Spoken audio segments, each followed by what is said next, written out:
1 minute, 30 seconds remaining.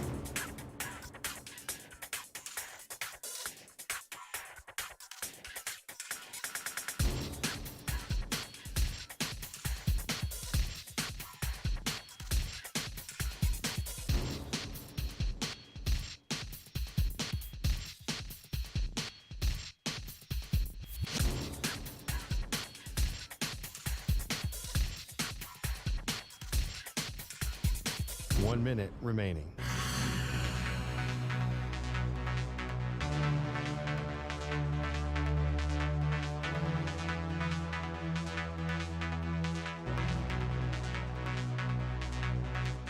Forty-five seconds remaining.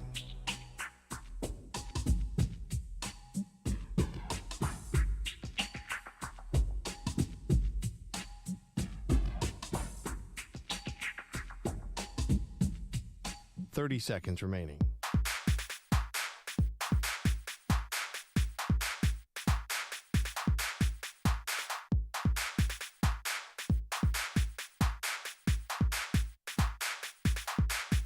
Fifteen seconds.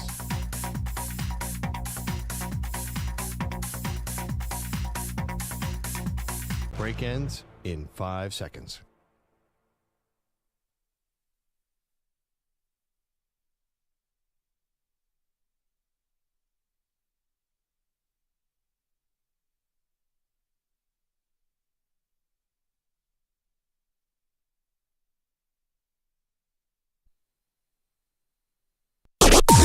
Maggie and Perloff on the Infinity Sports Network.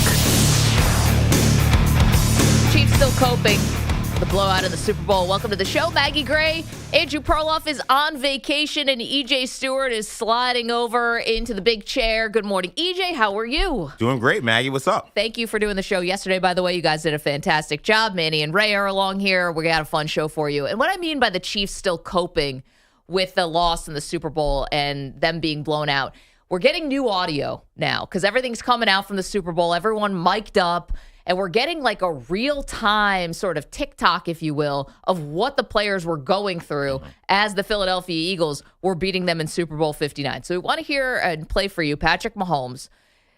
This is him during the game, mic'd up as the team's getting blown out. He's promising they'll be back. I was putting it out there, bro. I'm just blessed to be here with you. Yeah. No matter how this go, bro. Yeah. We'll be back here, bro. We'll be back. Yeah. Okay, so first of all, this is the delusion that all athletes need. Like, they're not like us, okay? They have to believe at all times that they're Super Bowl contenders. And the Chiefs, of course, why wouldn't they think anything different? But two things here, EJ. Number one, I think the Chiefs should have learned from last year, which is they're walking off the field as back-to-back Super Bowl champs, and they're talking about the three-peat. Right. And I think the three-peat, quite frankly, became a little too big. And they're talking about what's next. How about live in the moment and realize that every season is its own thing? And secondly, I can give you as much data about teams who get blown out who never get back or rarely get back versus teams that get blown out and do make it back. Yeah. So this is not a given here by any stretch.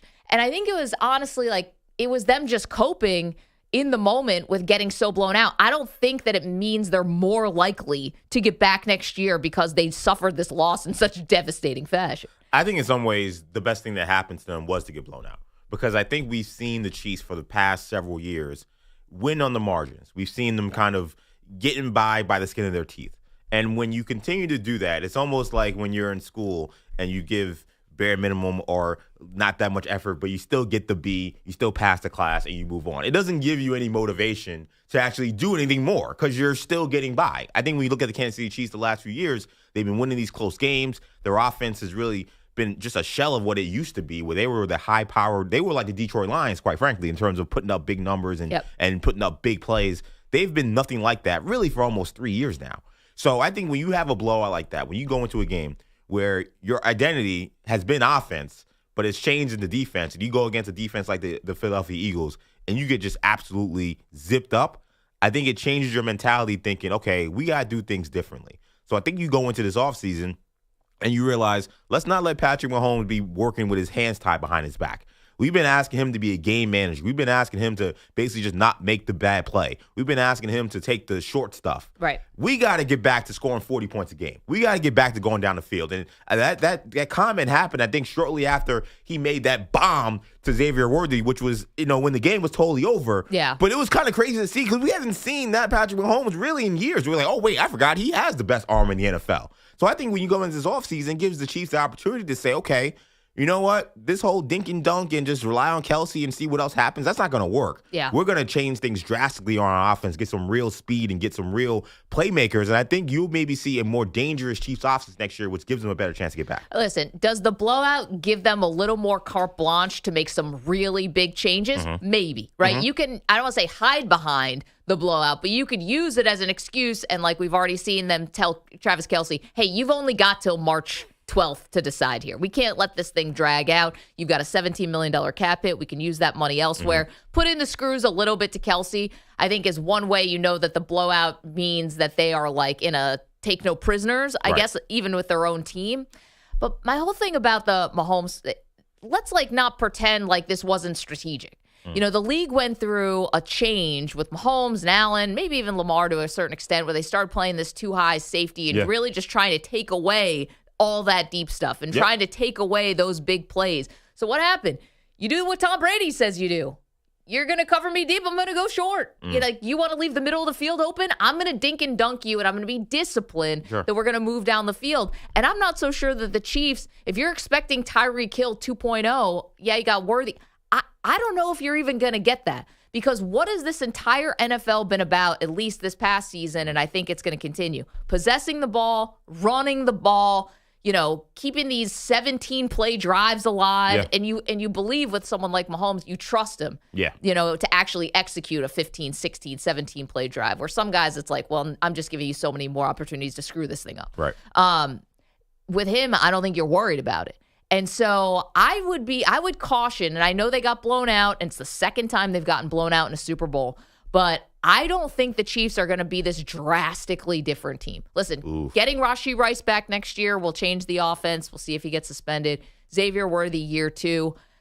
I think, listen, they got a lot of money already tied up to the offensive line. They've got a lot of money tied up in Chris Jones.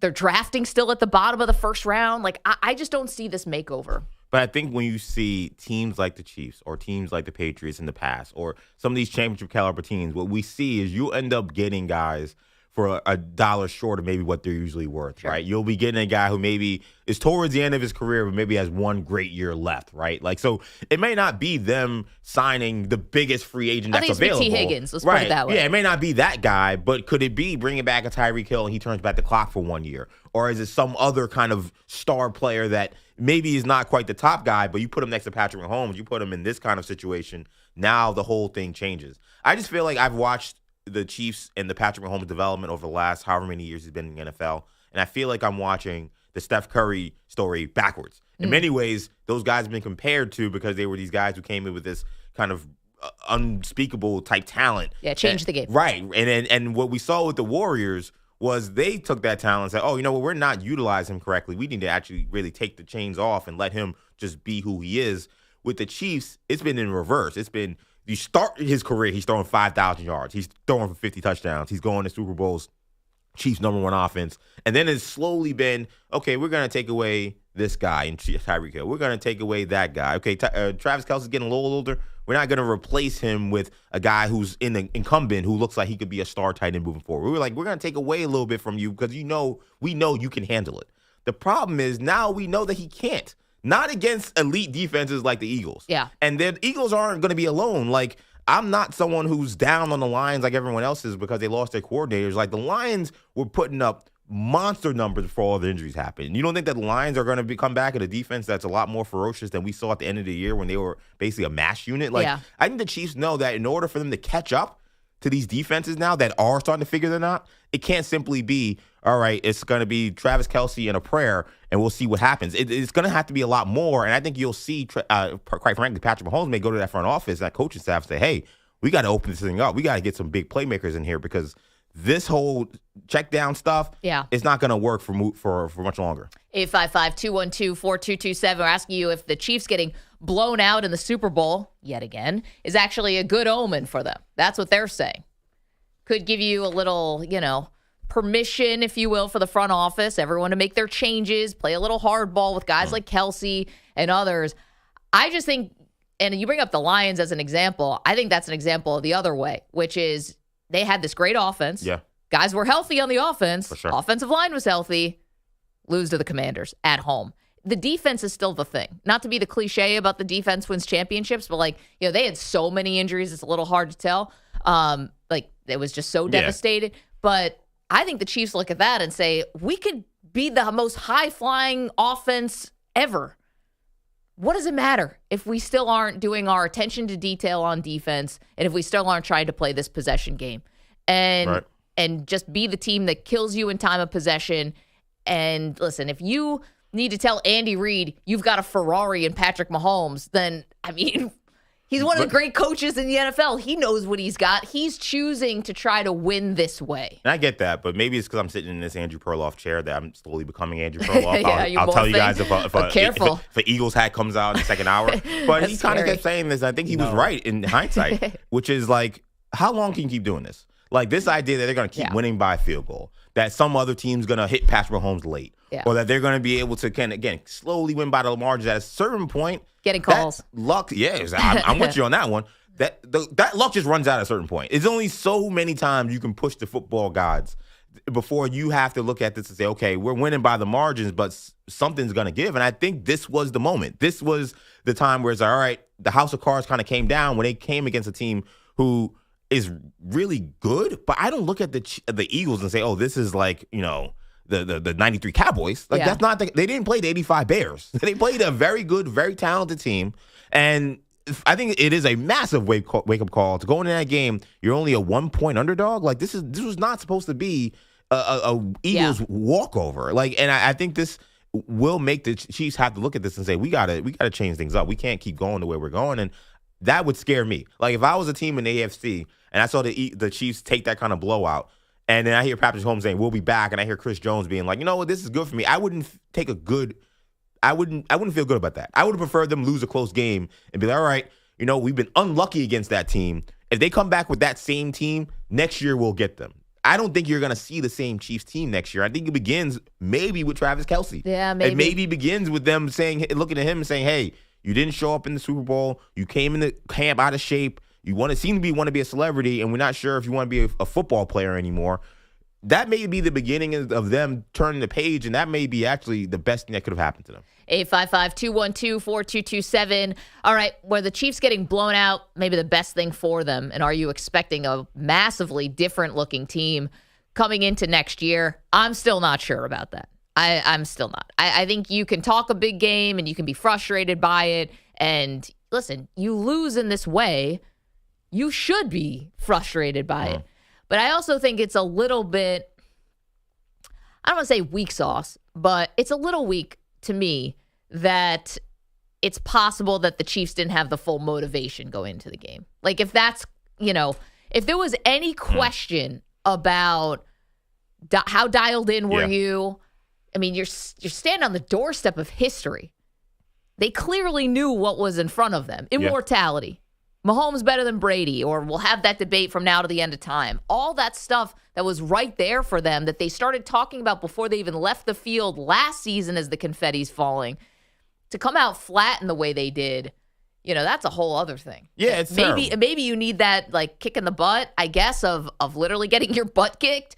But that to me is that's more of an indictment than anything you could say about roster building or having Mahomes play, as you say, with one hand tied behind his back. And that's totally true. And I think they did come in kind of, it looked like in a daze or in a fog. Totally they were not there mentally for some reason. But you know what else happened? They played against a team that just had way more talent. And I don't know if you've seen these clips, and I wish we had Manny grab them, but the clips of the Eagles in their the night before meeting, all these clips are coming out. I can't believe how much access they gave the Chiefs. I've never seen this before, where you got Jalen Hurts and Lane Johnson and Saquon Barkley talking to their team, their last kind of speech before they go to bed and then they go to the game. These guys were so sure they were going to wipe the floor with the Kansas City Chiefs. I mean, and remember I told you when we saw Delane Johnson, and I was like, that guy sounded more confident in a way that I'm surprised he would say how confident he was to us. Yeah. And I'm Lobby watching of him, the hotel. and I'm watching him in the speech being like, we're going to beat the crap out of these guys. Like, look at their team and look at our team. They don't got a shot. And it didn't feel like false bravado watching those clips.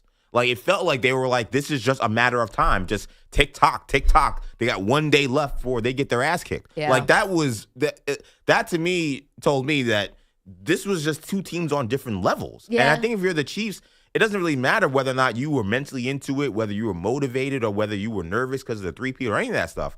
I think this was simply the way we're trying to play football and the talent level we have currently on offense is just not enough, which means radical changes are coming. And it scares me that I think of what could possibly come for the Kansas City Chiefs when you say, all right, Patrick Mahomes, we didn't give you enough last year. We're going to do right by you because you're in the prime of your career. And the last thing you want to be doing is wasting years of your prime, hoping that you are able to take, a C-plus team and turn them into a three-peat, turn them into a dynasty. Let's get you the help that you need. 855-212-4227, were the Chiefs getting blown out actually a good thing? Because now they're going to be back and maybe stronger than ever, making some big changes? Or did they really learn their lesson? I mean, you still do have Mahomes. I think they think they're a good team. The Eagles were better, but here's the thing about the Eagles. Let's not revisionist history this. Mm-hmm. No snow. Did they even beat the Rams? That would have been a tough game. Tough game. It's a very tough game. It would have been that could have Dodged easily been a loss. major bullet, didn't have to Definitely. play the Lions. Yep. And the Lions were so hurt anyway, but they would have had to go on the road to Detroit. Like the Eagles, when they're kicking the Chiefs' butt, it's like, oh yeah, man, why weren't we talking about the Eagles more? Like this roster is top to bottom, everyone's healthy, they got healthier, all that stuff. But like, let's not pretend like they breeze through the playoffs. They got a lucky call against the Green Bay Packers that goes a different way in the beginning of the game. Maybe that whole game is different. I have no idea. Yeah, maybe. I mean, I think the first game I would say, or the game against the Rams, yes, that was a more dip and tuck game. I feel like the Packers never looked like they had a prayer. I feel like maybe not, but then they also have to play the Commanders, who were definitely a year early. Yeah, for sure. Maybe two. But that means they did breeze through. Now they didn't get the Lions, but the Lions didn't do what they were supposed to do to get to the conference championship. I think I got to give the Eagles that respect that they played who was in front of them, and then they got the team going for the three-peat. It almost would have been different to me for the Eagles if they would have seen your Bills. Unfortunately, I hate to diss the Bills, but like they would have seen your Bills. You're just the latest person. Sorry. Man, and I feel like the people on the show, I feel like I'm the one who takes the leash out of the Bills. But like they would have seen the Bills, or they would have seen the Ravens, or they would have seen I can't believe they would have seen Texans. Let's say Texans might beat the Chiefs and they got through. If they would have beat up on those teams, I think I would have said, yeah, you know what? They didn't get to see the Chiefs. They didn't see the Lions. Right. They dodged. Yeah. Who are the Eagles actually? I think the fact that they did eventually still have to dethrone the champs, a team that I think a lot of people thought was just inevitable. Yeah. I do have to give them that respect. Maybe the NFC is stronger than we thought. Listen to Andrew Perloff. He'll tell you that AFC is overrated. 855-212-4227. All right, we're asking you about Chiefs blowout. Is this actually a good omen here for Kansas City that they will now do whatever it takes to change their identity, get back to being an offensive-centric team, no more of this possession, Kareem Hunt, Isaiah Pacheco type stuff, no more checkdowns. If I can see Noah Gray 3-yard outs again next year, I mean, it'll He's be on the team for a while. I think this will be great news for the Jets and for every other AFC team. But I think just for football and just for the NFL and for Patrick Mahomes, if I was a Chiefs fan, I'd be like, what are we doing? Get me back those explosive plays. I want to see long touchdowns. I want to see 3-play drives that are ending in 90-yard touchdown. Like, where was that? Like, and I don't think I know. They were never playing from behind, EJ. Like, that's the other part. They didn't have to do a lot of this stuff. Like, I'm talking about during the regular season. There was no need. Yeah, they're playing these nip and tuck games, but it's not like they had these, a lot of 10-point deficits they had to erase. See, that's why I go back to, and I think again, maybe I am morphing into Andrew Perloff because I go back to, man, it feels like these guys were playing against farmers and plumbers. How could the AFC not have given these guys much more of a test? Like the idea that the Chiefs were able to get by these last few years, really, like I said, playing these very close games where they're not just running people away, or when they get a lead, they're just comfortable sitting on a lead, not putting their foot on your neck. I'll tell you what they were doing. Right. It was the Patriots model of just not losing. They were letting other teams lose and make the mistake. They're letting the Ravens, just basically crap the bed in an AFC championship game. They're letting the Bills make their mistakes and get antsy. They know who they're playing against. They know that Sean McDermott's going to make a call where he looks tight. They know that, Lamar Jackson hasn't proven it yet. Like that's what they were doing. They were doing Belichick impersonation. Yeah, I think that those days are done. Whether it's going to be those AFC teams figuring it out or the teams in the NFC that they may have to continue to keep facing in the championship, in the Super Bowl, because I think the Eagles are a young team in many aspects, maybe not so much on the line and Saquon, but a lot of those defensive players are young. And like I said, I think the Lions are going to be heard from again. So if they want to catch up to those teams, I think they're in a position where now they're playing catch up. It's not so much that they're the standard anymore. It's going to take radical change. 855-212-4227. Chiefs say the blowout was a good thing. What do you think? Love that Drunkle Sam is already in the chat saying Mahomes could use a little more muscle. He has to go nuts in the weight room to motivate the entire team. The dad bod god? Yeah, I don't know about Come that. on.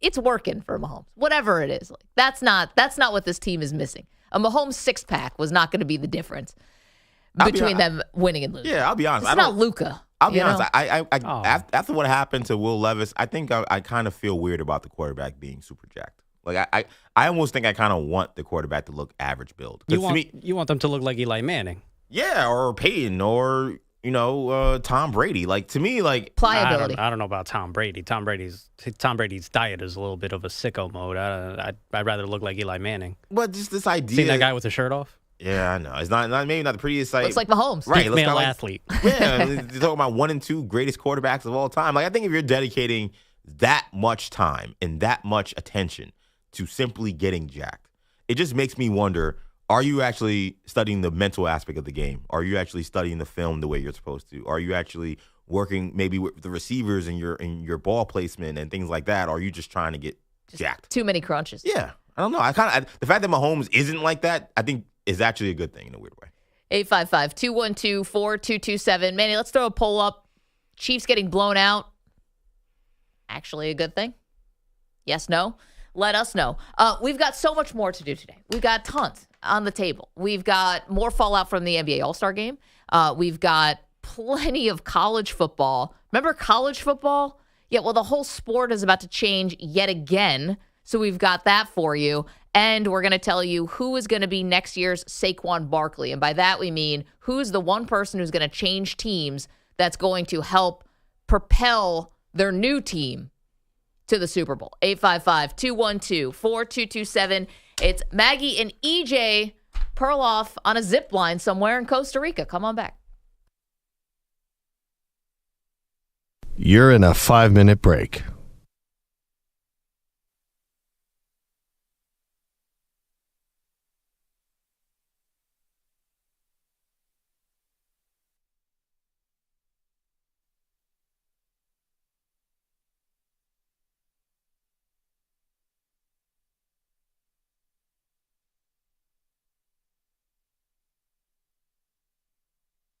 Four minutes, 30 seconds remaining.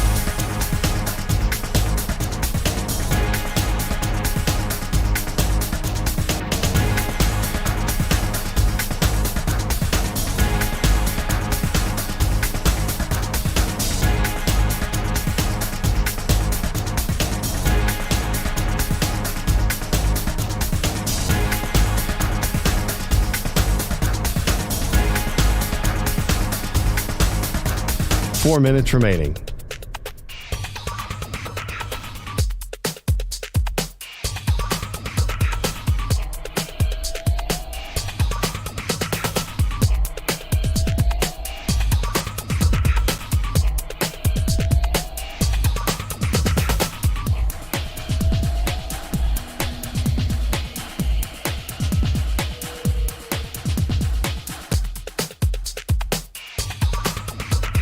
Three minutes, 30 seconds remaining.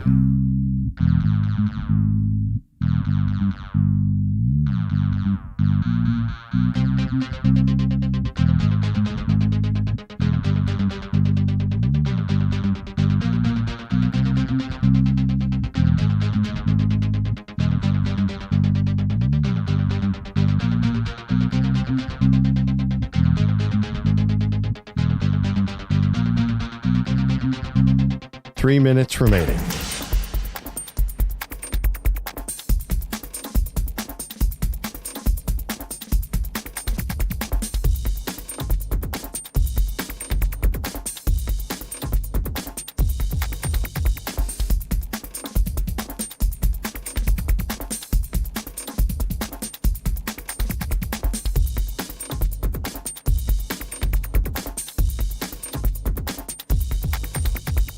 2 minutes, 30 seconds remaining.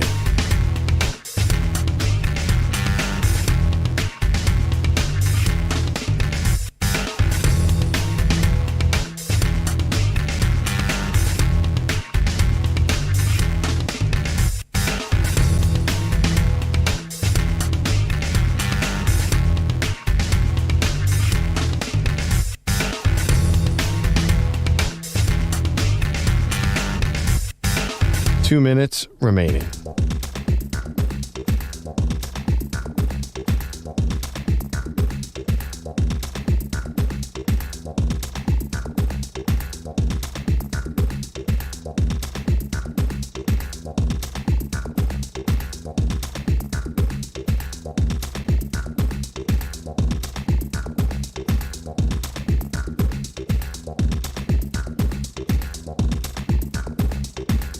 One minute, 30 seconds remaining.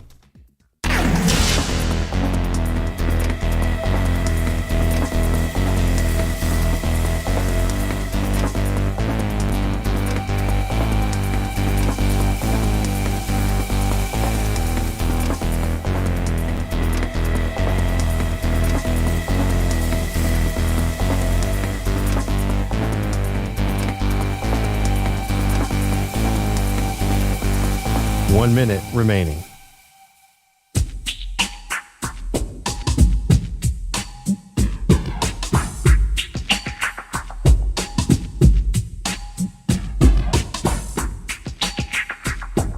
Forty-five seconds remaining.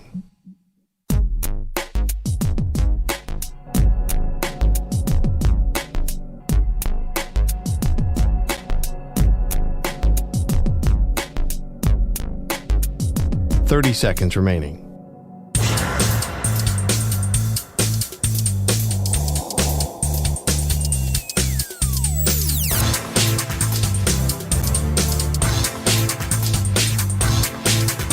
Fifteen seconds.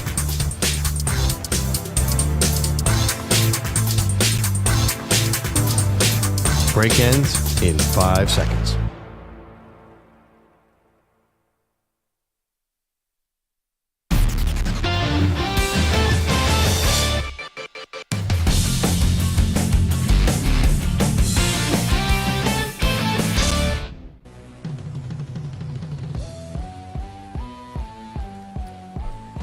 This portion of the show is brought to you by Ethos Life, the easy way to get life insurance in 10 minutes, up to $2 million in coverage with no medical exam, just a few health questions. Get your free quote at checkethos.com. Not available in all states. Welcome to the show, Maggie Gray. Andrew Perloff on vacation. EJ Stewart sliding over to help us out. And we just found out something very interesting about Dexter Henry, who's here doing updates because Manny's now producing and Ray's doing the board. So we're all kind of shuffling around here, but the show's still the show. Dexter Henry, not a jelly guy. You don't like any jelly? No grape, strawberry, nothing. No jelly. Just blanket? It's just all of them taste so different, though. That's wild. Yeah, no jelly. Because like an apricot jelly tastes nothing like grape jelly. It's like two different foods. You know what? I have to be honest with you. I'm not sure I tried apricot jelly. I do love apricot as a fruit. I have not tried that. So you like fruit, don't like jelly. Yeah. You don't like jelly. grape or something? I love grapes, actually. All right, then give it a shot, bro. So you like No, these, but I've tried grape jelly. I do not like grape jelly. so you like Nope. these fruits that are associated with jelly. But You just don't like them not enhanced with actually sugar jelly. and high fructose corn syrup. That's like not that's liking it. tomatoes, but liking ketchup. I like both of those things. So, So no. interesting. Well, we were having a conversation because I forgot my breakfast this morning, which so we're all getting breakfast now. But I forgot my breakfast, which is I bring a peanut butter and jelly sandwich every day. And I said, if you want to, just because it travels. What are you, 7? Exactly.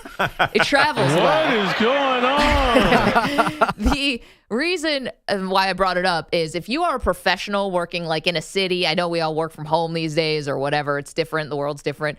But you will not get a more side-eye, stink-eye look from somebody if you are a professional working in a city and you go somewhere and order a peanut butter jelly sandwich. Like everyone else is ordering like turkey and whatever, tuna fish. Order a PB&J. People will judge the crap out of you. But I also think and part of it, I think, is a Northeast thing. This is a lunch city.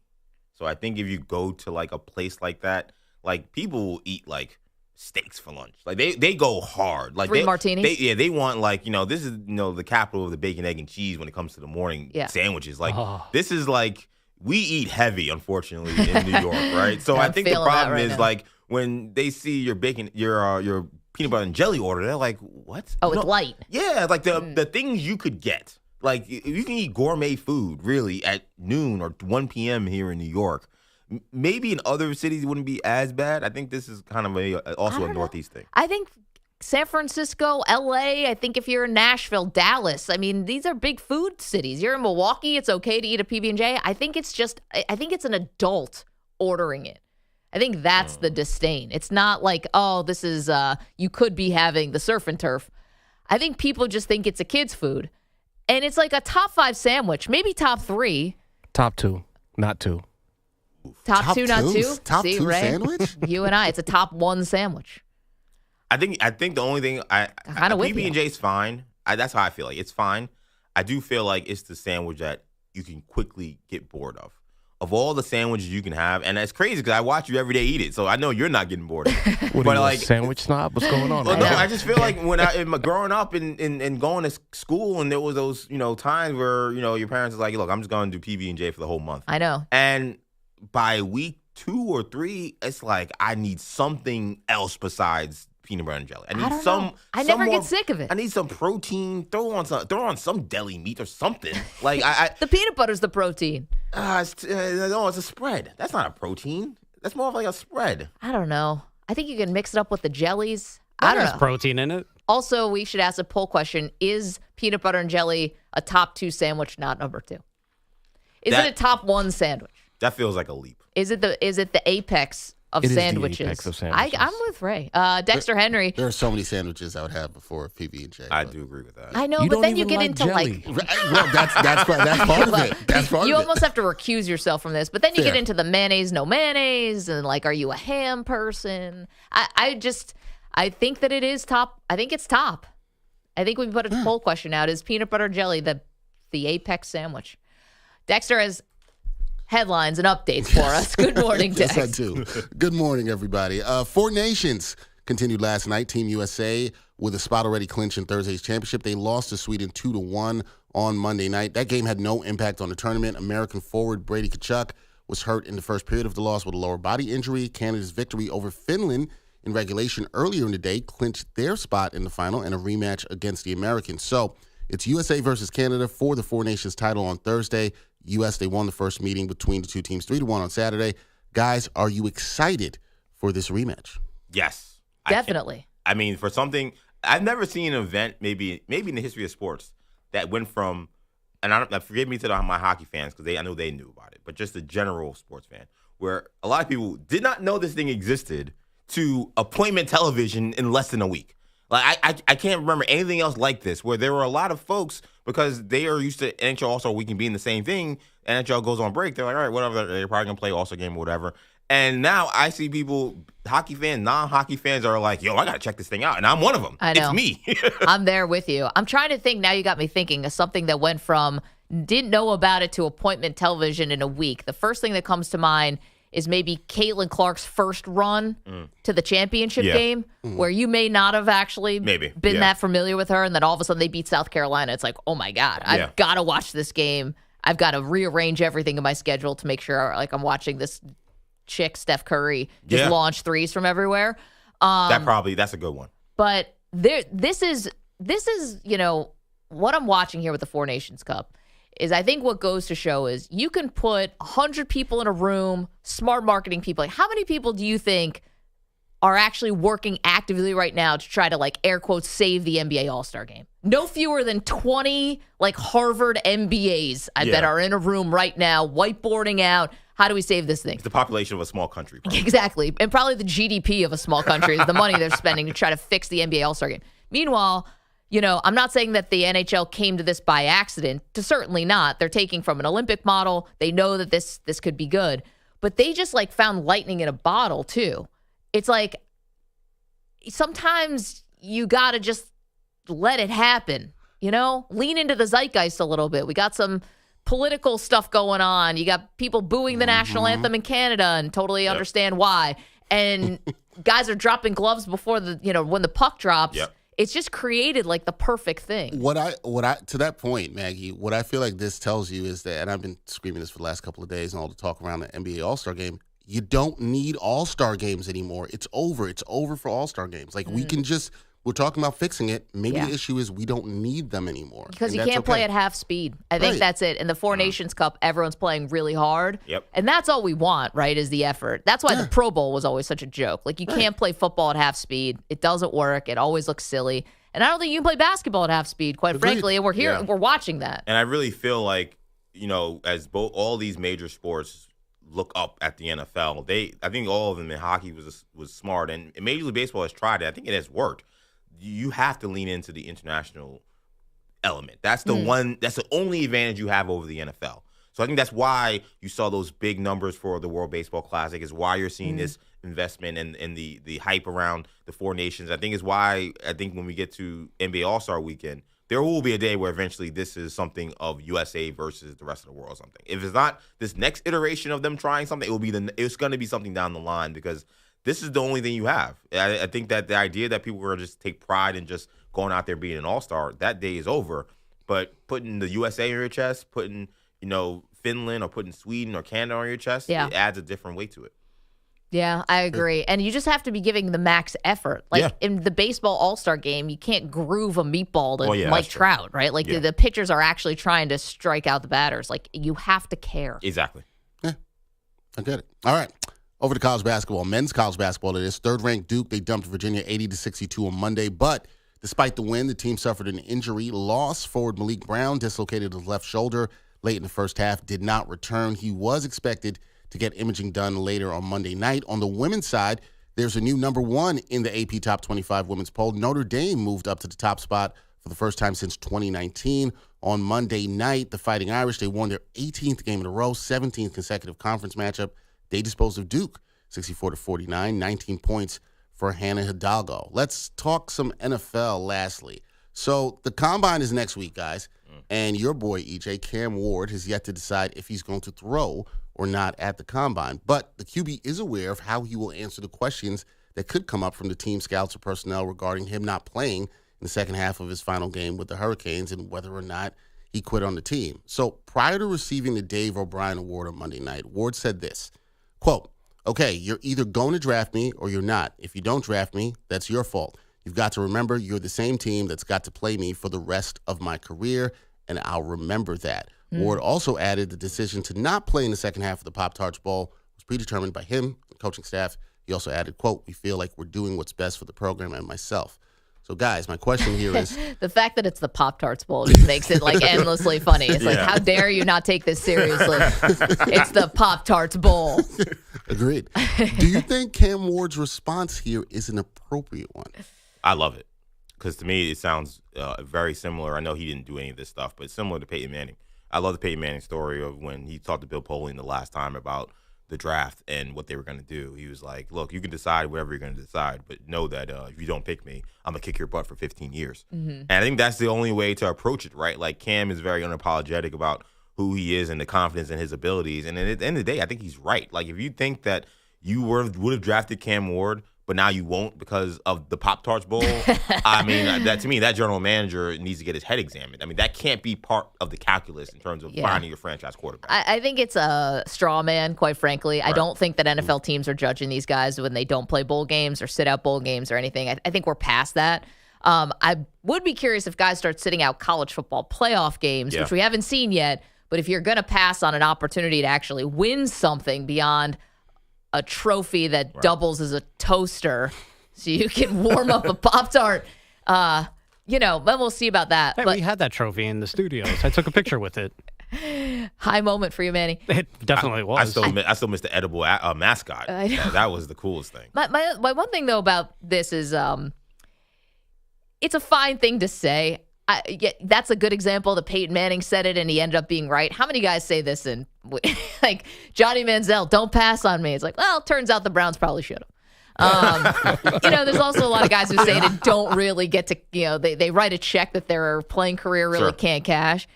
I think for Cam Ward, listen, it shows a little of his competitive spirit. Right. So I like that. I thought, Dexter, you were going to say he's got an answer for all those silly questions they asked at the Combine, like, are you a dog or a cat? And, like, playing rock, paper, scissors with Nick Sirianni and, like, all these silly things. I hope he has a good answer for those, too. I hope so. I mean, I'm glad he's prepared. So you're going to talk tough here about if you pass on me, I'm going to kick your butt for 15 years. Like, you better have that dog and cat question nailed down. You better be ready for that. You better be ready for that one. I think so. Yeah. That's it for me. I do want to let the people know that we are getting a breakfast order in here, and I told Manny what I wanted, and a jelly on jelly sandwich. He asked me if I want. No, I asked for a burrito, and he has asked me if I want jelly on that. The answer is no, sir. The answer is no. Give it a shot. Give it a shot. I'm not. You don't want a grape jelly on your breakfast burrito? Yeah, you never heard of sweet and savory? That sigh. You know what, Dexter? If we were a more sinister show, we'd come up with some kind of show bet where you would have to eat jelly, but we're nice people around here. That would never happen here. I'm actually surprised you I ate a whole jar of jelly. I'm surprised you still eat peanut butter and jellies after what you went through. Took a minute. I had to take a little hiatus after I ate the whole entire jar of jelly, which, by the way, Perloff ate a jar and a half of peanut butter, paying off a bet. I ate a jar of jelly, paying off a bet. There was going to be a third bet here where someone was going to have to eat an entire loaf of bread that we've never actually paid off. I'm surprised Perloff agreed to that because if you just mention the word carbs, he just like gets into a big sweat. I know. He just wants to. He gets into the fetal position. Freaking like, Mr. Health over here. He hates carbs more than he hates Bryce Young. He hates carbs more than he hates the Dallas Cowboys. More than he hates the Dallas Cowboys. What about the governor of New York? No. He hates Kathy carbs. Hochul's always number one. He hates carbs more than Joel Embiid's dietitian. I mean, the way in which if you even mention anything about food and there's carbs are involved, that man wants no part of it. So I'm shocked he even agreed to this bet. It must have been a bet that he felt so confident in that he's like, I'm not eating this bread. There's no way I'm going to lose. He wouldn't even make the Waffle House bet with me. He was going to eat 24 hours worth of omelets. I'm like, which can't be good for you. No. You know how much cholesterol that is? He's like, you don't read up on nutrition. Like, eggs are way better than waffles. I'm like, I don't know, dude. I'm going to take my chances. Maggie also does sports takes on a treadmill. I feel like Maggie has a good line of health idea. as well. Like, I don't think, I know. I know how to balance these things. 855-212-4227 is... You know how expensive those omelets would be nowadays? You're right. That's another thing. Went to the grocery store the other day on Saturday morning. They had a sign up that said, please limit yourself to 1 dozen. Wow. What are we doing? It's a shortage. It's a crisis. Meanwhile, Perloff is like, give me all the eggs that you have. Just going to Costco and pushing getting old ladies eggs. out of the way for eggs. 855-212-4227. We're asking you a couple questions today. One, Chiefs believe that getting blown out could be the best thing for them. Refocused, change the entire construct of the team, getting more offensive. Do you agree? And then number 2, is peanut butter and jelly the top sandwich? I don't know if you're going to like these early results. All right, hold on to them for a second. Come on, people. Come on. We have also, it's become a cottage industry now. But is Draymond Green have a point here about the NBA? We'll tell you about it next.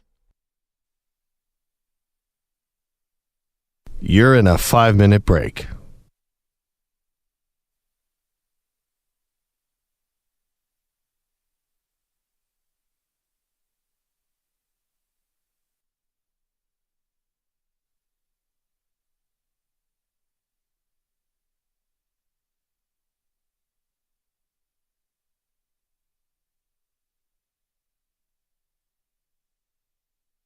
Four minutes, 30 seconds remaining.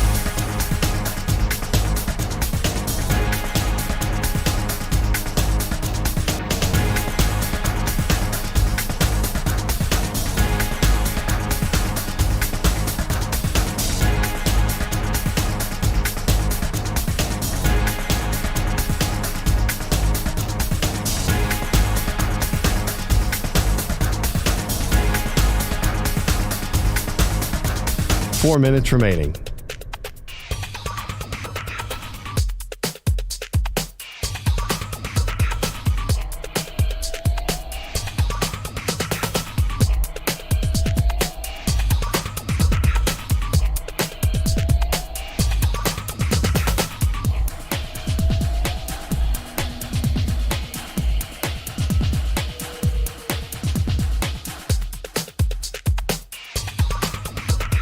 3 minutes, 30 seconds remaining.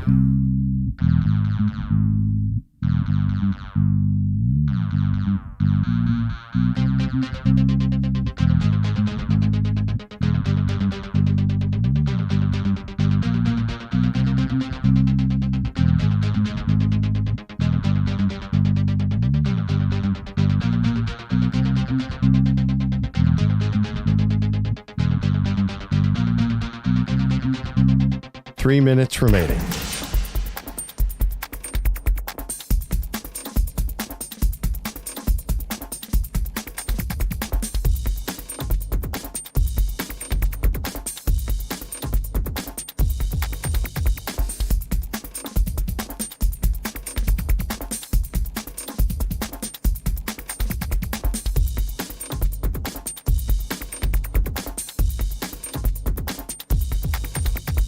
Two minutes, 30 seconds remaining.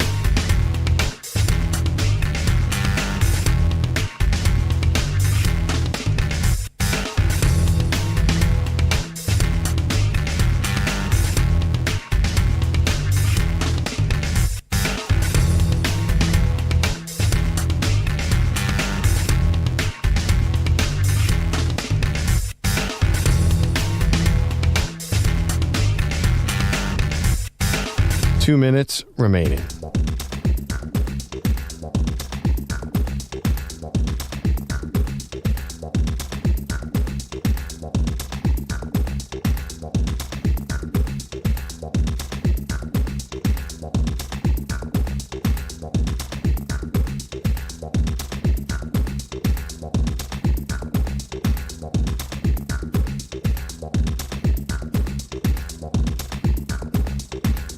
One minute, 30 seconds remaining.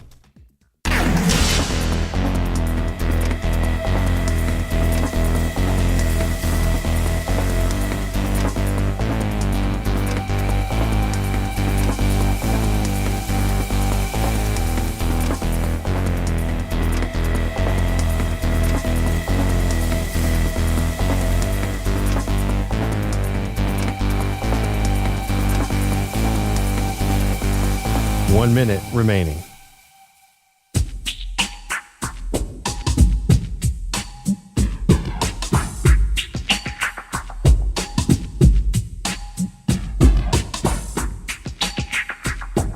.45 seconds remaining.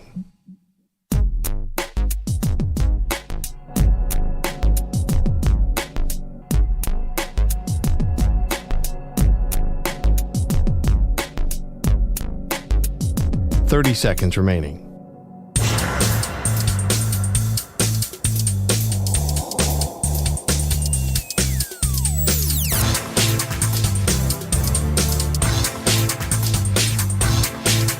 .15 seconds.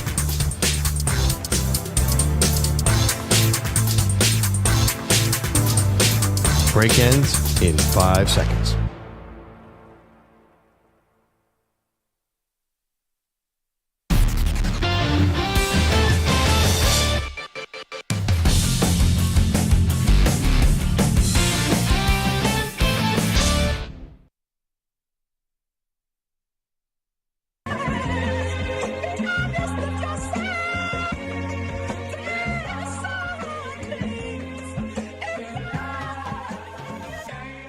Welcome back. It's the Maggie and Perloff show. EJ Stewart sitting in for Perloff, who's on a zip line somewhere in Costa Rica. Places unknown. Taking some well-deserved time off. Okay, it's become a little bit, I think, of a cottage industry, and sometimes we have a little too much fun, forgive the pun, dunking on the NBA. Yep. You know, it's become a little bit too easy. Now, Draymond Green is just the latest and most boisterous example because Draymond was part of the coverage of the NBA All-Star game and seemed like he had a problem with every single thing going on, right? Most miserable guy at the party. I know. It's like, guys, it's Debbie Downer, you know? Hates the format, thinks the NBA is boring. Here's Draymond Green on the state of the NBA.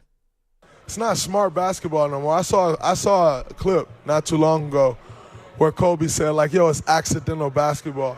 He couldn't have been more right.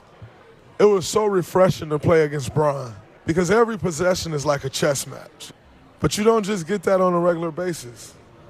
It's just Who can run faster? Who can hit more threes? It's no substance. And so I think it's very boring. I mean, the silence from everyone else is like, uh-oh, we're supposed to be promoting the league. This is supposed to be a fun thing. But, EJ, here's my question, and this it's hard to answer. Is the NBA actually in trouble? Because if you want to use a metric of television rights deals, no, they're as healthy as humanly possible. Sure. They just signed billions of dollars in media deals, so somebody's buying into the NBA. Yep. And we know the gambling money has a lot to do with it. You need live sports to compete right now in this media landscape, and sports are the only thing you really have to watch live anymore. But if you're talking anecdotally, you got your own players, current players, are complaining about the state of the game. The former players are complaining about the state of the game, right? Because the Charles Barkleys and the Shaqs, saying, oh, guys don't play anymore, the load management, they think, too many threes, whatever it is. So everyone's complaining about the sport. I can't tell if they're actually in trouble. In some ways, it reminds me of baseball. We went through this era in baseball where nothing baseball could do was right. Like every time they just kept stepping in bear traps or rakes and hitting themselves in the face. And now we've kind of let baseball off the hook a little bit because they've made some significant changes. I think people are actually into it more. Yeah. But the NBA right now, like I'm tempted to say, yes, they are in trouble because your own players are criticizing the product. Former players are criticizing the product. The ratings are down, although I don't know if anyone cares about that when they're getting so much money to broadcast the games. Yeah. It just feels like the NBA's in a rut. Maybe they're in a rut, but I don't think there's long-term concern for this. I think in many ways, one of the issues they've had is this feels to me kind of like the year or two after Mike retired, which that was worse because that was a lockout year. But it felt like we've been in this malaise where we saw the prime of LeBron James and Steph Curry, and instead of those guys, bowing out and retiring the way Mike did, allowing for the Kobe Bryants, Vince Carters, the next generation of stars to develop and become those faces of the league, those guys are still around. The problem is those guys are around, but they're not around in a way that's relevant to NBA championships or relevant to the main stories of the NBA. So I think when we talk about the game being boring and Draymond Green, what did he do? First thing he did was mention LeBron. I think that LeBron in many ways has been a crutch. I think that Steph Curry has been a crutch. And my challenge to Draymond Green, anyone else complains about the NBA is boring, I would say, who are you actually watching? Because to me, I'm a New York Knicks fan, but this could be about any good team. I don't go night to night feeling like this is boring. I watch a team go out there, they play hard, they play together, they run good offense, they play pretty good defense, and then the game's over and I have a good time. And now if you're just turning on a random Tuesday night where maybe a team is load managing, maybe LeBron's playing the 30th national TV game he's played this year, maybe he's taking the night off, or maybe the Lakers are kind of half-assing it or whatever, that's one thing. But I think if you're saying who are the better teams in the NBA, maybe I should be following them. Like Shai Gilgeous-Alexander is a superstar, and he's extremely pleasant to watch in terms of his the way he plays, the dexterity. You want to talk about teams playing together? How about the way the Celtics play together? They're not necessarily the most likable team because it's the Boston Celtics. Yeah. But there are plenty of teams where if you want to watch aesthetically pleasing basketball, it's out there. If you were just trying to find the biggest names, where it's KD, Steph, and LeBron, you're going to be watching mid basketball because those are mid teams. Okay, but here's the thing. There was a while where the NBA was lauded because you could say, hey, nobody is really watching for the team maybe in their market. They're watching the stars. Sure. And Kevin Durant can play in Oklahoma City, and they can have and be a smaller market, and people are going to tune in. Maybe we're not really in that era right now. Maybe it is, because if you're just going to follow the stars, well, I think people are kind of turned on some of these stars. We've talked about LeBron James and whether or not he's polarizing. To some people he is, to some people he's not. We talked about, stars, quite frankly, are getting kind of annoying. Yeah. Asking for trades, want to only go where they want to go. You hamstring the team you're leaving because you will refuse to go anywhere else except for this particular team. You're dropping passive-aggressive stuff on social media. And then I think something like, and this is small, and you have to be very online to have been aware of this story. You have like Paul George, for example, who's on vacation. And it's not his fault what his wife posts on Instagram. But when I tell you it looks like they are having the best time of their lives, and he couldn't be contributing less to the Philadelphia 76ers. And I'm not saying that he's the reason why the Sixers stink right now. Clap your hands. Yeah, right. While Perloff's away, we can really rag on the Sixers. But, it's that whole idea of, oh, yeah, you still have $300 million in the bank. Right. You haven't won jack.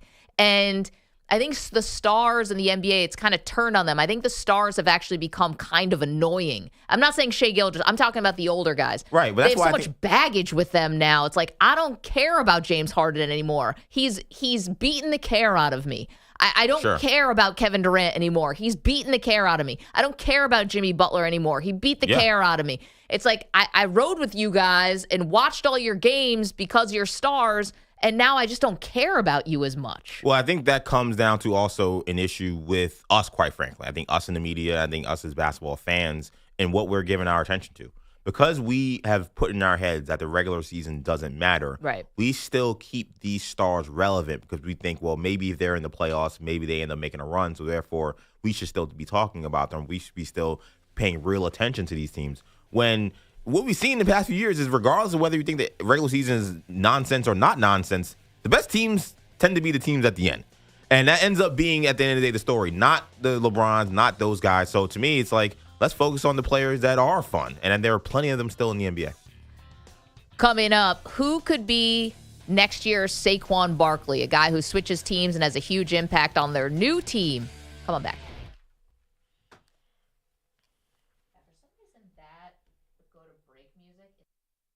You're in a 5-minute break.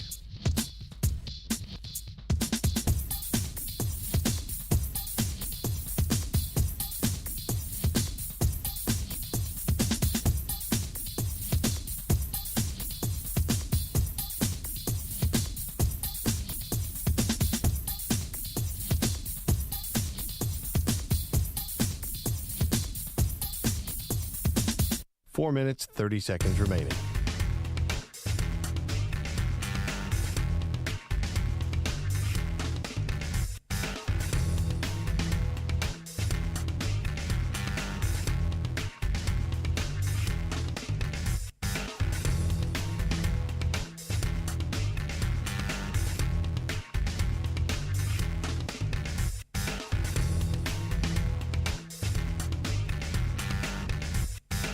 Four minutes remaining.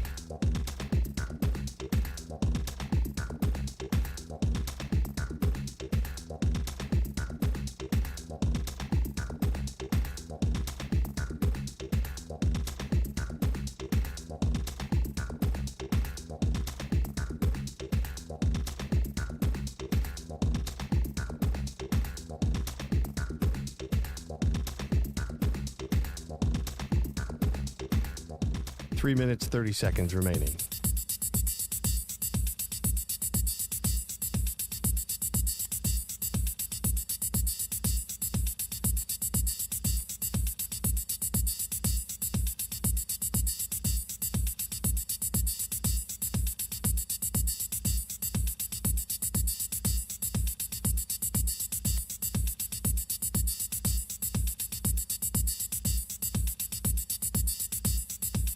Three minutes remaining.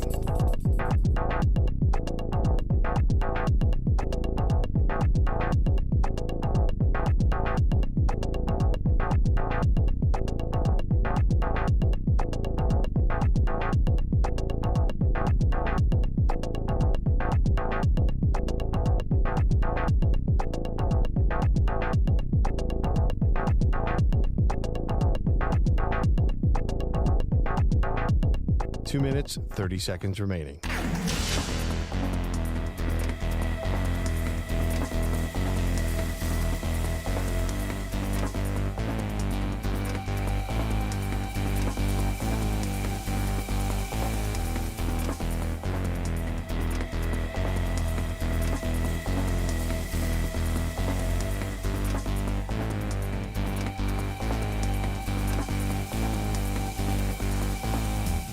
Two minutes remaining.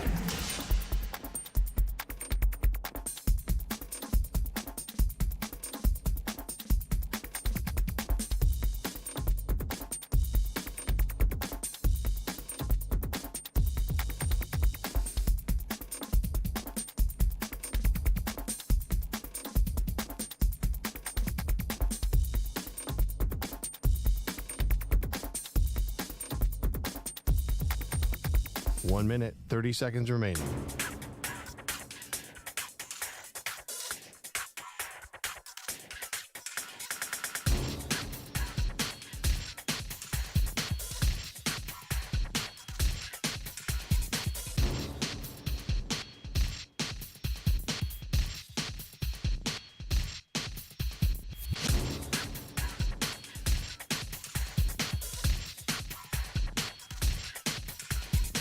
One minute remaining.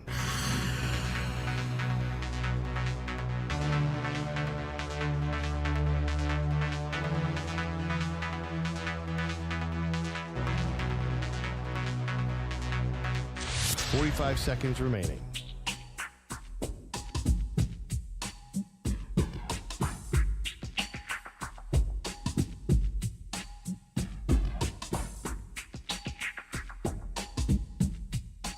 Seconds remaining.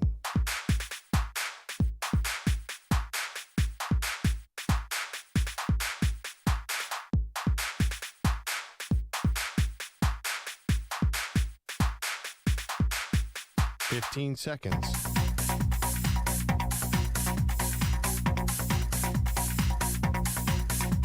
Break ends in 5 seconds.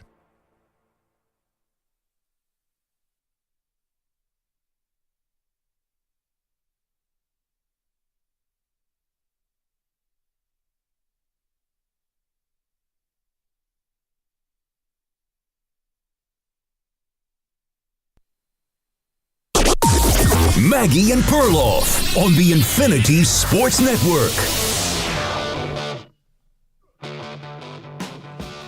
think sometimes we overrate NFL free agency. Welcome to the show, Maggie Gray, Andrew Perloff. But then you have seasons like last year, the one we just had, where Saquon Barkley is let go by the Giants, signs with the Philadelphia Eagles, and is an immediate difference maker. By the way, Andrew Perloff on vacation, EJ Stewart sliding over for Perloff for the rest of the week. I told you guys at the 1 hour I'm going to be just like Andrew Perloff. I've already made the bed. Well, the chat has already said it's been much improved in terms of look and fit and flow. So you're already winning everybody over. But I am wearing a hoodie and sweatpants, so this is a very Perloff fit for what it's worth. That is true, although nothing Philadelphia related. So I appreciate the reprieve. But so do I. We saw a player, and we've seen quarterbacks do this. Obviously, famously, Tom Brady did it. Matthew Stafford did it, although that was a trade. Going to a new team and immediately having this impact. We saw with Saquon Barkley this year for as, I would say air quotes limited Saquon was in the Super Bowl. Nobody is going to deny the impact that he had all season long as a finishing piece for the Philadelphia Eagles. So let's fast forward to next season, EJ. We got a lot of players who we either know are available, if you want to say like the Aaron Rodgers of the world, or guys we think will become available.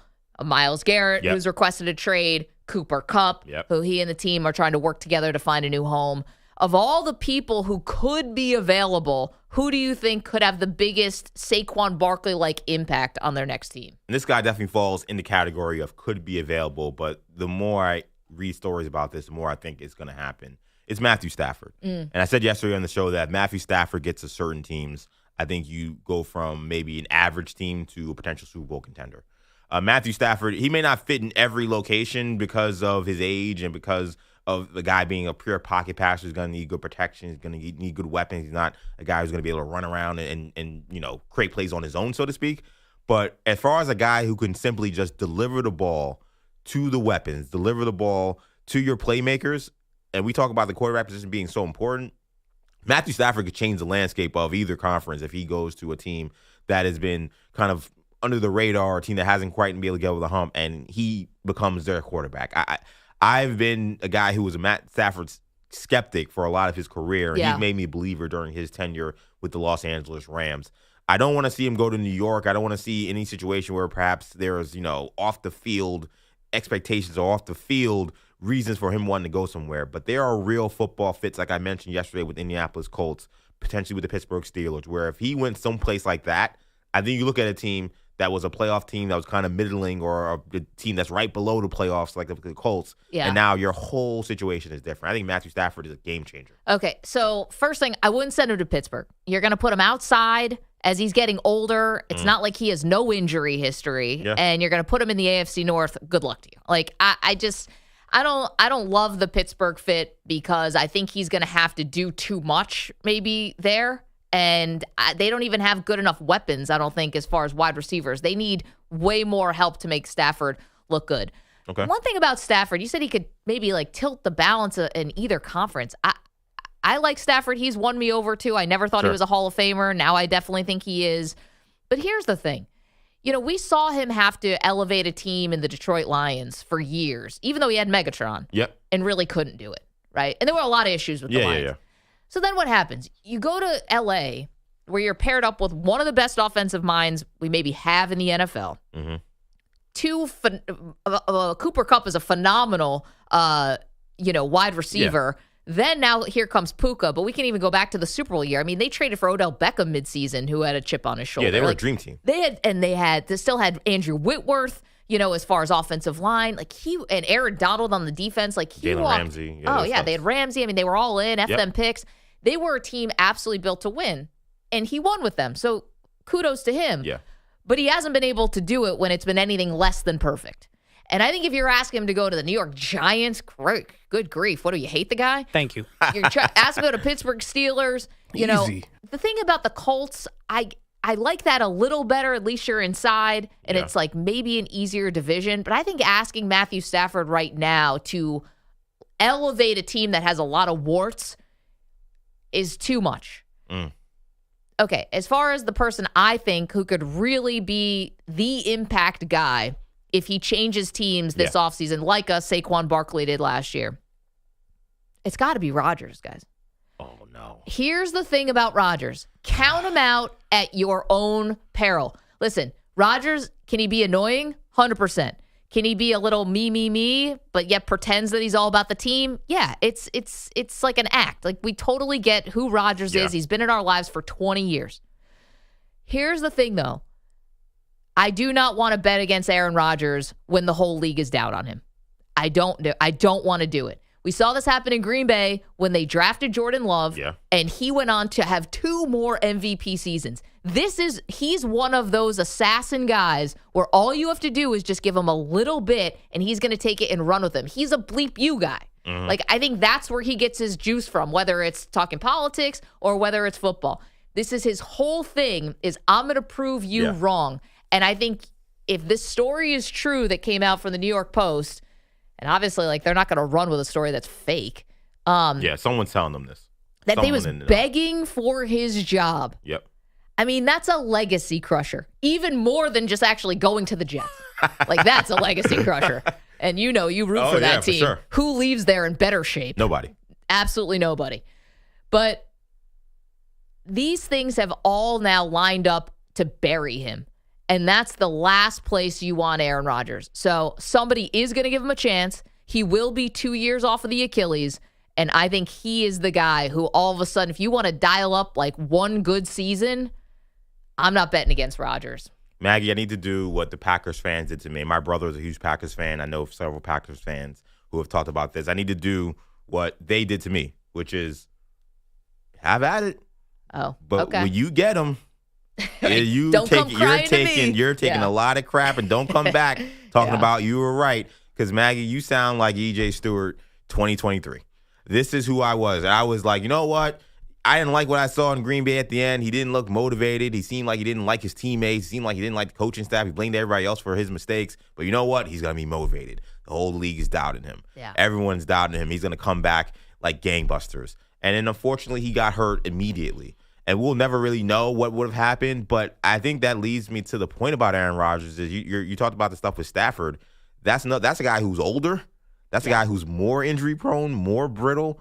Ceiling's higher, though, at their peaks, which we're far away from both of their peaks. I don't think we're that far away from Matt Stafford's peak. I mean, I watched him play last year. I watched him play the year before. I mean, go back and watch that game against the Lions in the playoffs just a couple of years ago. Yeah. He was by far the best quarterback on the field, and he was up against Jared Goff, a guy who threw for all these big numbers the last 2 seasons, a guy who he was traded for. Matthew Stafford can absolutely still sling it. And the one thing I will say about Stafford, and you make a good point about he hasn't necessarily carried the team over the top since having the dream team. But we've seen him carry a team with less the last 2 years.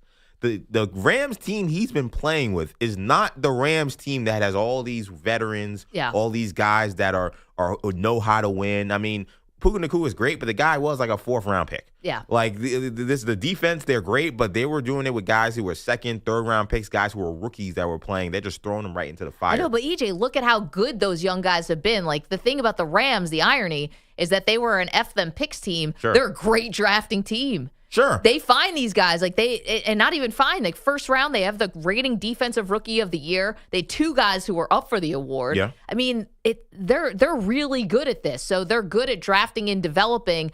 I don't want to pretend like the cupboard was so bare. But those seasons turned when Matthew Stafford ratcheted it up and his play got better. And that's my point. My thing is, when I look at what Stafford has done, he took teams that at face value, there were people who thought maybe the Rams were tanking. It was like, is this a team that's actually still trying to win the Super Bowl? Or they started 1-4. Right. Are they trying to maybe figure this thing out? And then Stafford's like, all right, it's go time. And all of a sudden things change. I think with Aaron Rodgers, I saw him try to do it with a team that looked like they had talent, but didn't know how to win. He came in here and he made things worse. Okay. So if I'm taking between Aaron Rodgers and Matt Stafford in terms of who makes a bigger impact next year, give me the younger guy, give me the guy that doesn't have the Achilles history, and give me the guy that has the recent history of winning. I just think that we're talking about who would make a bigger difference if they change teams, Matthew Stafford or Aaron Rodgers. EJ thinks Stafford. I think Rodgers. Let's talk about the other things that Matthew Stafford enjoys right now with the Rams, which is maybe the most stable coach front office. I know Sean McVay is always flirting with retirement. Don't worry, he's not. Yeah. The guy who I believe this, Perloff always says that the guy who talks about retirement the most is not retiring. Yeah. Case in point, Aaron Rodgers and Brett Favre all those years, and we know it. Tom Brady, Tom, everything. They've got the same GM, probably coming up on 15 years, maybe more, in Les Snead. You've got, obviously, Sean McVay. Again, he's like one of the great coaches, and he's not going anywhere. Meanwhile, Aaron Rodgers, like, it's his bad that he decided to go to the Jets. You went to one of the most unstable organizations, and that ended up coming true. They fire their head coach 5 games into the year. They fire the general manager 10 games into the year, whatever it was.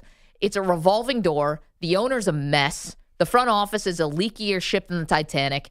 It is just the opposite of what Stafford is enjoying with LA. I mean, the biggest thing about the biggest off-field distraction that Matthew Stafford has, legit, his own wife, who has her own podcast, and she can say whatever she wants. But like she causes, I think, more headaches for him to have to clean up than anything. And she was out there when the Cooper Kupp news came out saying, like, how are you just going to trade Cooper Kupp? Right. It's like, well, Kelly, I mean, you've been in the game long enough, girl. Right. You know what's happening. You know what the league is. But I'll say this, though. Yes, I agree that Kelly Stafford may be his biggest Stafford's biggest distraction. You know who Aaron Rodgers' biggest distraction is? Aaron Rodgers. It's not the New York Jets. It's not Woody Johnson. It's him wanting to go on McAfee and talk about, what's happening in the deep state and what's happening with Anthony Fauci, and then talking about when they're actually playing football. It's, what, Mike Williams doesn't know the plays, and, maybe we need to get these guys accountable so they can know my cadences. I'm the reason we're getting on false starts all over the place. Like, that he's his biggest enemy. So to me,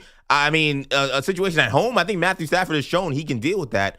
Aaron Rodgers actually hasn't shown he can deal with his own insanity. Won an MVP, though, when he was in the eye of the storm. But he was not this guy when he was winning MVPs. And I think that's a big thing, too. Maybe he was behind the scenes, but not Maybe he was behind the scenes, but to be honest, I think the more attention you put on yourself, I think it's a different calculus. Even when you're, when you're behind a quarterback room, you're telling Deshaun Kaiser, crazy conspiracy theories that never gets out in the public until years and years later. Right. It's a lot different than you saying, yeah, I did get talked about being a vice president candidate. I don't think I want to do it, but I guess, we'll figure that out. And then having to deal with the fallout of that. It's a whole different, he had a whole documentary crew following him to Costa Rica, where Perloff is right now, to do an ayahuasca trip. Come to think of it, we never asked Perloff if he was going to do the tea ceremony. Not his thing. No, I don't think Perloff. Perloff seems to be the kind of guy. I don't think he wants to be outside of his right mind. I think he wants to always be in control. So therefore, he's not going to allow for other substances to be like taking charge. Like he wants to be able to tell people, I don't like that. I'm not eating that bread. I'm not doing this. I'm not doing that. He wants to be able to say no to people. I think that's why. He wants to know what's in the tea. Yes, exactly. He's a guy with always a lot of questions. Yeah, that's true. He also has a saying, chemical solution for a spiritual problem never works. So I think he would pass that on to Aaron Rodgers. Yeah, I don't think Perloff's in Costa Rica. I don't think he's sipping on anything. Let's get to George, who's in L.A. George, Matthew Stafford, how big of an impact could he have on a different team? Very big impact, particularly if it's Minnesota, you guys, because remember O'Donnell was his coach during the Super Bowl years, offensive coordinator, and Stafford, it's indoor stadium, and they know each other. And see, here's the thing about Stafford versus the other quarterback from Minnesota, Sam Darnold. Darnold, under pressure, as you saw against the Rams, collapse. Stafford, he will not collapse under pressure. He will still keep going. Yeah. So I think Minnesota would be a great fit for Stafford, and I think he'd be more impressive than Aaron Rodgers, because Rodgers, he's older than Stafford, and I just don't think he has it. He might, but I doubt it. George, thank you for the phone call. I had not thought about Stafford to the Minnesota Vikings. I didn't realize that was in the ether. To me, that's the fit that makes the most sense. The problem is I don't think the Rams are in a position where they want to give Stafford to a team in the conference. Right. I said this yesterday. Like I think that the Rams are in a situation similar to what I just said, where we thought they were tanking and they weren't. Like I think if they trade Stafford, I think they're more likely to try to find a bridge guy who they think they could still win with. I don't think they're in a situation where, all right, we traded Stafford, now we're trying to go into the complete tank. Because I mean, I know that they're going to get rid of Cup. That's more of a contract thing. Like they do have talent. Like their young players are awesome. Here's the one thing about Minnesota. I'm kind of the opinion that if you can't make it work as a quarterback in Minnesota, then that's on you. Yeah. What more do you want? You've got an offensive-minded head coach who just won Coach of the Year. You've got two amazing receivers. The offensive line could have been better. They had a terrible injury, Christian Darrisaw, but he's going to be back. Yeah. And to their credit, their left tackle got hurt, and they immediately made a trade to replace him. Yeah. They didn't shuffle around like the Chiefs and Joe Tooney, and he's got to play left tackle, and then you have some God knows who playing guard. I mean, they did try to go out and address it. I kind of think if you can't play quarterback for Minnesota, that's a you problem. Yeah, a lot of things are in place there, especially you mentioned the defense is awesome. And right. And they kept Flores. Bringing back Flores. Yeah. You have both coordinators coming back. Actually, the whole staff is coming back. I don't think that McCown left either, who's the quarterback coach. If I'm wrong, forgive me for that. But, everyone's back. So, yeah, that's a place where I think if I was any quarterback, that's the place I'm trying to get to right now. Get me O'Connell, get me those two great receivers, and get me that defense, and watch out. The problem is for Stafford, are the Rams going to send him there? It would be ironic because it would, I think, essentially maybe be similar to what happened with Detroit, where he's going to, replace a guy who maybe then goes back to the Rams. And is successful. Yeah, right. I don't know. It could be very fascinating with that. 855-212-4227. Manny, let's put this on the poll. More likely to have an impact on bigger impact on their next team. Would it be Matthew Stafford? Would it be Aaron Rodgers? I think Rodgers. EJ says Stafford. What about you? Again, 855-212-4227. Can I ask you a question real quick? Yeah, of course. We mentioned the two quarterbacks. Yeah. Is there an honorable mention guy that we didn't talk about in terms of who could be? Because Saquon was a running back. I'm so glad you asked that. I'm going to answer that after the break. Okay. Because there's only one answer. It's not like, top 5 also receiving votes. There's one non-quarterback who could change the fortunes of a team. And to me, it's not even close. 855-212-4227. We say good morning to our Infinity Sports Network affiliates who we're obsessed with. We want to say hi to everyone listening on SiriusXM, new channel 375. Babe Ruth, John Elway, Reggie Bush. That's how you remember our new channel, 375. We also want to say hi to everybody in the YouTube chat and Twitch, youtube.com/Infinity Sportsnet, twitch.tv/Infinity Sports Network. And if you're listening later on the podcast, we love you too. Thank you for all the 5-star reviews. You guys are the best. All right, the one non-quarterback who could have the biggest impact on a new team, we get to that next. You're in a 5-minute break.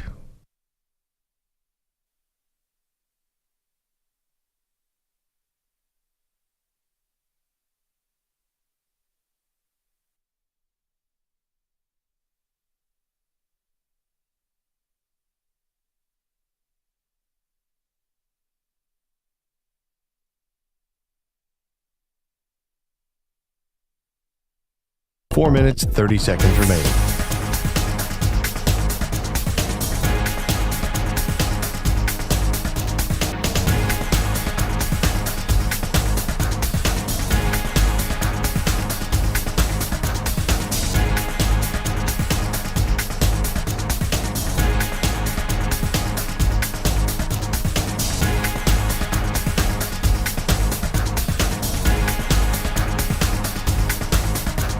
4 minutes remaining.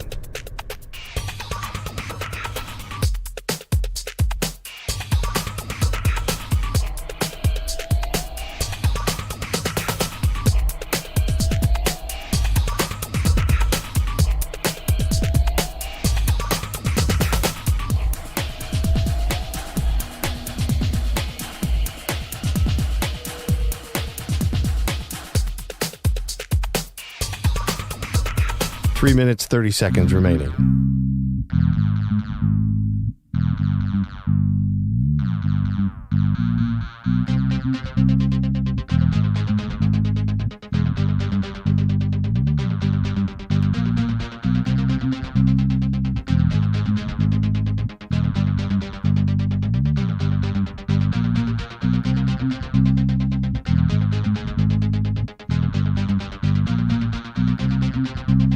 Three minutes remaining.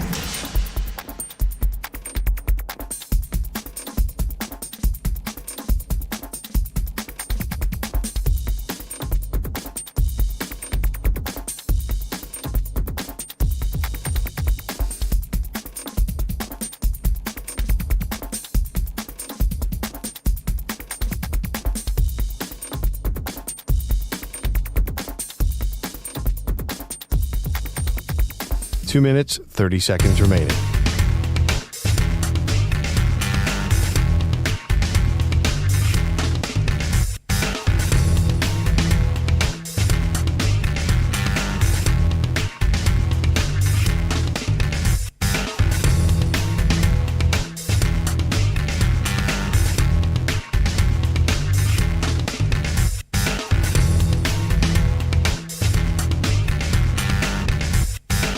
Two minutes remaining.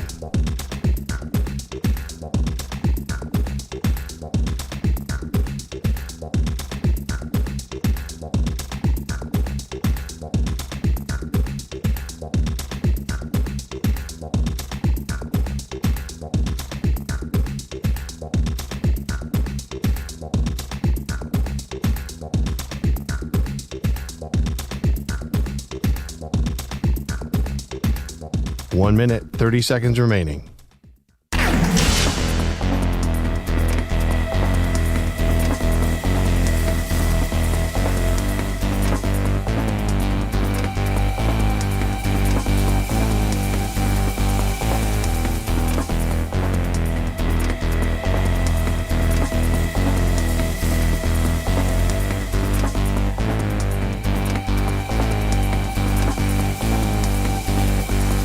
One minute remaining.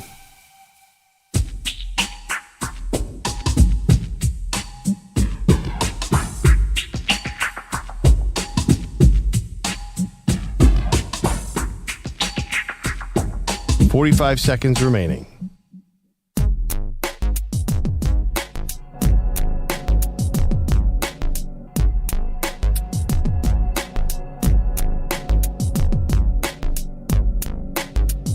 .30 seconds remaining.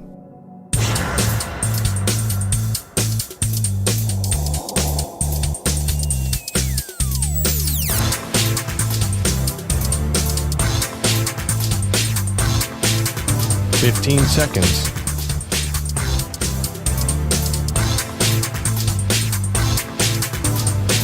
Break ends in 5 seconds.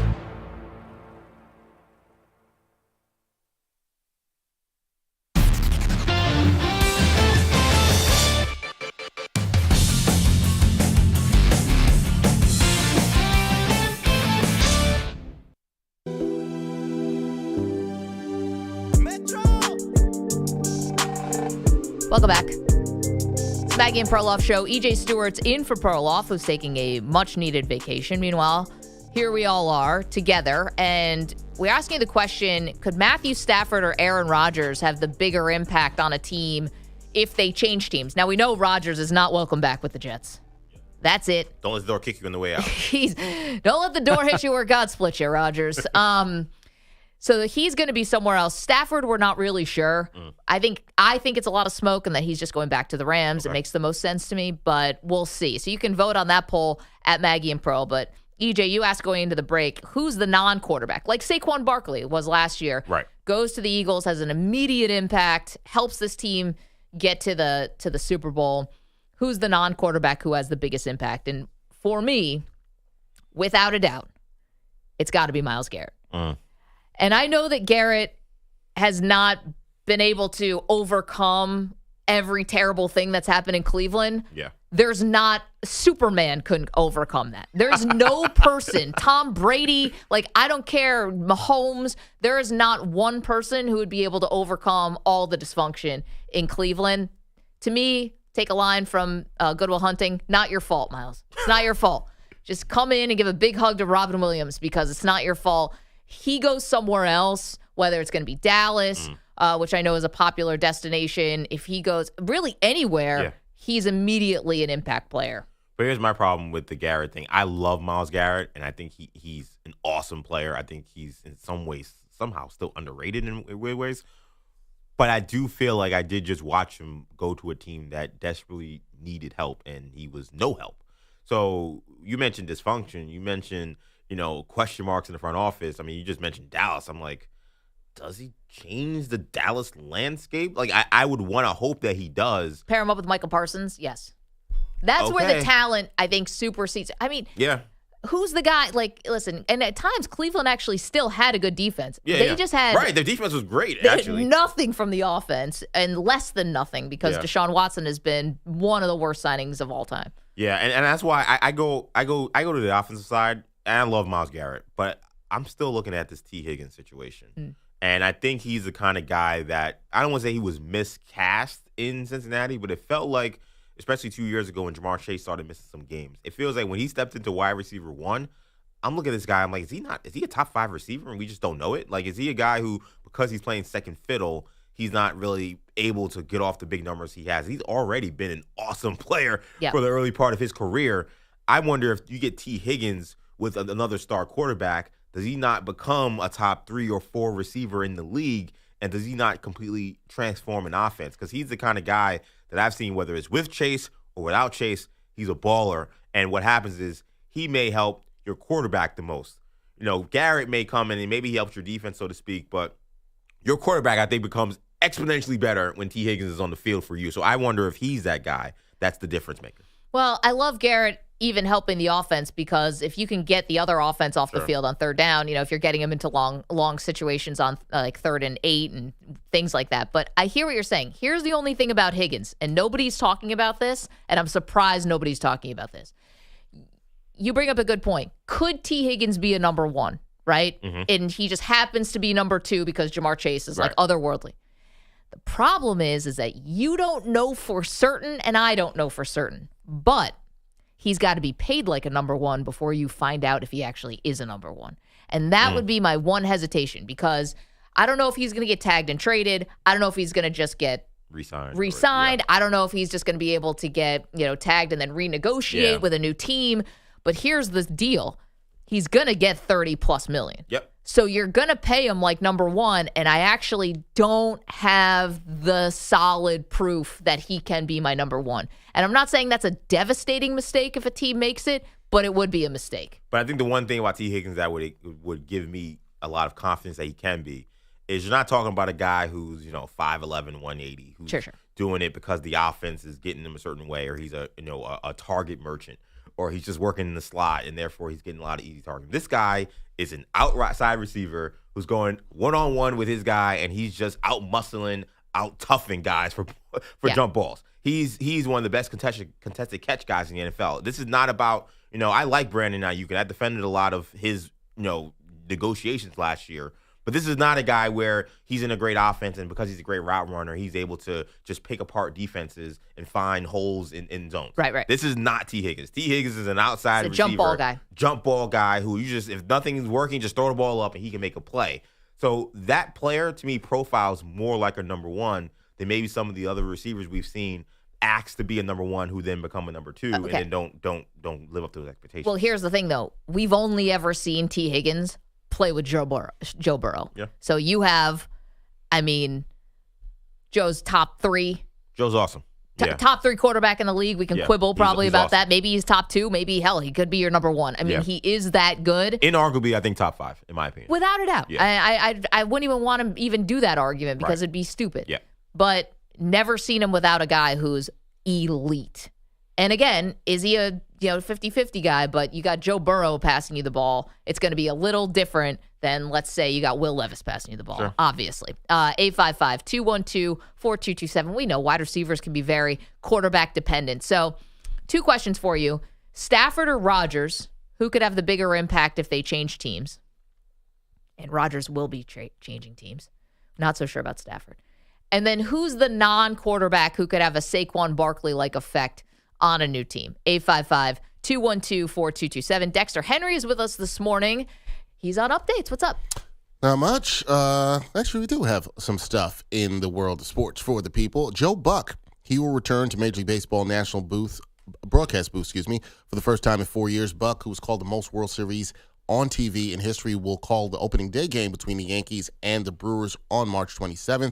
Buck did state that this is a one-off assignment, not a full return to calling the sport. So, guys, my question for you is, do you want more of Joe Buck calling baseball games? Listen, I like Buck. He also changed a lot over his career calling baseball. You hear some of his early World Series, like, Joe, wake up, man. Like, I know he didn't want to get in the way of the game, but he undersold some of these great calls. Go back to Yankees, Red Sox. Go back to some of these. And that's obviously that wasn't the World Series, but go back to some of these amazing moments. And Joe Buck is like trying not to be in the way. David Freese, in exactly. The See you tomorrow night. Well, that was an homage to his dad. But I think that he's actually, I think he's better now where he does do a little bit bigger of a call for the moment. So I'm into that. You kind of mentioned the straw man argument with the NBA. I kind of feel like Joe Buck dealt with that in his career, where it kind of just became popular to be like, this guy stinks. And I think now that we've kind of gotten away from, is he a Nepo baby? Is he actually good at his job? And now we kind of just accept him for being the position he's in. I think a lot of people love Joe Buck. I heard this and I got really excited. Yeah, he's good, man. Yeah, he's really funny, good at his job. Yeah. He's relaxed. I don't get the Joe Buck hate. You're right. I think if you want to go looking for it, like Joe Buck also happened to be, coming up at a time when social media was happening too. So we weren't getting, all the, if people really didn't like Jack Buck or whatever, it wasn't as accessible on just like social media. Became very popular to dunk on Joe Buck. Did Major League Baseball, is it a miss not to start the season with Yankees Dodgers? Huge miss. That's a Yankees No Brewers. one wants to see Yankees and Brewers to start the season. Sorry, Milwaukee. I'm just saying, there's nothing there. If you're going to do American League and National League and you're going to mix it up, you might as well go for the big enchilada, no? There's a huge storyline with Yankees Brewers. Huge? Yeah. Freshly shaved Devin Williams going back, playing against his Brewers. Yeah, how did I miss that? Yeah, yeah, that's nothing like Aaron Judge versus Shohei. Brewers fans that will miss Devin Williams without his beard, that's what's going to happen. You really got to get into the weeds to find the story. Which is not good for baseball if I have to get into the weeds to find the story on opening day. It's like I tell my journalism students, don't look at the obvious story. Go where everyone else is not going. So MLB's like, oh, Dodgers, biggest story, biggest team in baseball. No, we got to go to something on the outskirts. World Series and that's rematch? No. That's why you're doing sports journalism and not sports marketing. There you go. Sports marketing is don't overthink this thing. Yep. We had a World Series that kind of fell flat because the Dodgers were so dominant and the Yankees didn't show.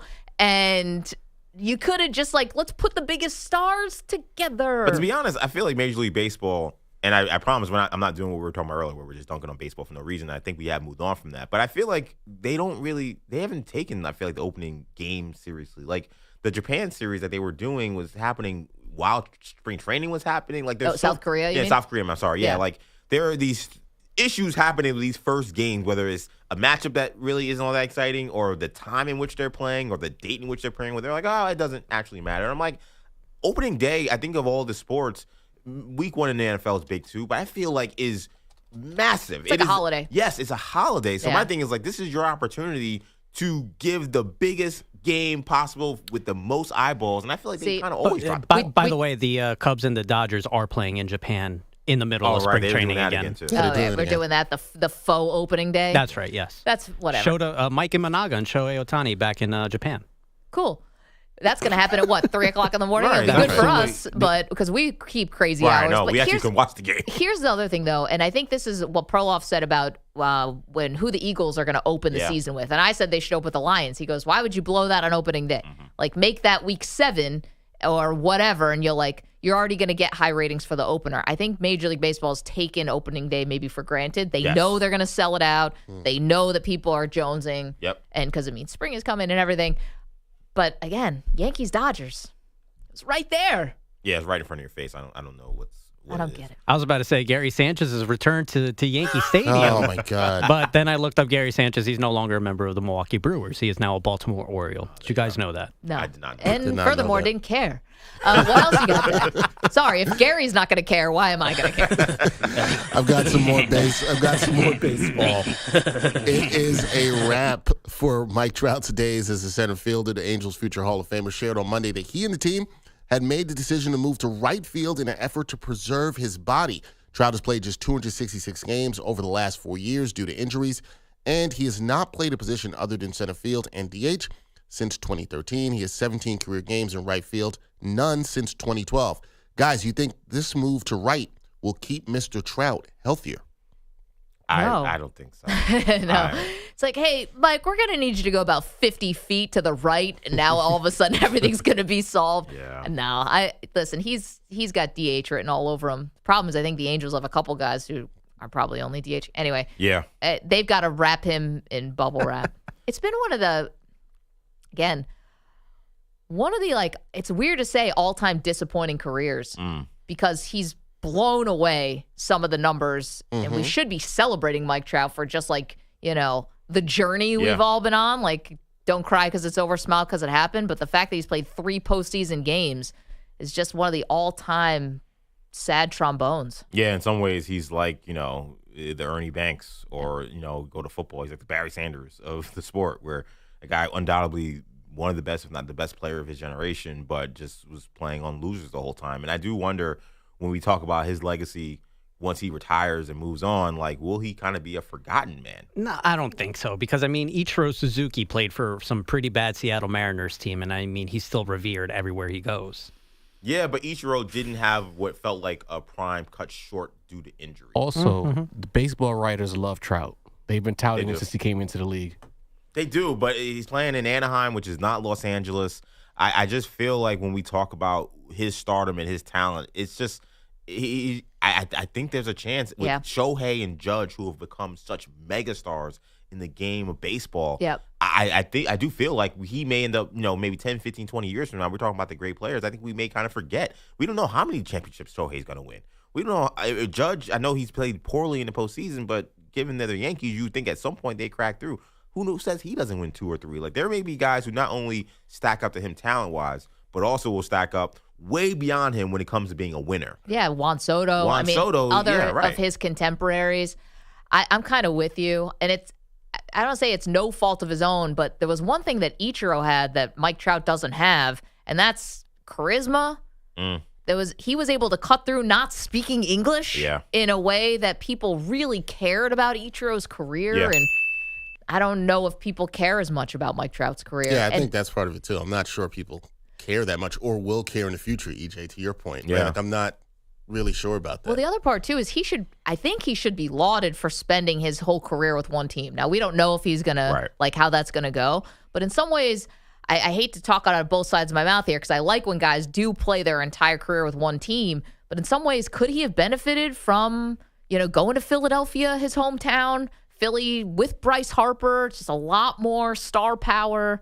Like, if he had actually flexed his muscles a little bit and asked for a trade, could he have rewritten his career? And I'll be honest, the other thing about Trout too, that when I saw these comments about him moving to right, he also mentioned he was really upset about him not being ranked that high in the MOB rankings. I think this is the lowest player ranking he's had in years. Bro, you've been not on the field. Yeah. You have to play. Yeah. It's not a legacy award. Yeah, and athletes, and you mentioned the delusion they have to have, so I guess to some degree I get it, but I'm sorry, yes, we're betting against you. I'm sorry. I've fortunately seen your team play. I've seen you not get on the field, and I've seen your injury history, and I don't think that it's a slight against you that you've kind of gone by the wayside when it comes to the greater landscape of the game. It's unfortunate. I don't think anybody takes joy in it because he seems like a perfectly fine guy. No, and also, let's be fair. He's a great talent. It's not like he's been blessed with this awesome front office. No, not at all. They spend money in all the wrong places. Haven't been able to develop a pitching staff outside of just getting lucky that Shohei Ohtani basically said, I'm coming to you because the DH didn't exist in the National League when he posted from Japan. And, it seems like maybe as opposed to giving the slings and arrows to Trout, you just have to give it to the Angels. The problem is just nobody cares about the Angels enough. Yeah, and that's a fair point, but I kind of go back to, the NBA, and we gave Dame Lillard a lot of crap for just sticking around the Blazers for too long. And I kind of feel like for Mike Trout, at what point, do we look at him and say, you kind of made this bet? Right. Yes, you have this massive contract, but you are one of the most gifted players the game has seen over the last 30 years. If you decided I'm not going to resign, or even after you resign, you say, you know what, I think it's time for me to move on, you would have found a new home. To me, he seemed content to lose 90 games a year. He said he doesn't want to be traded or move Right. from Anaheim. He's happy to be paid and play when he's available to play and hang out, it seems. At what point does that kind of become the easy way out for him? And he can look back and like you just mentioned, and I don't disagree. I think you take him completely off the hook for the issues the Angels had, but I think that also is a benefit to him because we're not going to look at him and say, hey, why didn't you win more? Is a convenient excuse that he can always point to. 855-212-4227. Dex, thanks so much. Coming up, one draftee calling their shot. Not just Cam Ward talking tough, Dexter. We've got more for you from one very high-profile quarterback. We'll get to that next. It's Maggie and Perloff. EJ Stewart in for Perloff. You're in a 5-minute break.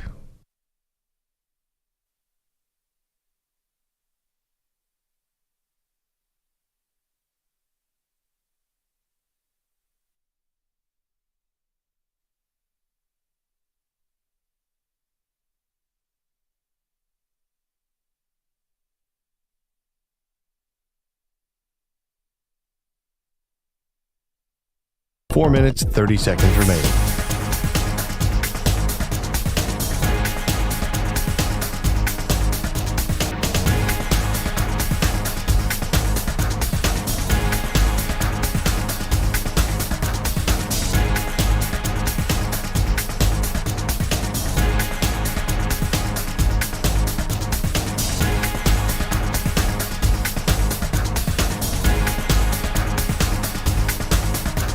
Four minutes remaining.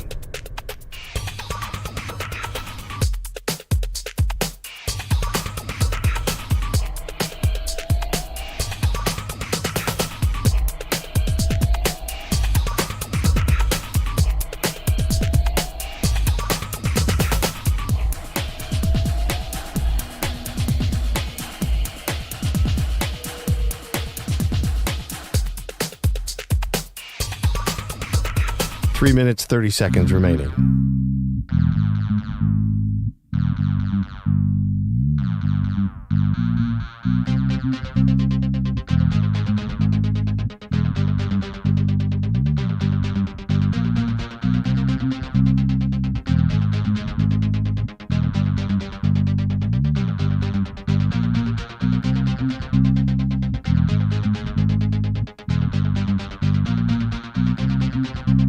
Three minutes remaining.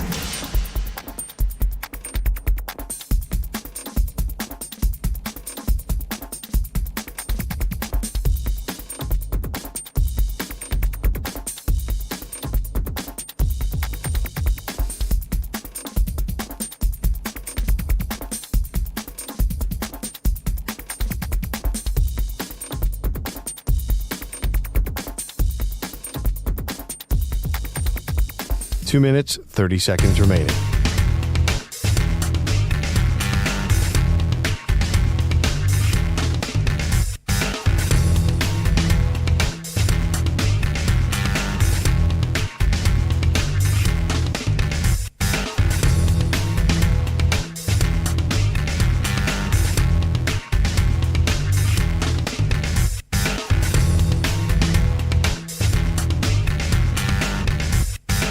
Two minutes remaining.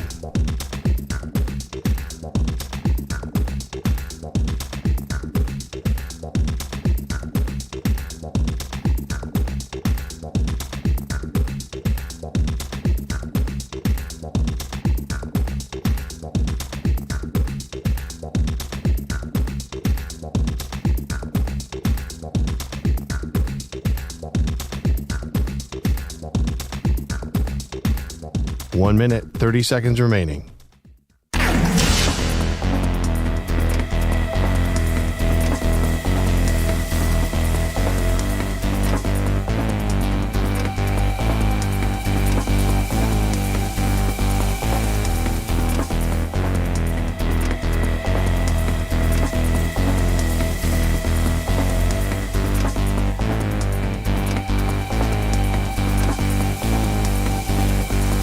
One minute remaining.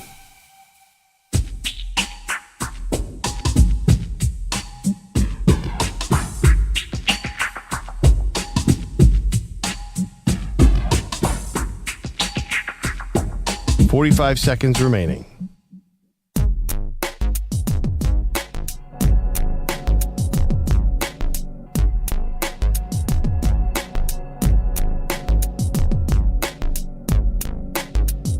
Thirty seconds remaining.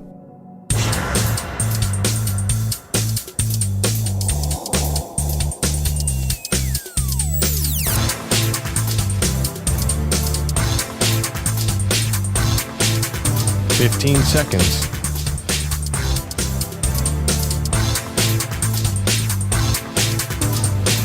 Break ends in 5 seconds.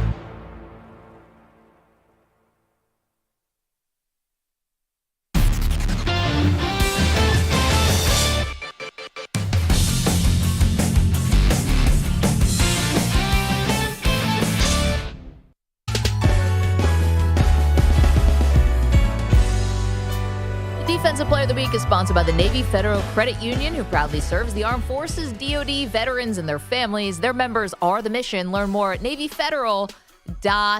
All right, well, EJ is sitting in for Perloff this week, so that means this is a Manny pick on who is the defensive player. Now, it can't be NBA, because there was certainly not a lot of defense being played in that debacle of it. NBA All-Star, whatever. Wemby actually played some defense in that All-Star game. I guess he probably got a call from Adam Silver saying, hey, you better put some effort on defense on Sunday after what you pulled on Saturday night. Yeah, they got to get disqualified from a skills competition is a new low. Chris Paul sucks. And Chris Paul looked like he was the kid in class who was just like knew he got his friend in trouble. That dude's like 45, still acting like a 12-year-old. I digress. Never changed Chris Paul. Defensive player. I think Manny went to college hoops. Okay. Maybe last night's game. Notre Dame putting the screws to Duke on the women's side. Oh, Hannah Hidalgo's a great defensive player. Two-way. Yeah, I think I'll probably go with Hannah. What do you think, EJ? So because me and Manny spend so much time together behind that glass, we end up having a lot of conversations. Mm-hmm. And we talk a lot about college basketball. And one of the things I remembered him saying was he was really excited that he got tickets to the St. John's Red Storm senior night. That's right. St. John's, very good defensive team. Yes, and Rick Pitino is an awesome defensive coach. And they just had a big win over Creighton at the Garden over the weekend in which Kadari Richmond had 4 steals. So I'm going to go with Kadari Richmond from St. John's, a team that you should pay attention to for March, as Defensive Player of the Week. Your Defensive Player of the Week is one Juju Watkins from USC. Her performance against UCLA, 8 blocks, 1 steal against top-ranked Bruins. Topped that off with a game the other night against Washington where she added another steal. I don't know, dude. 8 blocks in a week and whatever amount of steals. I don't know how to add. Juju Watkins, she's had a hell of a week on defense. She is your Defensive Player of the Week. Listen, it's never a wrong answer. Juju Watkins, I mean, until Luka got traded, she was definitely the most exciting basketball player in LA. I think I think the WNBA is waiting for Juju versus Caitlyn. That we keep talking about. We got Caitlyn. Angel. Yeah, I'm gonna be kind to Angel. I think Angel's a very good player, a star-ish player. I don't think that she profiles as a top 5 player in WNBA. Right. I think Juju Watkins projects as arguably the best player in the WNBA at some point, which puts her right in competition with Caitlin Clark. And it's going to take a while because, we're only talking about sophomore year for Juju, but she'll get there. And when she does, that's going to be the rivalry that takes the WNBA to the moon. It's going to be fun, but you're right. Juju's only a sophomore, and she's going to make way more money just going back to USC, or heaven forbid if she ever wants to transfer and just basically put her services up on the open market, which I would not be surprised about. But I bet USC will pony up to keep her. Like, she's got to stay all 4 years. Yeah, just for the money, for the bank account. And the rules. The WNBA, I believe you have to graduate in order to actually. She could probably graduate in 3 years. Right, so she maybe can do 3 years, but that'd be the earliest. So she's definitely going to be playing college basketball next year.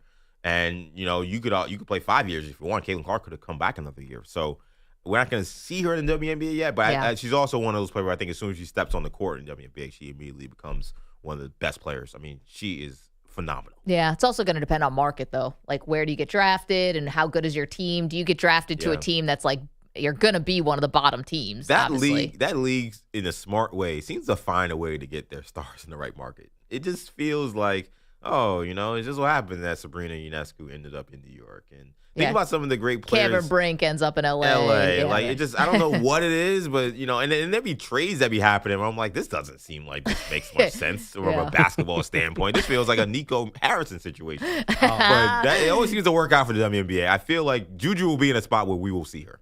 Yeah, this is smart to do, by the way. It is. Follow the NBA. Yes, David Stern model. Totally. You want to get Patrick Ewing in New York? You find a way to freeze an envelope. Exactly. Or whatever. You ain't cheating, you're not trying. 855-212-4227. Just to go off on this a little bit, this is why, and you guys know I'm a bit of a sports conspiracy theorist. Yes. Real conspiracies I don't love, but sports conspiracies I'm here for. And it never made sense to me. Let's get away from the frozen envelope. Let's get into modern era with the NBA, the ping pong balls. Yeah. So you're telling me, Stephen A. Voice, you're telling me that we've got a multi-billion-dollar business, and you're leaving these decisions up to the bounce of a ball. That doesn't make any. Just think about it from a business standpoint. Just take the sports out of it. You're telling me that the fate of these franchises, like the ebbs and flows and where you put guys, and you could say the NBA doesn't care about market. They should. Yeah, come on now. Yeah, like let's not get nuts. Yeah. And so all of this is a couple balls bouncing. And by the way, you never see it. They do it behind the scenes. Yeah. And I know the people from PricewaterhouseCoopers or whatever are there. Yeah, they also said La La Land. Okay. Like we're all just humans here, guys. I'll never believe that, EJ. It just doesn't make sense to me that, you're going to have this lottery system and you're not going to try to manipulate. And I do think it's different than the NFL. Obviously, the NFL is just, you're the worst record, you get the number one pick. So I do think the NFL is just different. And I do actually think the NFL doesn't really matter about market. I think you could be the number one pick and go to Nashville and you're going to be a big deal if you're a big deal. No question. Yeah. Yeah, I mean, the only thing is my issue with conspiracies all the time ends up being, why don't we have the smoking gun of some person deciding that I'll take a dart to the neck to tell some podcaster this is what's actually going on? Because you will get a dart in the neck. I mean, I get it, but it only takes one person, and that's what. Well, the frozen envelope got out somehow. But even that, we don't really have. We have a theory. Never happened. We don't have the person that was like, "Yep, I went into the refrigerator and I found the frozen envelope and I put it in there." That's because David Stearns is a G. Well, he is, no question about that. God rest his soul. But commish. But to me, that is the one thing about these conspiracies when it comes to NBA draft lottery and a lot of these conspiracies. Now, I will say, we still don't know who killed JFK. I mean, there is a way to keep some of these things hush-hush. And it's funny, though, because when you look at the draft lottery, and once you find, and I can introduce you to people. I know plenty of people who are super draft lottery conspiracies. Yeah. And they could give you a detail by detail definitive reason for why each team got the number one overall pick. In years in which you're like, this doesn't make sense. Where's the connection? They always find a way to tell I feel me. like I could be one of those people too. Yeah. I get it. These are your people, Maggie. Yeah. Now I found my community. Tinfoil draft theories. I've got some literature in my car, guys, that would change your life. It just doesn't make any sense, because, and I worked for the NBA when I got out of college, and that didn't, inform my opinions about this at all. Yeah. But I was able to see first and foremost what huge business it is. And I also saw how detail oriented they are. So like one of my jobs as a production assistant when I first got out of college was tracking referee calls. And we sent this directly to David Stern. Like it's not a fly by the seat of their pants league. You can't be. And so like, but you know what? We've got Cooper Flagg who's going to change the fortunes and sell tickets and this and that. And we're actually going to keep it to ping pong balls so that he lands in Utah. God knows where. Yeah. I don't think so. 855-212-4227. I get it. I'm such a big evidence guy. I'm like, I want to see the evidence. I want to see the phone calls. Like when it came to like Richard Nixon, we had Deep Throat. We had somebody, and that's going to be a drop that Manny's going to have forever now. Thanks for that. But we had somebody, we had phone calls, we had stuff. Yeah. With the sports conspiracies, there's never the person. Am I supposed to believe the NBA and the NFL is that clandestine? They're more clandestine than the FBI and the CIA? I mean, obviously they're able to keep a secret a little bit. I mean, we know all these other government conspiracies, and there's actually some proof to that. I know UFO people. Like, I can give you all the people when it comes to this stuff. But when it comes to sports, we have nothing. We just have ideas and thoughts. No, and it's more than nothing. $30 billion industry. Just like, a couple ping pong balls. And Bill from PricewaterhouseCoopers, we're going to take his word for it. Sure. Okay, coming up, major changes to college football on the horizon. Just when you thought college football may be sitting one out, here they come. Back with a vengeance. But do we actually like any of these changes? We'll outline it all for you next. It's Maggie and Perloff. EJ in for Perloff.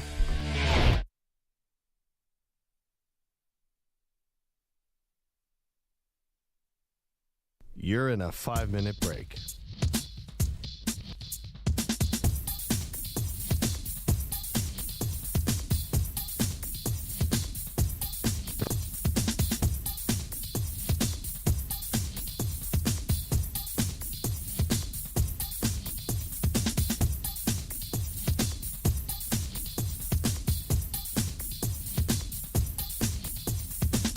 Four minutes, 30 seconds remaining.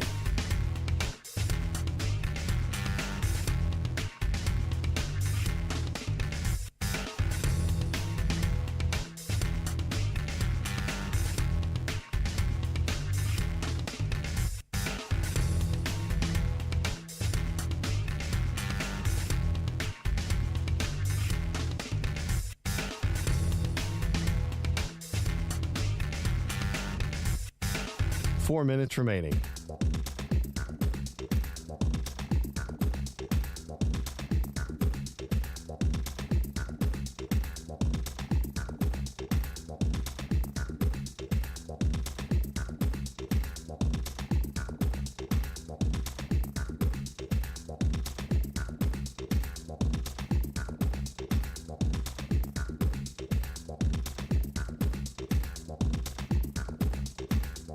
Three minutes, 30 seconds remaining.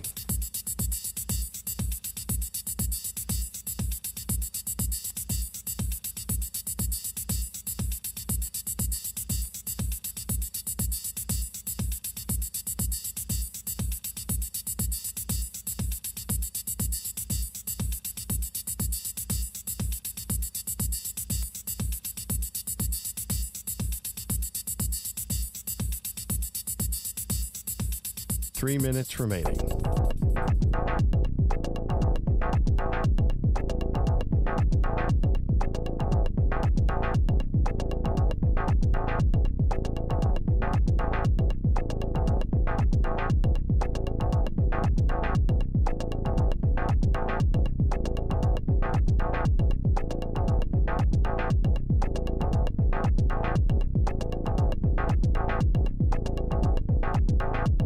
Two minutes, 30 seconds remaining.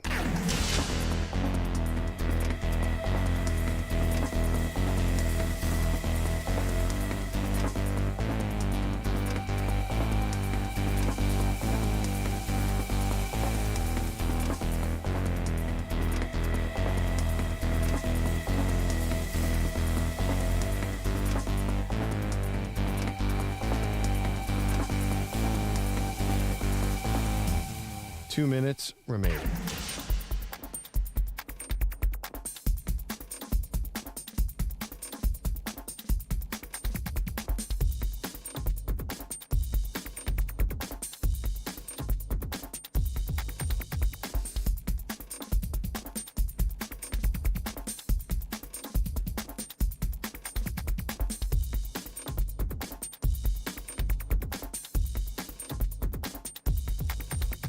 One minute, 30 seconds remaining.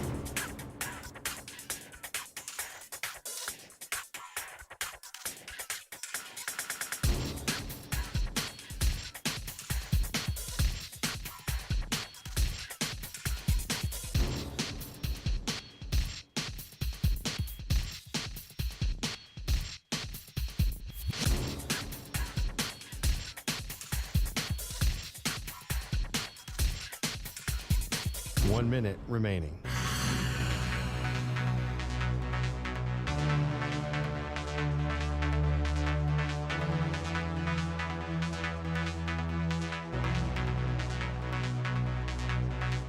Forty-five seconds remaining.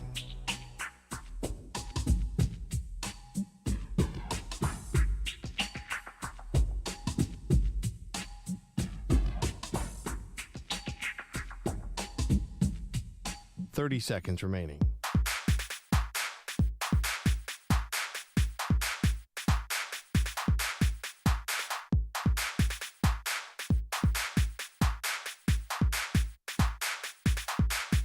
Fifteen seconds.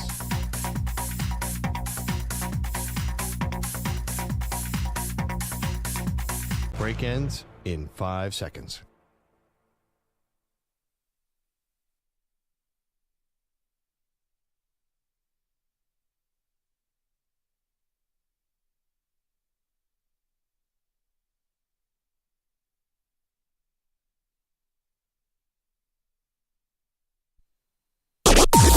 Maggie and Perloff on the Infinity Sports Network.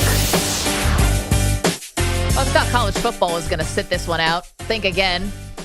It's the Maggie and Perloff show. EJ Stewart in for Perloff while he is taking a much-deserved, well-deserved vacation. Okay, so it turns out that the powers that be for the Big Ten and the SEC are plotting. And the plot is thus. It's not for this upcoming year, but it'd be for 2026. And the plot, EJ, is world domination, or at least domination of this sport. Yep. Essentially, the Big Ten and the SEC are telling the rest of college football, reportedly, here's what we want. No more 12-team playoff. We're bumping it up to either 14 or 16. Not sure yet. And when that change is made, we want 4 automatic bids each. So we're all in. Big Ten would get 4 bids. SEC would get 4 bids. The ACC would get 2. The Big 12 would get 2. So we're running out of spots here. Right. Notre Dame would also get an automatic bid if they're ranked high enough. Right. Which, shocker. And then the group of 5 team would also get 1 automatic qualifier. Now, here's the thing. I don't love the committee either, guys. Like, the committee is flawed. The committee makes dumb decisions. The committee makes TV first decisions. Right. We get all of that stuff. But I also don't love the SEC and the Big Ten automatically getting 4 teams in, EJ, when sometimes they're not going to deserve it. Oh, yeah. Now, they're the 2 biggest conferences. They're the Power 2. So I understand why they have all this muscle, but sometimes they don't go that deep. No. You know, the cool things that we like about this college football playoff, this tournament style, I know we didn't get it really in year 1 with a lot of upsets, but the idea that someone could come out of nowhere. Like, let's see what would have happened if Arizona State had beaten Texas in what was one of the best games of that entire tournament.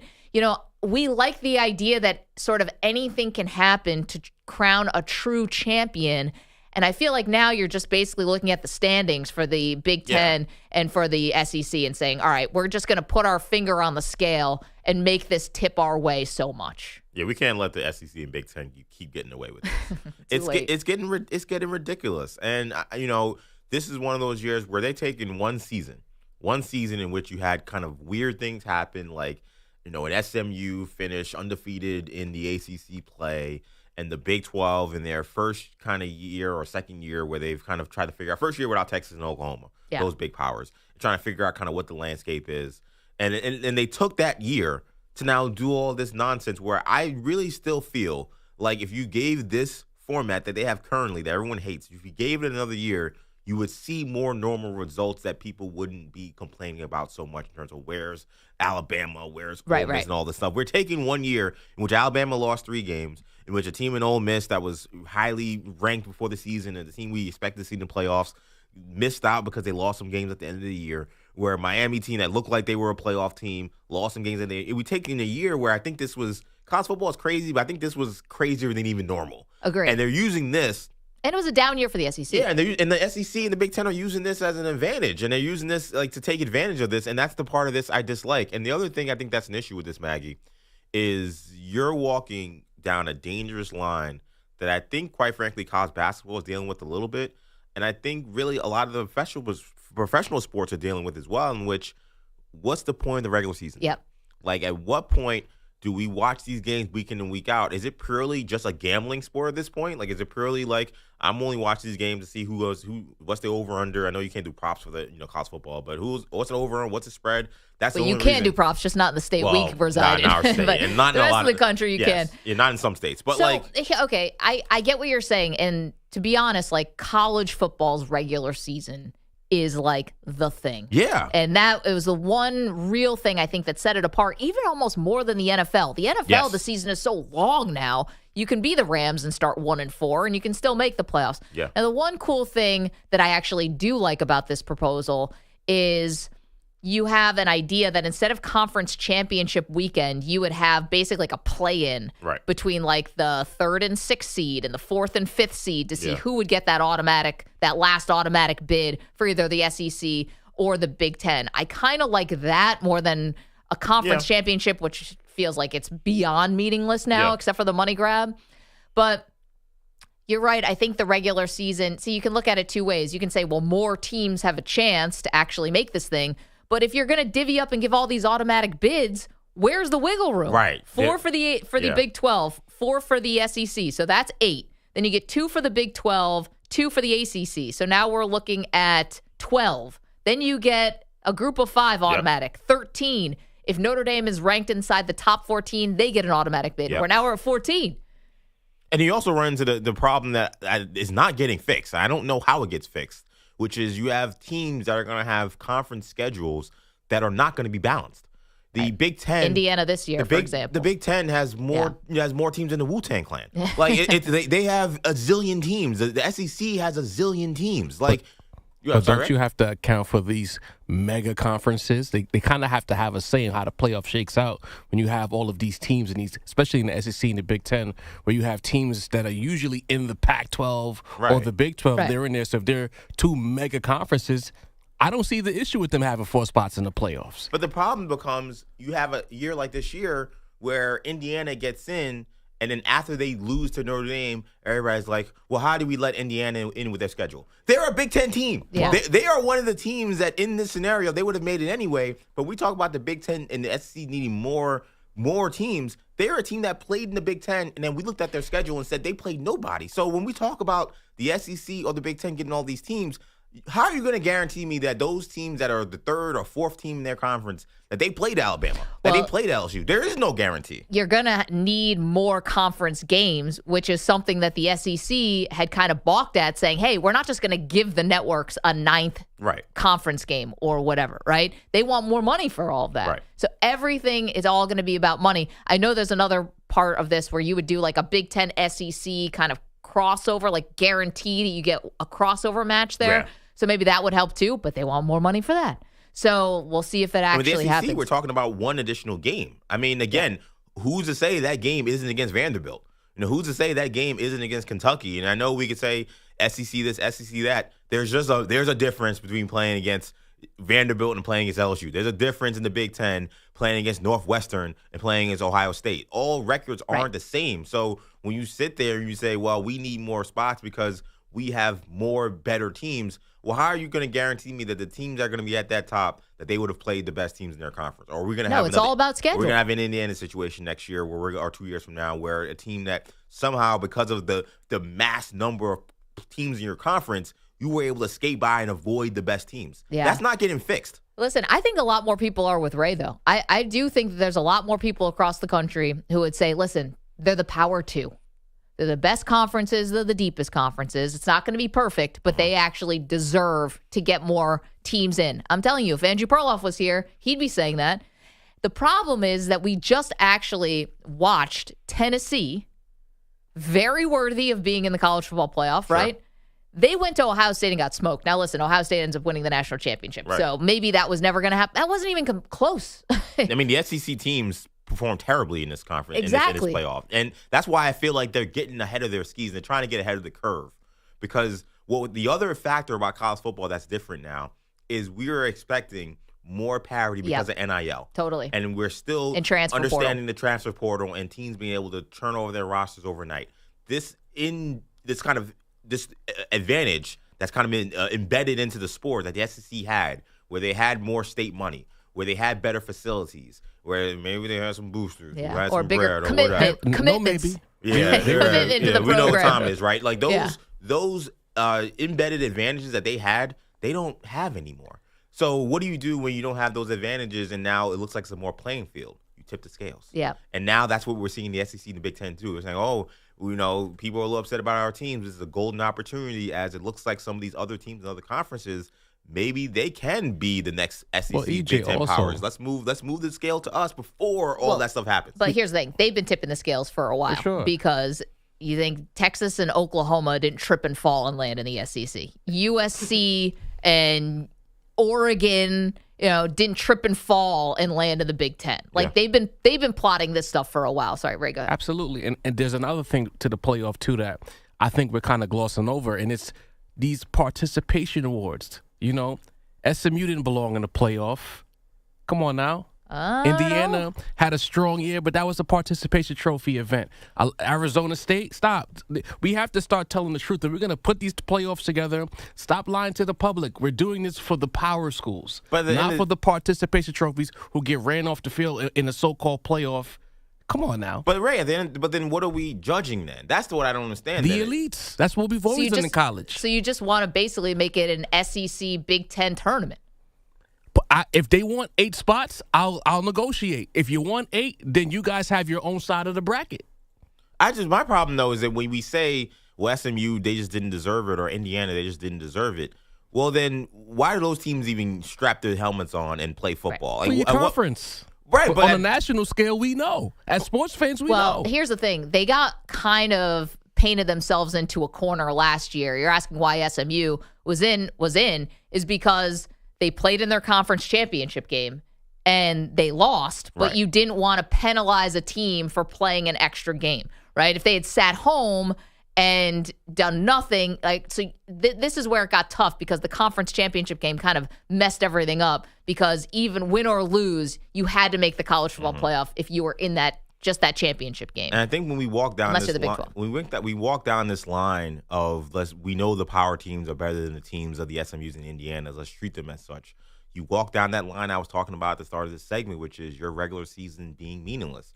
It means that when Alabama goes on the road and faces Oklahoma, it just doesn't matter whether or not they win or lose. No, because it's a power ranking, in Ray's opinion, right? It would just be a power ranking. If you think Alabama's better, well, who cares what the results say? Right. And who cares what the record says if you think they're better? And I think a lot of people feel like Ray does. I know. If Perloff was here, I think he'd be stumping for it. He would love this. He would say, same thing as you. No SMU. I mean, Arizona State, I thought, actually handled themselves very well. That was a fun game. Fair enough. And the one game they caught a stray. I understand. Yeah. And when one of the games they lost, they have their quarterback. So maybe they I think probably, even though we didn't have high expectations for them, they played their way probably into being belonging. Yeah. But I just feel like what we've seen is that it's been a struggle for these sports to keep people engaged for so many months before you get to a playoff. One of the issues I think the college football playoff had was that it was too long. It was like it felt like it took 3 months. Yeah. It was so many competing with NFL playoff games. Right, it was competing with NFL playoff games. There were so many weeks in between games. So we are having an issue with that. Now you want to go and take the best thing about college football, which is the week-to-week intensity of all these games. These fans pack 100,000 capacity stadiums week in and week out because of the opportunity to advance into this playoff, or just the pure pride of repping your school and winning these little rivalries, or big rivalries in some instances. We're going to say that now those things don't matter. Like Alabama can play Auburn, and if they lose, or whatever. Like Ohio State, Michigan. I'm sorry. I mean, that in theory really meant nothing to Ohio State. No. But at the end of the day, it meant the world because of the nature of the sport. We're not going to have a lot of those if we decide that the Big Ten and the SEC, they just run the show, and it doesn't matter if they win or lose games. We're going to put them in anyway. It's going to really dilute a lot of college football. I just think you've already made that deal with the devil. You know, in some ways you already have, because what happens? This happens in all professional sports. You start with a playoff, and then you see, well, let's expand the playoff and expand it and expand it. And while, you have more teams that are vying for these playoff spots, your regular season becomes totally meaningless. And this is the same deal with the devil now that college football is making too. And in some ways, I think they've already made it. 855-212-4227. What this comes down to, as a college football fan, listening to the sound of my voice, are you okay with the Big Ten and the SEC running everything? And by the way, they're doing it because they can threaten to just walk away and start their own tournament. So everyone else has to play ball. They're going to make more money than everyone else. The way they divvy up the pie and all that, they're just at a huge advantage. Are you okay with that as a college football fan? Because I know we're on an ACC country, and I know we're on a Big 12 country. Although the Big 12 might be very happy that they would get two automatic bids in this. But still, as Manny would say, I digress. Are you okay with the Big Ten and the SEC running the show? Ray's okay with it. He thinks, listen, you're the two biggest conferences. You're the deepest conferences. You should get to basically run everything, call your shot. I think EJ and I are a little like, not every year are you guys going to deserve 4 automatic qualifiers. Yeah. And to me, I look at the ACC and the Big 12 and these other conferences, and I feel like that meme where it's like, stand up. Stand up. But they can't, EJ. They've been totally cut off. I think the PR nightmare that would happen where we have a college football playoff that currently exists that includes everybody. If the Big Ten and the SEC randomly decided, you know what? Now the postseason championship is going to be a Big Ten SEC invitational. There is no way they can get away with that. They could do it. I'm not saying they can't do it. But I think that people would go into every year and we'd be back in the BCS era where we'd be like, there is no real champion. Because we'd be saying, no, actually, and that's what Manny actually wants to go back to. Because Manny didn't actually live through it. But there were so many years where teams weren't allowed to play in the national championship game because the BCS was trying to figure out how to decipher 3 undefeated teams or 3 teams with 1 loss, and then the team that's left standing that won their bowl game, maybe it's a Rose Bowl, maybe it's a Sugar Bowl, whatever. They say, hey, you know what? Like in Auburn or like Miami back in the day, we're the real national champions. Yeah, you know what? That's the glossier way of looking at it, where it's kind of like a revolution and like the smaller conferences stand up and actually do something.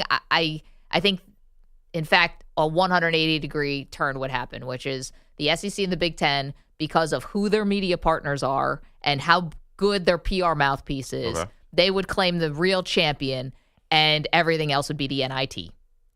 And I don't think the Big 12 and the ACC and the Group of 5, they don't, as you would say, they don't want the smoke. And I think they've already decided they're going to go along with this. They're going to make less money.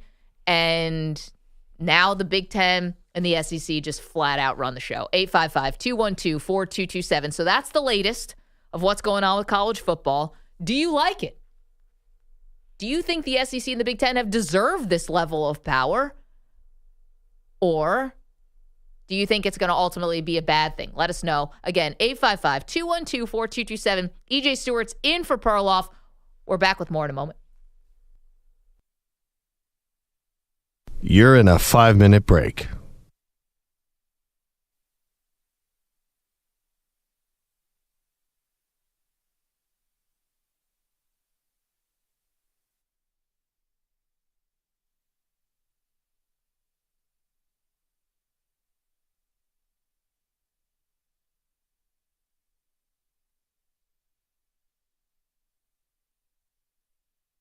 Four minutes, 30 seconds remaining.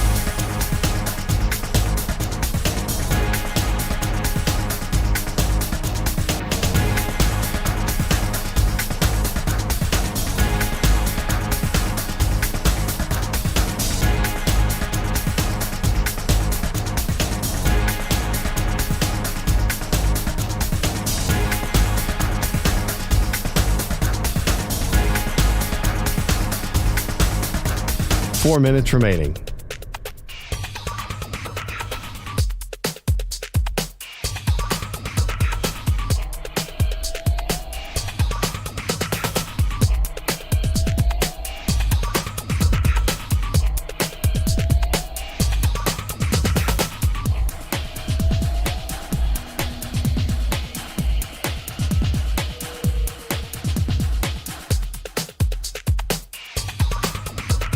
Three minutes, 30 seconds remaining.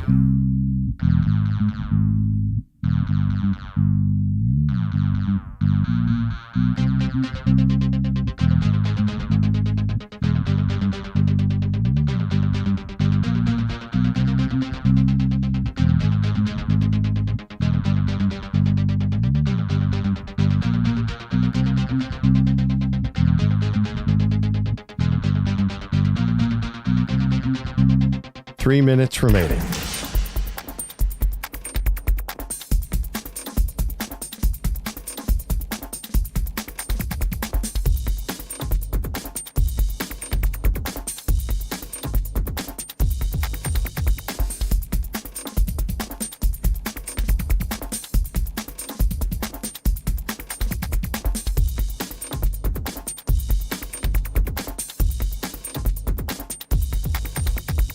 Two minutes, 30 seconds remaining.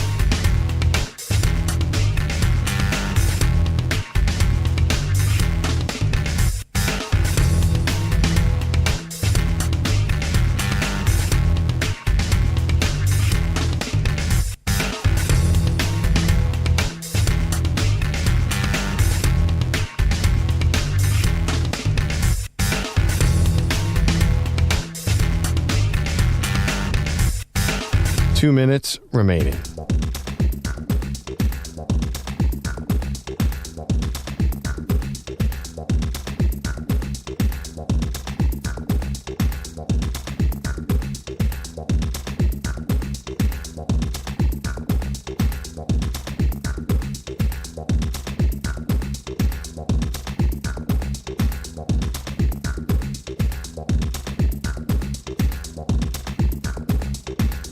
One minute, 30 seconds remaining.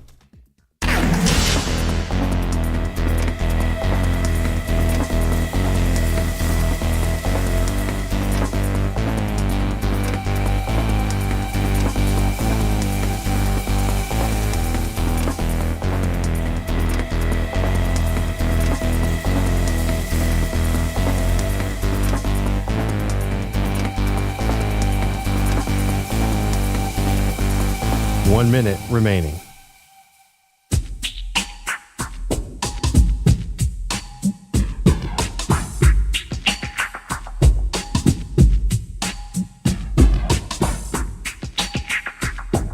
Forty-five seconds remaining.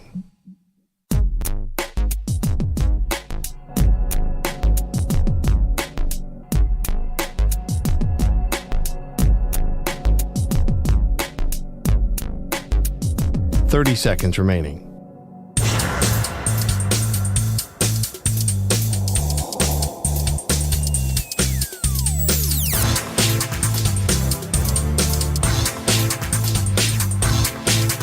Fifteen seconds.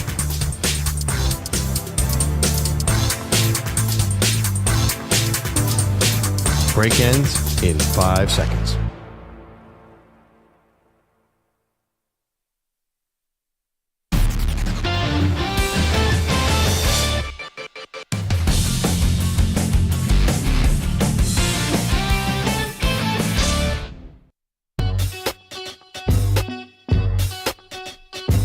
Welcome back. It's Maggie and Perloff show. EJ Stewart's in for Perloff while he is ziplining Costa Rica with the monkeys. I don't know. Did you see his dad joke, by the way?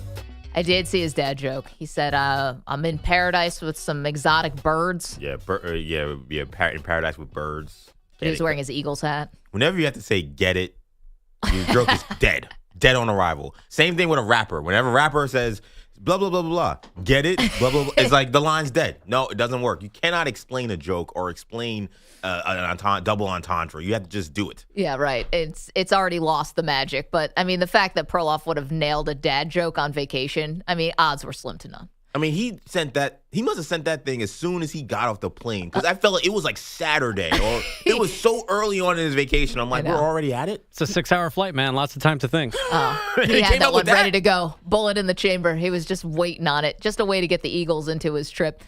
Okay, we've been talking about the college football playoff, and some reports are coming out that the powers that be and the leaders in the SEC and the Big Ten very much trying to tip the scales in their favor starting in 2026. And what that would look like is either an expansion to 14 or 16 teams, and the Big 10 and the SEC would each get 4 automatic bids. The question is, do you think the SEC and the Big Ten deserve to have this outsized influence in how we crown a college football national champion? Jay is our buddy in Nashville. Jay, what do you think? First of all, we're dealing with this winter weather down here, and I hear Perloff is in Costa Rica. I hope he comes back looking like a lobster.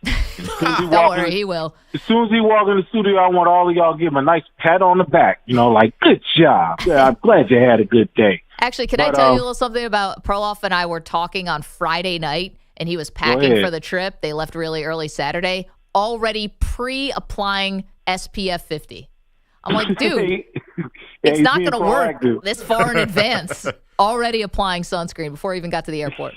Hey, the lobster tails are coming when it gets back. But I wasn't even going to call in until I heard you report this jibber jabber of an idea. I'm like, and it's funny, like all this is, what this is? This is just gold diggers and greedy people, and like they cannot.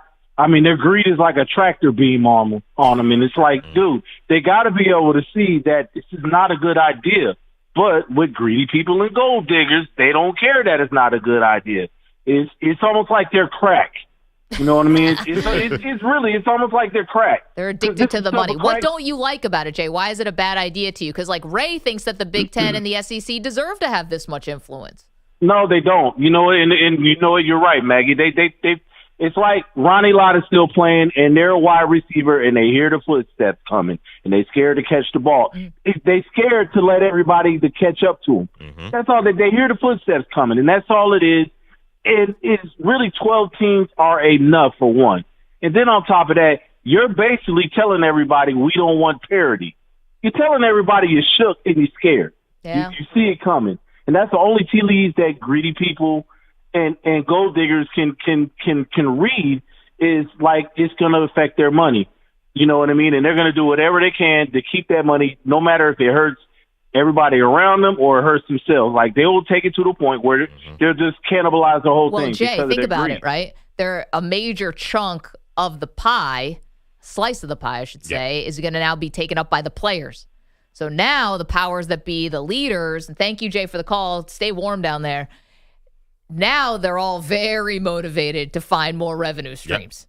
So that's going to be more games. That's going to be maybe doing some kind of play-in thing instead of the conference championship game. EJ, they're going to look under every rock and under every couch cushion to get as much spare change as humanly possible. Absolutely. Jeff's in Tucson. Jeff, what do you think? Should the SEC and Big Ten have this much power in college football? I'm an OSU grad, so I'm not going to side with they should have this much power. And, I think it goes back to what you're saying about the money. It's always going to be about the money because they're paying all this money out to these players now. So the revenue streams, the boosters in the big schools are going to give up their money out of their pockets.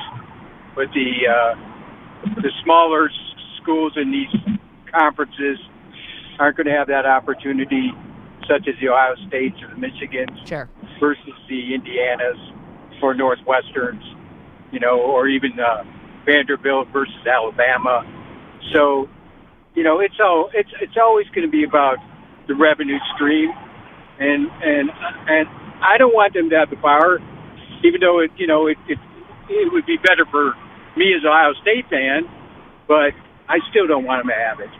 Jeff, we get it. That's very diplomatic of you because, your team is sitting on the top of the college football world right now as the national champs, the reigning champs, and you could say, screw them all. Hey, it works for my team. This is literally the team, the most expensive team ever assembled, went on to win the national championship. If that isn't an indictment on the sport, I don't know what it is. You know why I think Jeff has that mentality?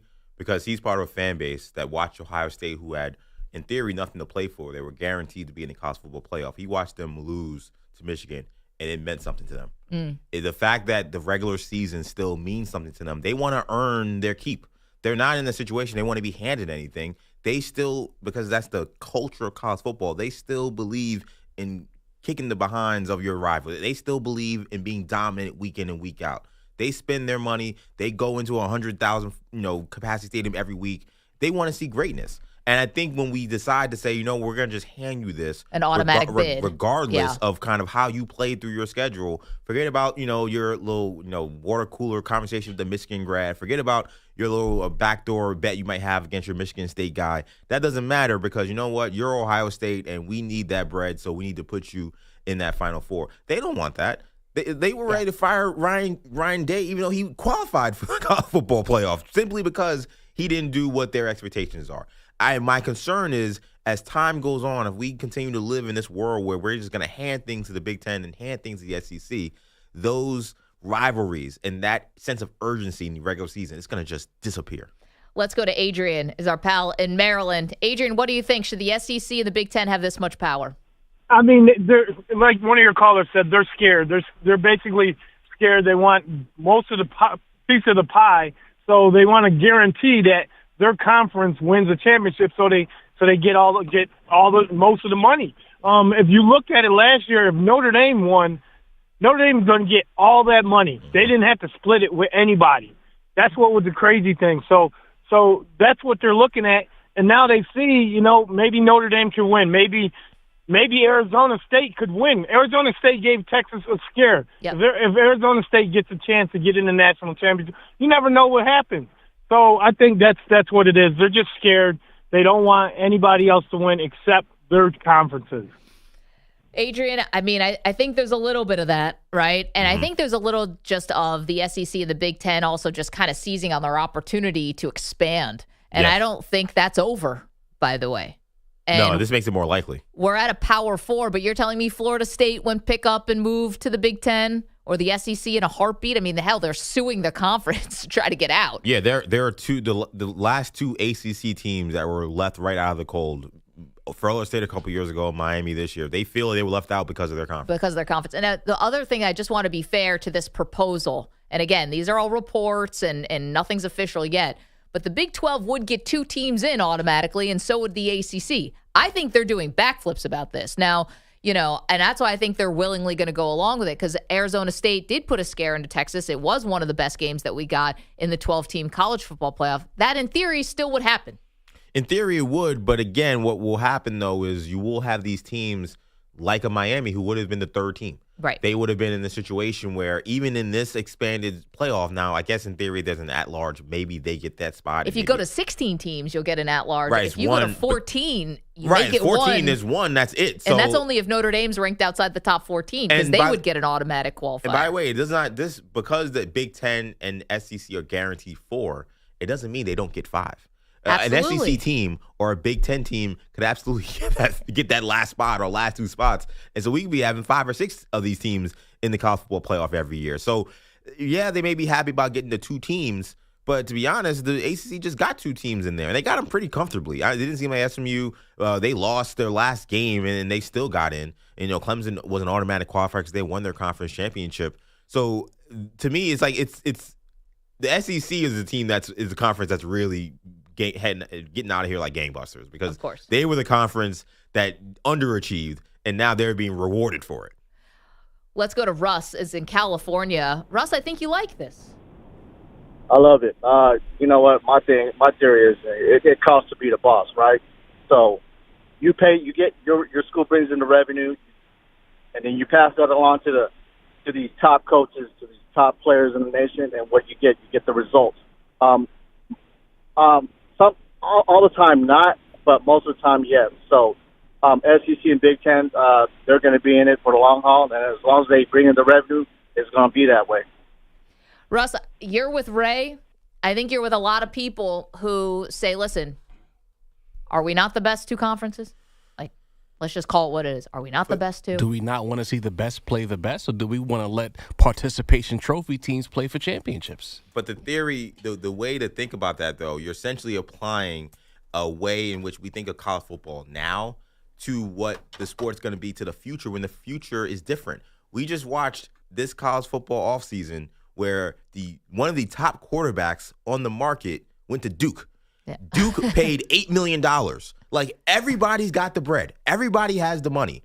All this NIL and transfer portal world we're living in that we're still learning about is even the playing field. Yeah. If you told me 6-7 years, I don't know about that. Duke just got Darren Mensah. But Last in year, the end- Miami got Cam Ward. But in the end, we still had the same blue blood programs playing for a championship. But how did Certain Indiana programs have more money than others? But how did Indiana turn over their roster last year to even have the record they had? They got to do it again. But they can. That's my thing, is that this is how the world's going to be. Indiana may not have had enough this year to compete with the Notre Dames of the world, but they were able to go from being a bottom feeder in the Big Ten to the second best team. Who's to say in 2 or 3 years they aren't like Ohio State or they aren't like Michigan? We just don't know, because the world of college football is completely the timeline is completely unknown. Yeah, we don't know what's going to happen in the future, and the SEC is like, let's get ahead of this before these other schools out of nowhere become powers potentially, because the NIL is the biggest equalizer right now. And I think that they get worried about programs like SMU and the places like who have all this money but have not been able to kind of like apply it in a way that's going to be so obvious to just lure transfers. I mean, look at what else is happening. Keep the calls coming, by the way, at 855-212-4227. You have teams like Nebraska and others are following suit. Can't even do the spring game, because they'll say that schools will come and poach their teams. Yeah. Like, straight up canceling these traditions because they've got to be so, like, close ranks to make sure that nobody comes and finds their player. And that's Nebraska. Who was one of the Nebraska player in the last 15 years? They're worried about Raiola, but I'm like, we all know he's good, guys. Right, but I think they're worried about some of these other guys who may flash in a spring game, a running back, a lineman. Like, so many of these teams are also, they're getting a lot of these offensive linemen from smaller schools who are really good. They just play on bad teams, and they go to greener pastures, and they end up being very productive players. So I think they're worried about everybody on their roster. Yep. And the SEC, I respect the hustle, and I respect the con. But I'm going to spot out the con, and I'm going to tell you it's a hustle. 855-212-4227. All right, we're asking you today, should the Big Ten and the SEC in these new proposed changes to the college football playoff that they're planning and the plotting right now, do they deserve all this power? Dexter Henry is here with headlines and updates. What's up, dude? What's going on? We got some more baseball news. Star slugger Vladimir Guerrero Jr. and the Blue Jays, they did not reach an agreement on a contract extension before his Monday night deadline. Guerrero Jr. said he does not plan to negotiate a potential contract extension in season. So this paves the way for him to reach free agency in November. As you know, guys, it's going to be quite a few teams lining up for his services next offseason. We saw the Blue Jays strike out several times in free agency this offseason. Do you see Vlad Jr. re-upping in Toronto, or is he moving on? I think he's probably getting traded at the deadline, no? That too. I mean, if you're the Blue Jays, isn't that the responsible thing to do? Unless you get out gangbusters and all of a sudden you look like a championship contender, but you got to trade him at the deadline to make sure he doesn't walk for a qualifying, like just a draft pick or something, right? Vladdy Guerrero, congratulations. You are a Colorado Rocky. Oh, let's hope not. Yeah. Let's hope I thought not. you were going to say a New York Yankee. Aren't they? No, he's not going to be a Yankee. New York. Oh, well, isn't there issue? Well, now they re-signed Alonso, though, so it's a logjam at first. But Well, there are a couple of options in that contract for Alonso. Vlad is on the way. Vlad's on the way. Somebody's playing DH. Yeah, I'm like, put that guy in blue and orange. He might as well go to bed in blue and orange pajamas. I mean, it's a wrap. Blue and orange. Is he going to play power forward for the Knicks? Wait, hold on. He has the body. Come on, man. This is true. The Dodgers get everybody. I mean, I know they got Freddie Freeman at first, but how much longer is Freeman going to play? But there's already been ties to his relationships with Soto. And I think, and I've said this before, I think the Mets, they haven't had any advantage with the Japanese players. I think they may have an advantage with some of these Latino players because of the stars they have in their team. Now Soto, now Francisco Lindor. We've seen a big shift with the Dodgers getting a lot of guys. I think that shift may change in a little bit because of the guys the Mets have been putting together. And I think they signed that Alonso contract with all those options because they want Alonso to have a big year, go off, and then opt out and go somewhere else so we can sign Vladimir Guerrero. I think they were smart in terms of why they did this. I will say, though, has any city taken more losses in a year than Toronto? I mean, Drake got destroyed in a rap beef. Oh, I didn't even think about that. Tristan Thompson, who's from the area, is claiming that he can, run up the score on the Raptors and nothing they could do about it because it's his city. Tristan Thompson, we just found out he's still in the NBA. Yeah, I learned he was still in the NBA. I thought he was a full-time Kardashian. Yeah. And now they're losing Vladimir Guerrero Jr. I mean, Toronto's one of the coolest cities in the world, and it's just been straight L's for them. You didn't mention the tariffs. Oh, then the tariffs are coming. It's a nightmare. They just lost to the U.S. and Canada and Four Nations. Exactly. They might lose again on Thursday. Well, nothing's we'll see. going well. It's not Toronto, but Canada. Yeah. Haven't won a Stanley Cup since, dinosaurs roamed the earth. Oh, man, I don't like this, guys. We're on in Toronto. I love Toronto. I love Toronto too. It's one of my favorite love cities. the Sky Dome. Oh, man. The Sky Dome. That's one of my top maybe 5 cities that I have never been to that I really want to visit. Oh, you got to get there. You will love elite. it. You will love it. Great Everyone's food elite. scene. Yep. Good people. More of a summertime visit. But Yeah. it's still fun in the Fantastic winter. summertime visit. I don't know. Because it's already -2 here, and I don't want to go to a place that's -4. And Maggie lives close enough to where she could drive. I think she has a good idea of what the weather is going to be. Yeah, no. growing up in Binghamton. Yeah, well, and also my husband's from Rochester, which you can pull a Sarah Palin. We can see Toronto from our house. This is true. Yeah. What else you got, Dex? More baseball. The Red Sox, they made some major moves this offseason, right? With their latest move being the signing of third baseman Alex Bregman to a 3-year, $120 million contract. But will Bregman play third base this season in Boston? 3-time Red Sox All-Star Rafael Devers, who has played the hot corner for Boston since 2017, was asked if he would give up his position. Here's what Devers said on Monday through his interpreter.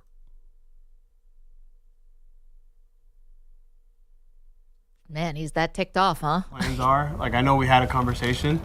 I made it clear kind of what my desires were. And yeah, whatever happens from here, I don't know.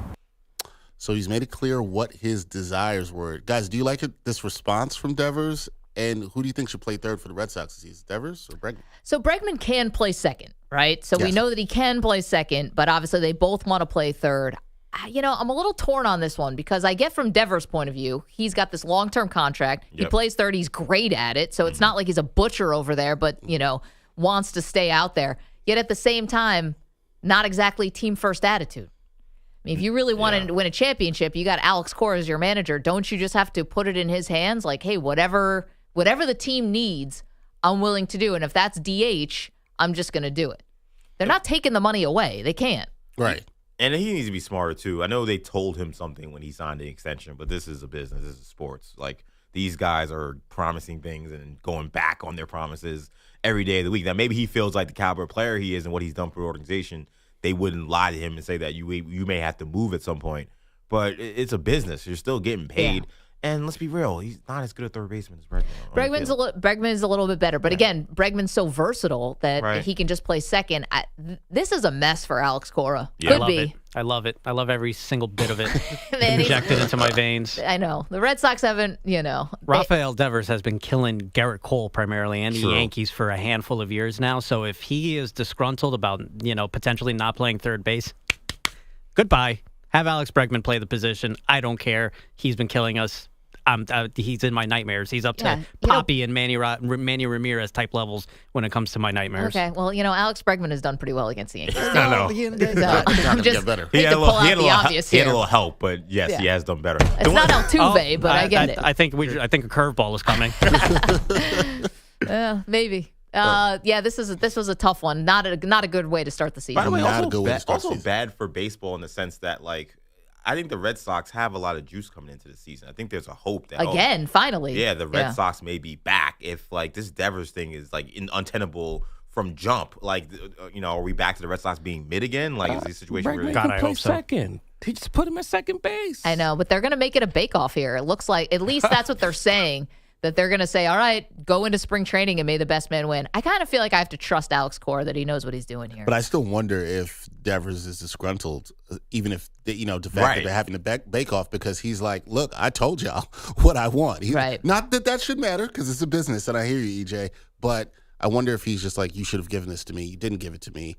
Or I've earned this because I've been playing this position since 2017. I wonder if he's still disgruntled over that. That's a question. Interesting. Definitely something to keep an eye on. Dexter, thank you so much. See you guys on the phones. You want to talk about the latest in college football. That would be a meeting that's happening now between the Big Ten and the SEC muckety mucks, and they basically want to take over the entire college football playoff. They want to expand it from 12 teams to either 14 or 16, and they want 4 automatic qualifiers for each of their Power 2 conferences.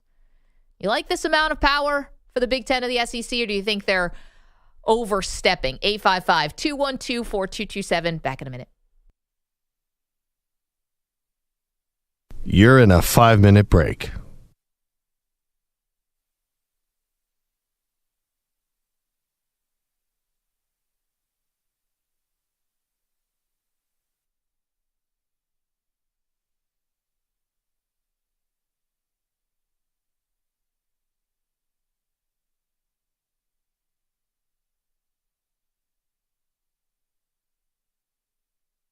Four minutes, 30 seconds remaining.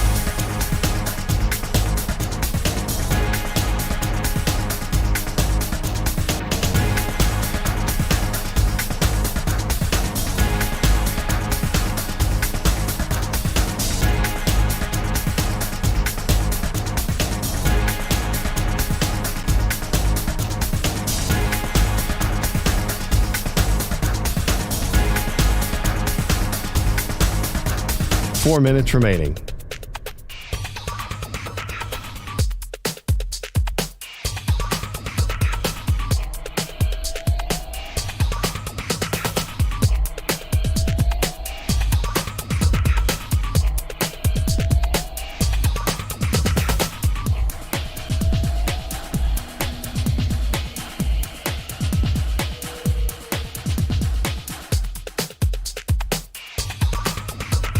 Three minutes, 30 seconds remaining.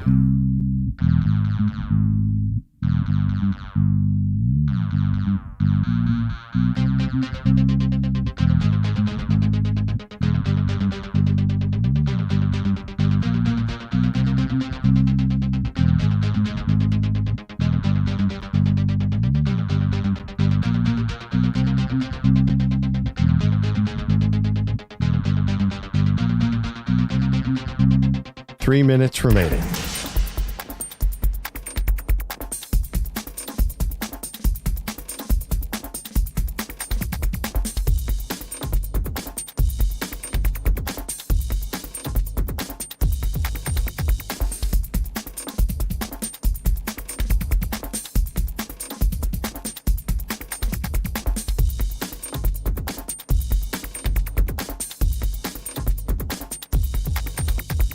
Two minutes, 30 seconds remaining.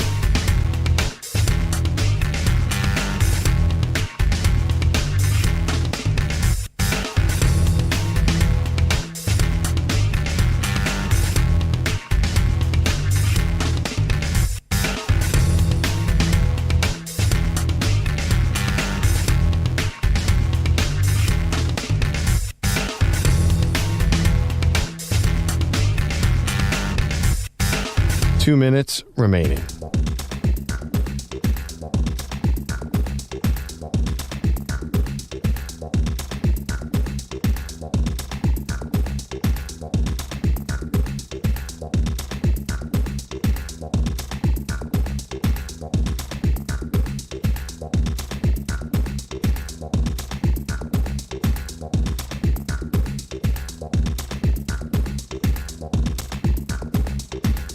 One minute, 30 seconds remaining.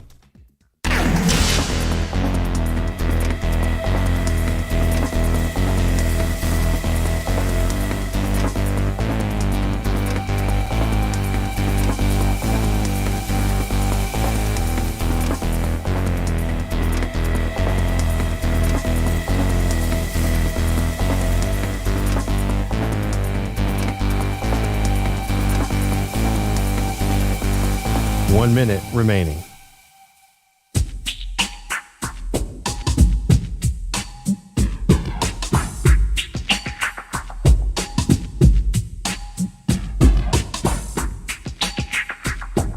$45 seconds remaining.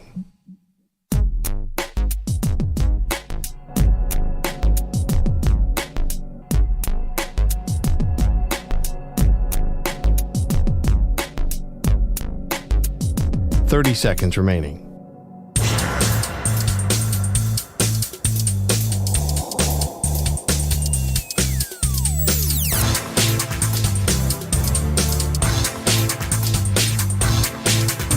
15 seconds.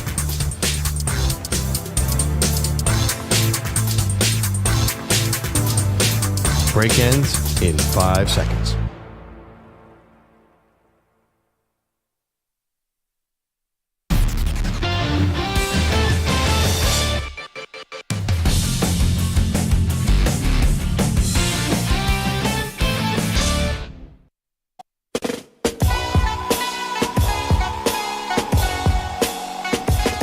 Welcome back. It's Maggie and Perloff show. EJ Stewart's in for Perloff, and we're talking about the state of college football because some major changes could be on the horizon. The SEC and the Big Ten leaders are meeting right now. The reports are they're planning to propose not only expanding the college football playoff field from 12 teams to either 14 or 16, but both of those Power 2 conferences want 4 automatic bids, no questions asked. So essentially, this tips the scales very much in their favor, EJ. And essentially, as much as you thought these 2 conferences ran the sport already, they will run the sport even more so. And we're asking, do they deserve this outsized power? Rich is in California. Rich, what do you think? Good for college football or bad for college football? Well, you're talking to somebody who wants the demise of the Pac-12. So I'm absolutely opposed to it. And I think all it's going to do, and we're starting to see it in California where Division II teams are dropping football completely. The schools that have no chance or become feeder schools for these 2 conferences are going to be looking at whether or not they should even keep football because of the cost involved and the liability. So in essence, I think what this is just a way to monopolize the talent. I mean, you've already got just Cal lost their quarterback in the NIL portal. Yep. And maybe they ought to sit there and just spend a little time getting this thing straightened out without turning literally everybody that's not in those 2 conferences into feeder schools.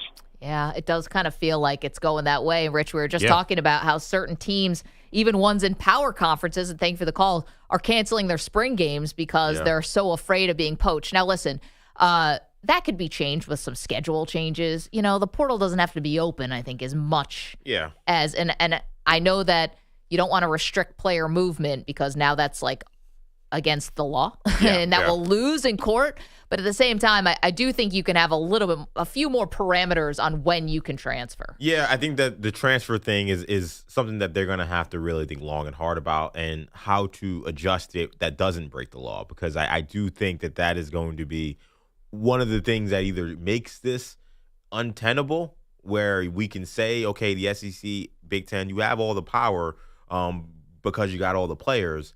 If that's not the case and we have the Wild Wild West that we continue to have, which means that a guy's not getting an opportunity, he can just go somewhere else, or someone just gives him more money, he can go somewhere else, you are still going to have some of these teams that are maybe not necessarily, well, I mentioned Duke before. I mean, Duke's not a power, but Duke is out there pending. But maybe it's a Wake Forest or someone really who's not into football like that, Northwestern. You're going to have Miami. You're going to have Oklahoma State. You're going to have, like, big schools that aren't in the SEC, in the Big Ten. They're going to say, hey, what about us? Look at the talent that we're getting in here. How are you going to leave us out? Like, that transfer portal thing, I think, is going to be huge in terms of the future of this, because if we are in a situation where there are no restrictions still, then if a kid's not playing, a kid's not playing. He's not going to say, oh, I'm not going to play for the SEC because, 4 automatic bids. 4 automatic bids. He wants to start. He wants to, because at the end of the day, they want to go to the NFL. Yeah. Like, yes, they want to win a championship. Yes, they want the glory. But at the end of the day, this is all about trying to become a millionaire and getting generational wealth, right? Or getting paid at the college level. Or that too, right. You're going to make more if you're the starting quarterback anywhere than the backup. Exactly. Unless you're like one of these phenoms who gets paid like, the kid from Michigan or like a Julian Sayin or whatever. Yep. Kevin is in Oregon. Kevin, what do you think? Should the Big Ten and the SEC have this much power?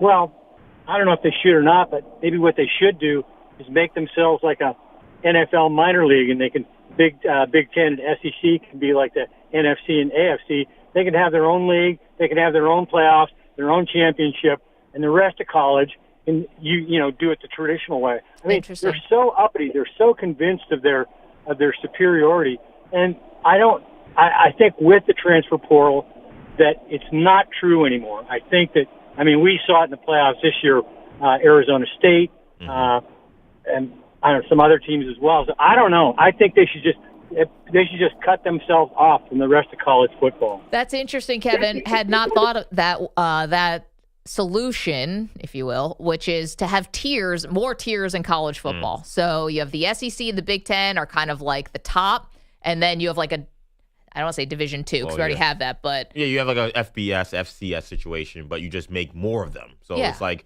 there's a top FBS, and then there's a sub FBS. That would be the other conferences besides the Big Ten and the SEC. I honestly feel like that's probably our future.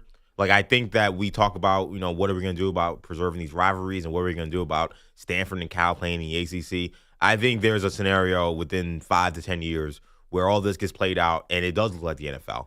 Where we have a Southeast division, Little more and a regional. Northeast division, and a Midwest division, and you're playing basically there isn't a Big Ten or an SEC. There's just two conferences, and they try to figure out a way to make a schedule. Excuse me, that's yeah.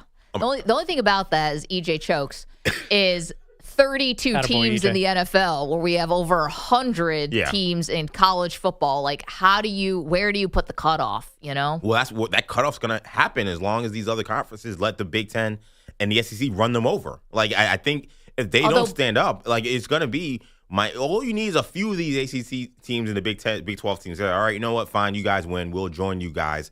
And those conferences fold, just like the Pac-12 did. It just takes one little push, just like the Joker said in The Dark Knight. One little push, and then everyone loses their mind.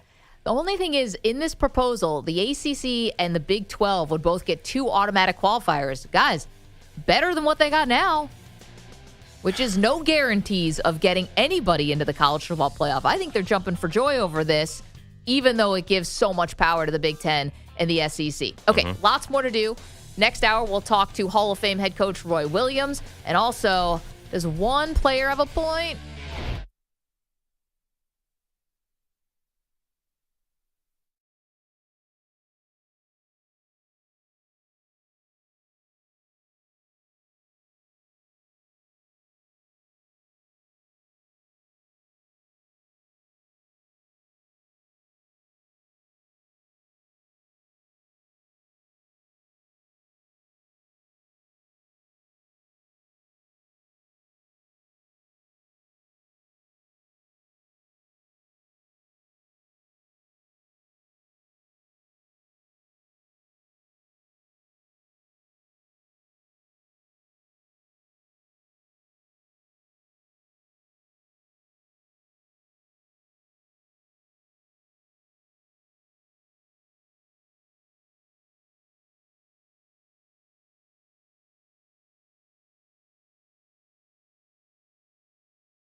Two minutes, 30 seconds remaining.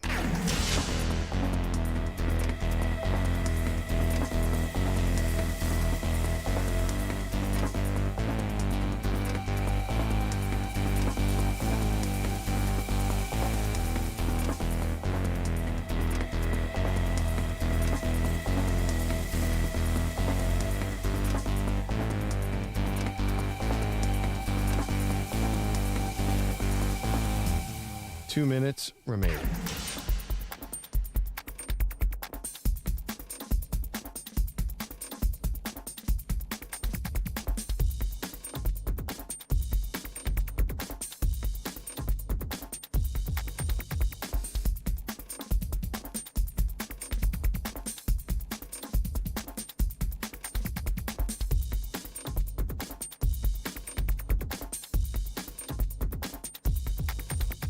One minute, 30 seconds remaining.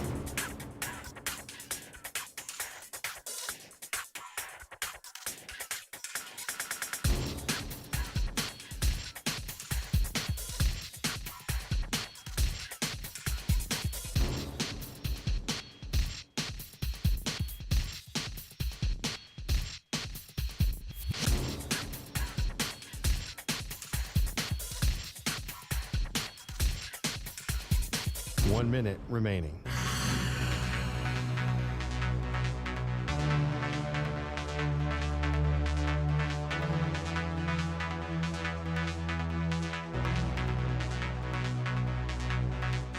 Forty-five seconds remaining.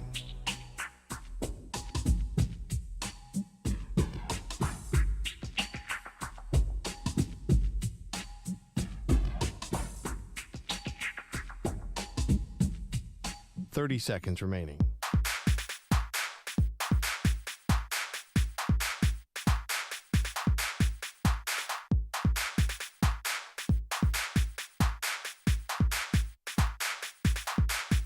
Fifteen seconds.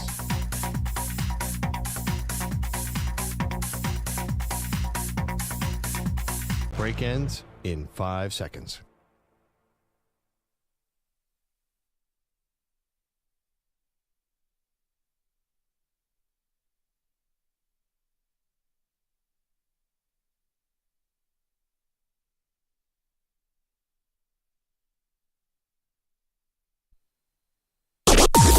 Maggie and Perloff on the Infinity Sports Network.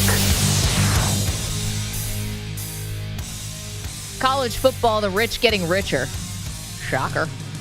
Welcome to the show. Perloff on vacation. EJ Stewart sliding over for Pearl. And, you know, it was a report that came out yesterday, EJ, and you can tell that this sort of weather balloon's getting floated out there. Yep. Kind of get the public sort of ready to hear the news, which is in 2026, which will be here before we know it, that the SEC and the Big Ten are going to make a proposal where not only will the college football playoff expand from 12 teams to either 14 or 16, but basically the Big Ten and the SEC want to take over this tournament. And how they would do it is that they would give themselves 4 automatic qualifiers each. Now, after that, Big 12 would get 2, ACC would get 2. Yep. And they might be thrilled about that, to be honest. The group of 5 would get 1. Notre Dame would automatically get a bid if they're ranked inside the top 14.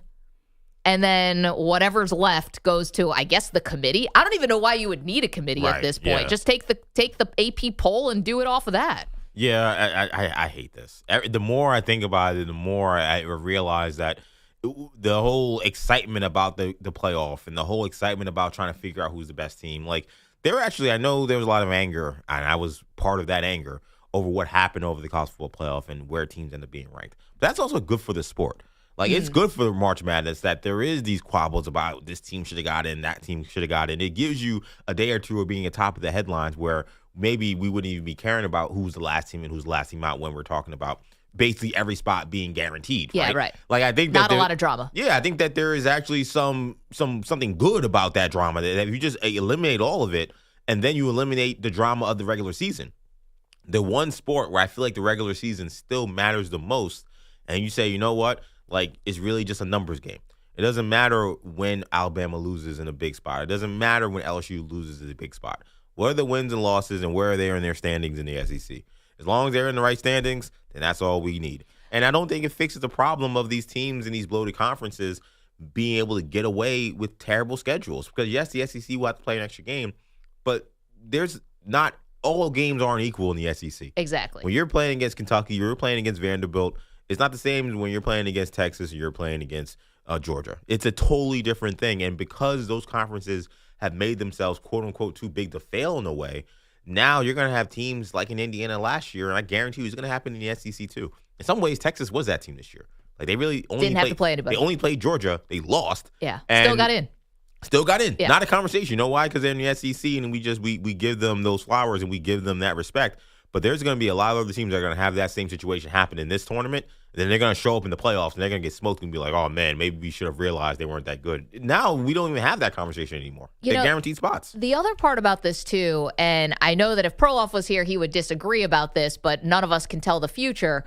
What was the biggest complaint about this year's college football playoff, at least the first round? The games were terrible. Games are terrible. Blowouts, right? And everyone want to change everything because of all these blowouts. What makes you think we're not getting blowouts if you change this format? Oh, yeah. You're like putting in a fourth SEC team or a fourth Big Ten team so that it can be Rutgers, right? Northwestern, so that it can be Vanderbilt. Michigan State, to even be the honest, better teams. Bad to say Vanderbilt this year because they did pull off an all-time upset against Alabama, but that was decades in the making, right? Yeah. So it's like if you think you're getting a better quality of game, not so fast, as Lee Corso would say. Yeah. I don't think you're necessarily guaranteed to have a better quality of game. I think there were other things and other tweaks that could have been made to the 12-team format that could have made this a lot better. Like, for example, the teams that got first-round byes, the Oregons, the Boise's, give them home games, okay? Maybe we don't put them in some, kind of like atmosphere, like a less than awesome atmosphere where it feels really corporate and you're basically just in a neutral site NFL stadium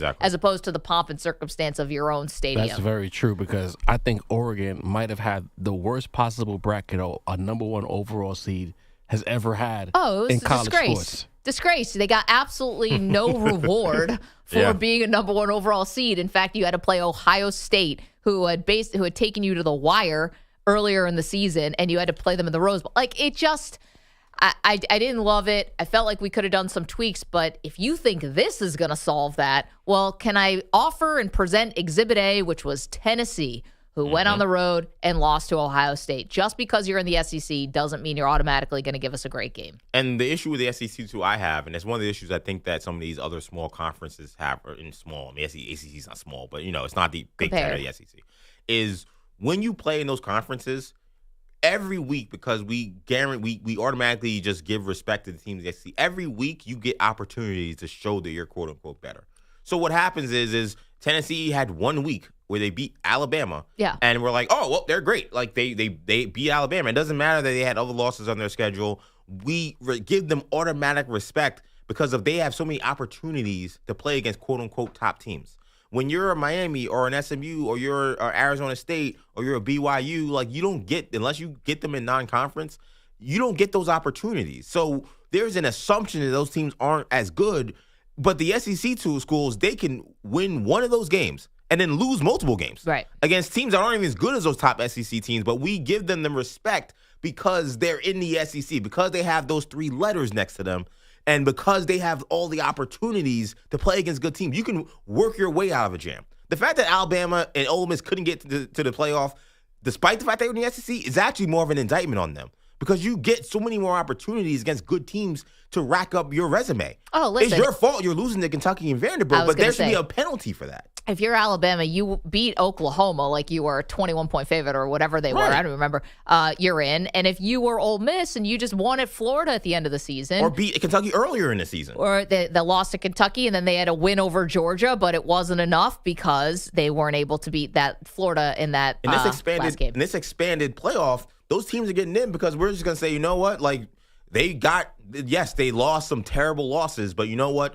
Because of the schedule, because there's just so many good teams in their conference, quote unquote, we have to give them the respect. Listen, I don't want to be naive here. We're talking about some of the changes that are coming down the pike to college football. The Big Ten and the SEC are going to really flex their muscle to try to get 4 automatic bids for themselves each. So 8 automatic bids from the SEC and the Big Ten in a future college football playoff that would start in 2026. That's the report.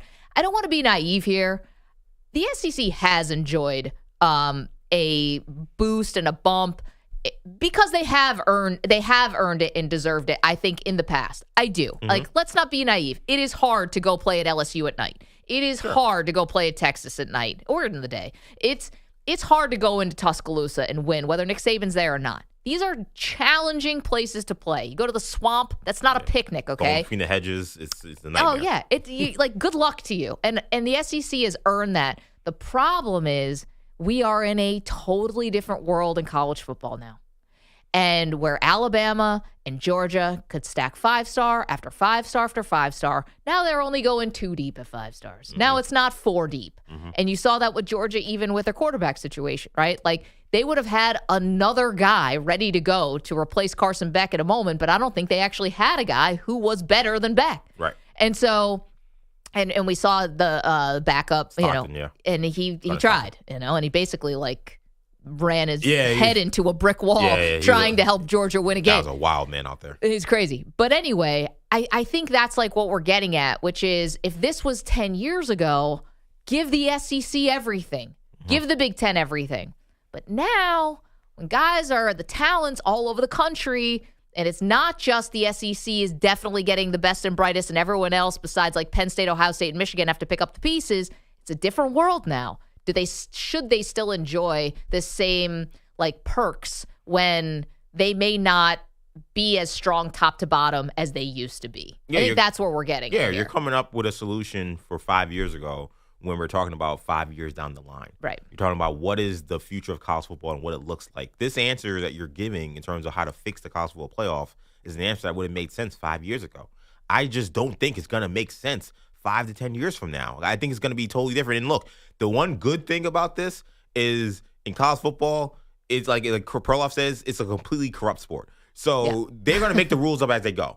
They're going to make this rule up today, and then tomorrow they're going to find something else. Say, let's change the rules because this doesn't make sense. Like this college football playoff has already changed 3 times. I know. Like there's going to be multiple changes here. So I think maybe while I may be angry today, there may be an opportunity where this thing gets fixed down the road. All right, 855-212-4227. We're asking you, do the SEC and the Big Ten deserve this outsized power in the college football playoff? Couldn't do it yesterday because EJ was holding down the fort, and I took the day off. But let's get to the M&P 500.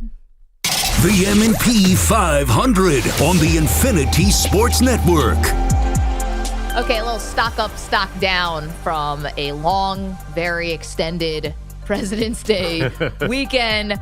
I'm going to go stock up here first and foremost. And my first stock up is going to go to hockey.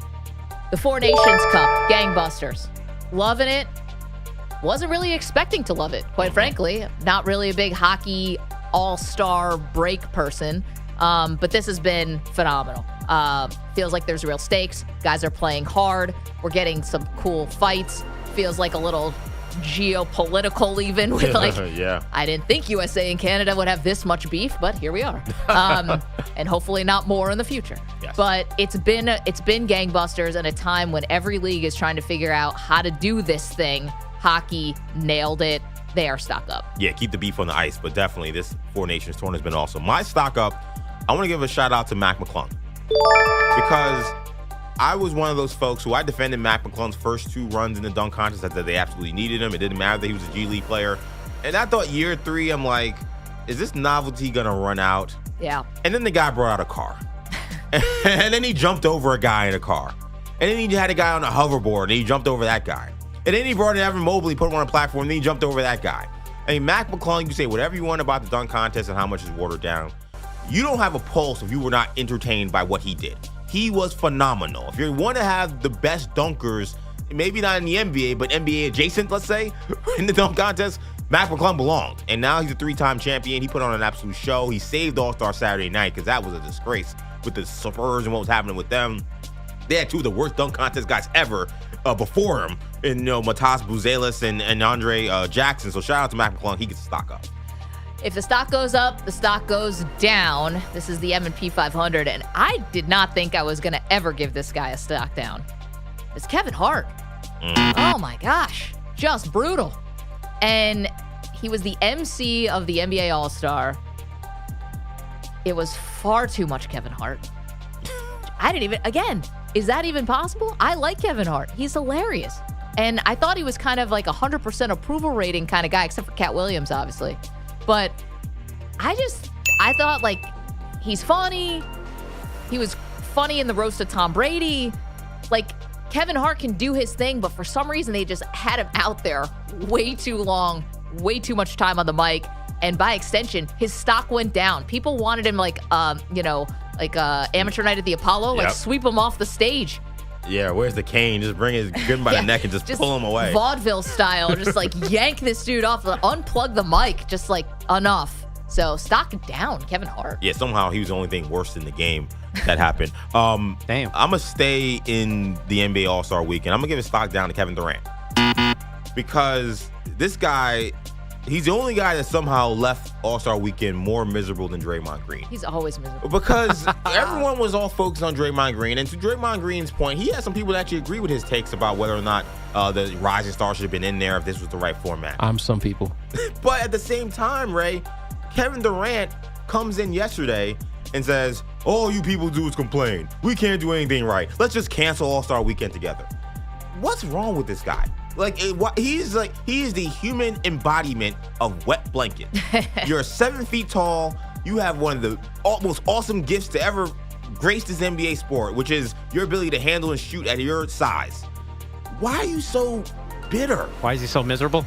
Why are you so miserable, He's dog? the embodiment of take your ball and go home. Yeah. He doesn't like something, trade request. He doesn't like the All-Star game, don't play it anymore. And the lack of awareness. You are the guy that we feel like is take your ball and go home guy. We feel like you are the I quit guy when things don't go your way. And then here you are going on social media where all the fans want is to see you. Yeah. The biggest complaint about All-Star Weekend was we didn't see enough of the stars and we didn't see enough of those guys playing with the accountability and the effort that they should give. And his answer is, know what? No All-Star game for you. He's like the All-Sar game Nazi. He's like the soup Nazi. No All-Star for you. He will turn this car around and you'll get nothing. Dude. Stock down to Kevin Durant. Could have done a couple different things with Durant there. Feels like his stock is plummeting. Anyway, all right, last one, stock up from me. Manny, you got the sound here. So I did watch a lot of the SNL 50th anniversary. Right. Without a doubt, the funniest moment was Eddie Murphy doing a Tracy Morgan impersonation in front of Tracy Morgan. Well, you gotta have a lot of money if you're gonna live like I live. I eat 4-cheese lasagna. If it only got 3 cheeses, I ain't eating it. Yes, okay. We hear you, Tracy Morgan. I refuse to ingest 3 cheeses. 4 You're right, 4 cheeses. We got it, Tracy Morgan. Thank you. It was during a sketch they call Black Jeopardy, which they've done a few times, and Tracy Morgan is there, and I think he appreciated it. Oh, yeah. But it was 4 cheeses. I mean, it was spot on, too. Oh, so good. Eddie Murphy's the GOAT. Stock up for Eddie Murphy to, I don't know if he saved the SNL 50, but he was definitely the high point. Oh, yeah. So I didn't get to watch it, but that clip went out almost immediately as the top clip to watch, and it was awesome. That and one I love Tracy Ronaldo. Morgan, too. So What's that? The Ronaldo one as well. I saw that one. Oh, I didn't see the Ronaldo one. No, they brought back Pedro Pascal and Bad Bunny.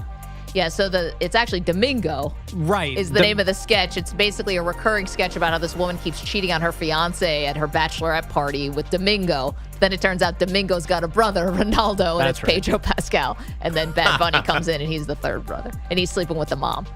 Bad Bunny. I love Bad Bunny, but that sketch just was like 5 minutes too long. Okay. There you go. I love Tracy Morgan. I love Eddie Murphy. So that was definitely a highlight to see. Yeah, if you didn't watch it, I just saved you 3 hours of. This is a 3-cheese lasagna was the funniest line. You got another stock up? Yeah, I'll give one more stock up here. I will go to the Bay Area music scene. Nothing went right really for All-Star Weekend except for I mentioned Mac McClung. I thought the halftime show was pretty good. I'll be honest, it was DJ Cassidy who's doing the Pass the Mic, which he's famous for, and he brought out Too Short, E40, Saweetie, and En Vogue as a Bay Area tribute, and they rocked the house. I thought for when was halftime? That's what I know. It was weird. The it was entire like, game it was halftime. They didn't even play basketball, really. Yeah, I think it was technically in between the second game and the third game, so that was what they considered halftime. But anyway, they did this performance, and I was already PO'd at what happened throughout the entire night.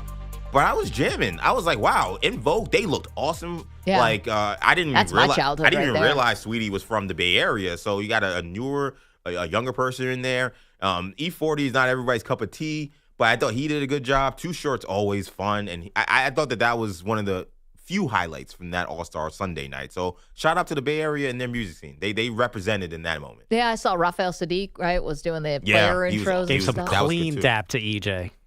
To Ernie Johnson, he gave him some clean dap. I thought you said dap to me. I was like, I never met Raphael Sadiq. The other EJ. Yeah.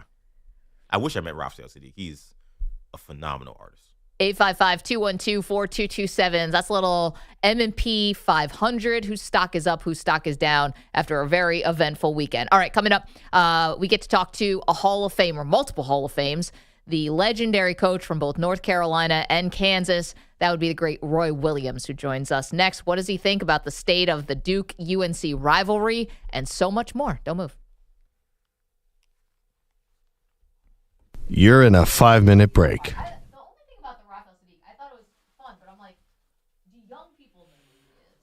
No. Right. So I'm like, no, they definitely don't. Should they have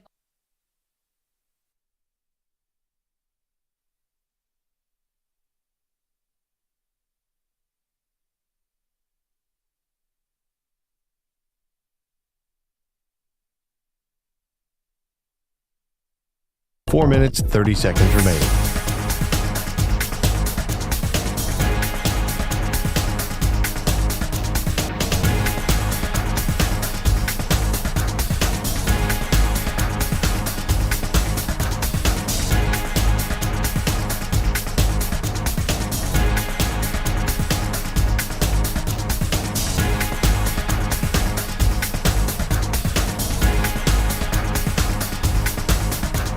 Four minutes remaining.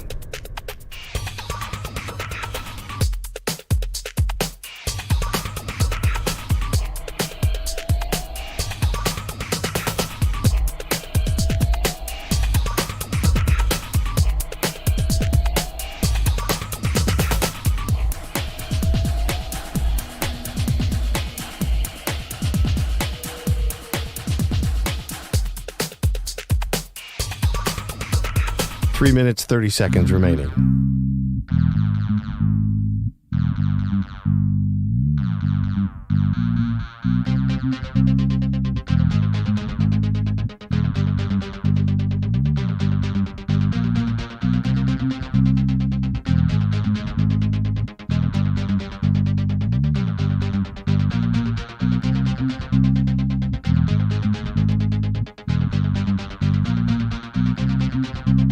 Three minutes remaining.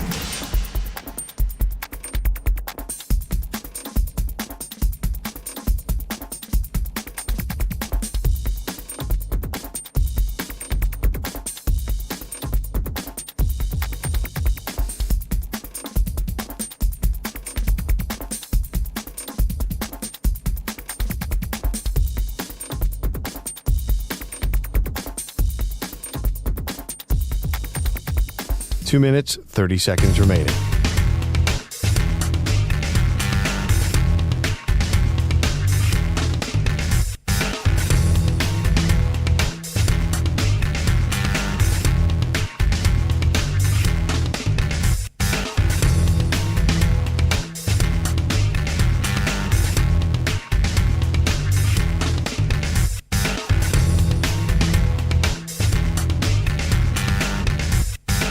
Two minutes remaining.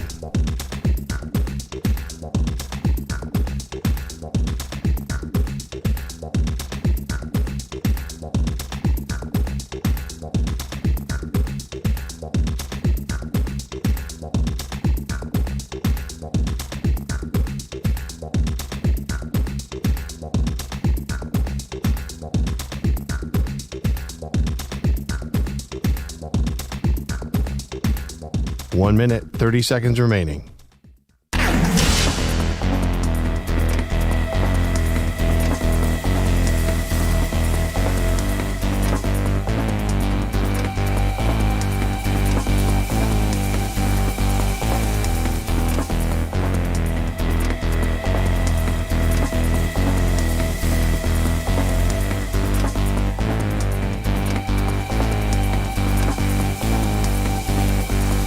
One minute remaining.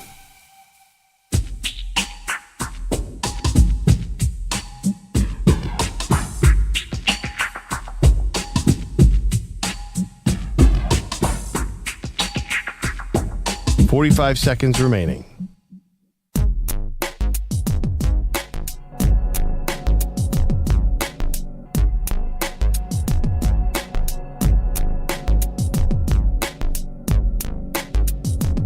Seconds remaining.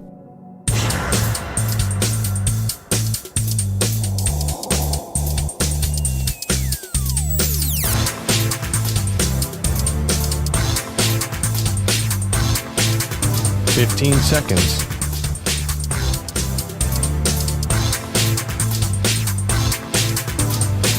Break ends in 5 seconds.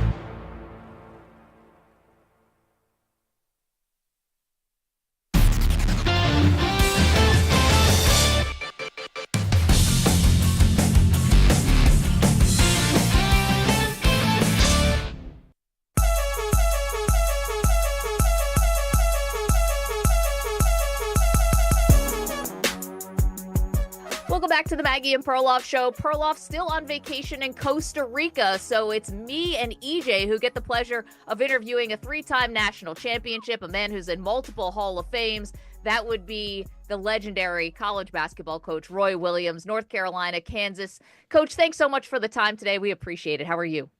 I'm doing well, and it's good to see you guys, and tell Perloff he's out doing those things, and you two are still doing the job. You know, we're hard working here, and he's out hanging with monkeys and ziplining in Costa Rica, but we'll send him your best. Now, first of all, you're here because you're teaming up with Verizon, and this is for a very important cause and something close to your heart, Coach. You can coach all over the world, but there's nothing like your hometown.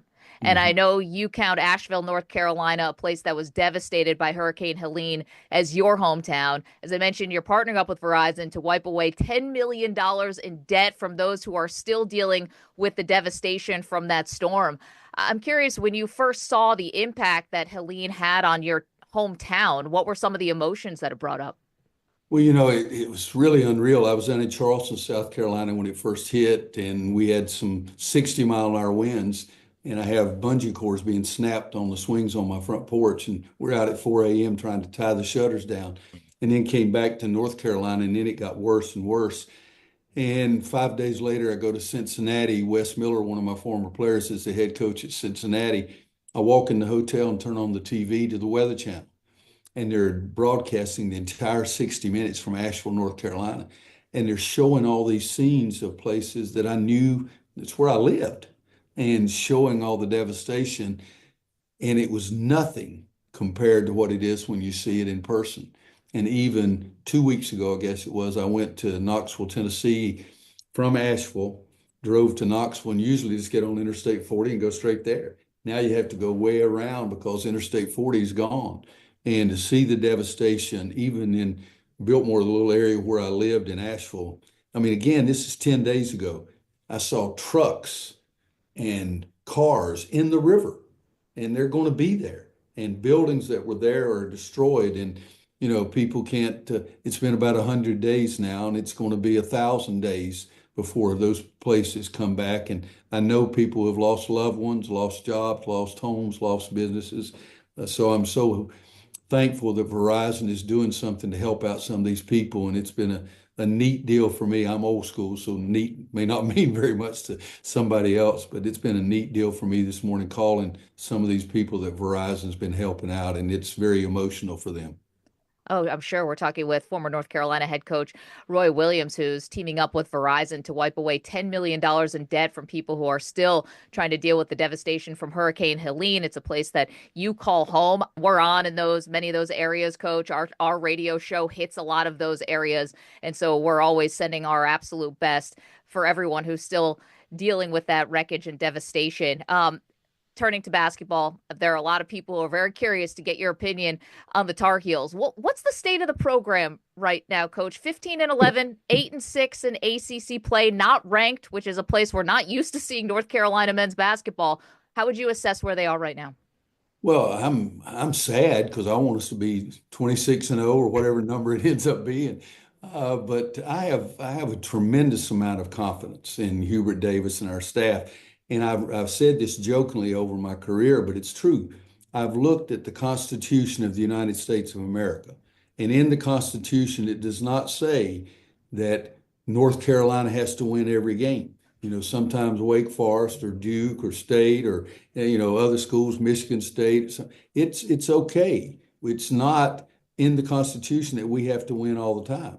But in saying that, deep in my heart and my soul, I want us to win all the time. And the North Carolina fans have been spoiled rotten, and we're still going to be spoiled rotten because we're going to win. And I'm thinking that we're going to go on a great run here at the end of the year. I think we'll make the tournament. We'll go on that great run. And Coach Davis, people don't realize this, the last recruit that I helped sign when I was Coach Dean Smith's assistant was Hubert Davis. So we go back a long way. He's the nicest person I've ever known in my life who is also fiercely competitive. And that's a great combination right there. And we need a couple more shots to go in, a couple of the other teams' shots not to go in. And we need to play well the last 2 or 3 weeks here and get in the tournament and make some noise. Three-time national champion and Hall of Fame coach Roy Williams joining us on behalf of Verizon, working to help people who have suffered at the hands of Hurricane Helene dig out from that devastation.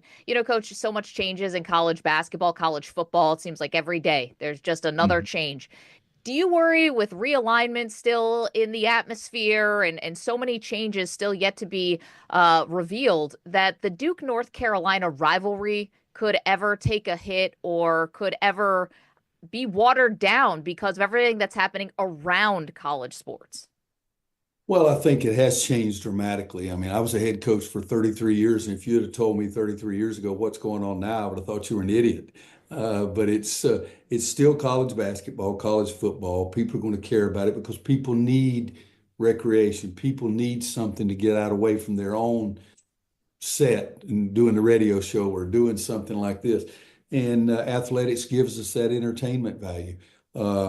I can tell you this, that Duke, North Carolina, and I agree, it's by far the best rivalry in all of college sports in my mind, but I know it is in college basketball. I think that college basketball has dramatically changed over the last few years. Some of those are going to filter down, and some of them are going to explode, and hopefully 10 years from now, we'll be in a much better place than we are. I love the idea of NIL, name, image, and likeness. I love that. I think kids should be able to. Peyton Manning, his last year at Tennessee, they sold 50,000 jerseys with his name on it. Peyton Manning should have got some of that money. I'm not against that. But what we have right now is not exactly what was intended, and I think we need to do a better job of managing that. I would like there be more of a commitment. I'm not against a young man transferring, but now, come on now. We got guys that are playing in 4 schools in 4 years. I believe in a commitment. I'm old school. So I think some small changes could be made for the better.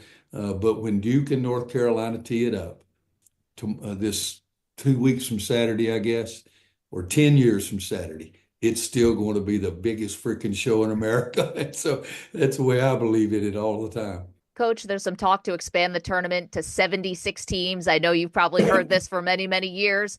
Would you like to see the tournament expanded?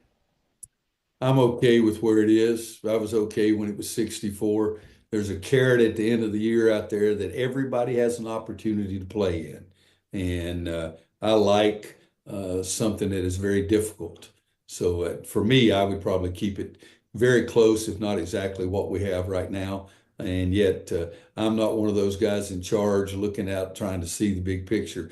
I care about North Carolina and players, former players coaching where they live, like Wes Miller at Cincinnati, as I said. And, I'm a fan of college basketball, but I'm really a fan of my teams. We get that. Coach, EJ had a question for you. Go ahead, EJ. Yeah, Coach, I had a question because I heard Hubert Davis a couple of weeks ago say that the old ways of Carolina basketball do not work today. And you are one of the godfathers, along with the great Dean Smith, of the old ways of Carolina basketball. Do you feel like, A, you agree with that assessment from Coach Davis, and B, if that is the case, is there a little sadness that comes from you hearing something like that, considering how much college basketball has changed? And I know how much you live and die Carolina blue.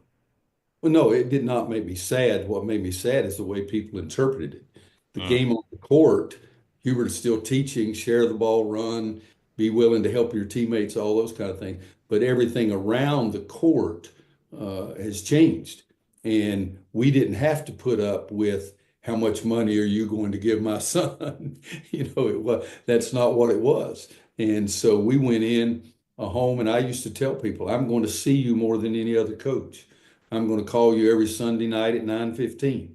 And those kind of things don't make as big a difference anymore. There's not, I said this, I said earlier, the commitment. It used to be very hard. When you'd get a guy, you were going to say, well, he's going to be here 4 years unless he goes to the NBA. Well, you don't have that now. So the model of what we had for so long with Coach Smith and myself, the way we ran, there were not dramatic changes in college basketball during the time period from when Coach Smith started till I quit.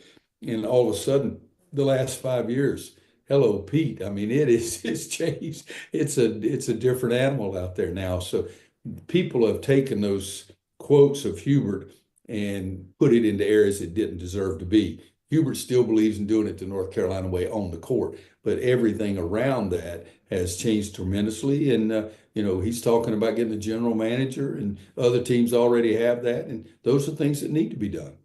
Just another minute or two with the Hall of Fame coach, Roy Williams. Coach, there is another big-time coach on campus now. Does have the GM, is trying to figure everything out on the football side. It's Bill Belichick. I can't imagine, I must have imagined you were stunned like the rest of us that he decided to go to North Carolina. What are some of the conversations you've had with Coach Belichick, and any advice you gave him on how to, navigate the waters in Chapel Hill? Well, Maggie, come on now.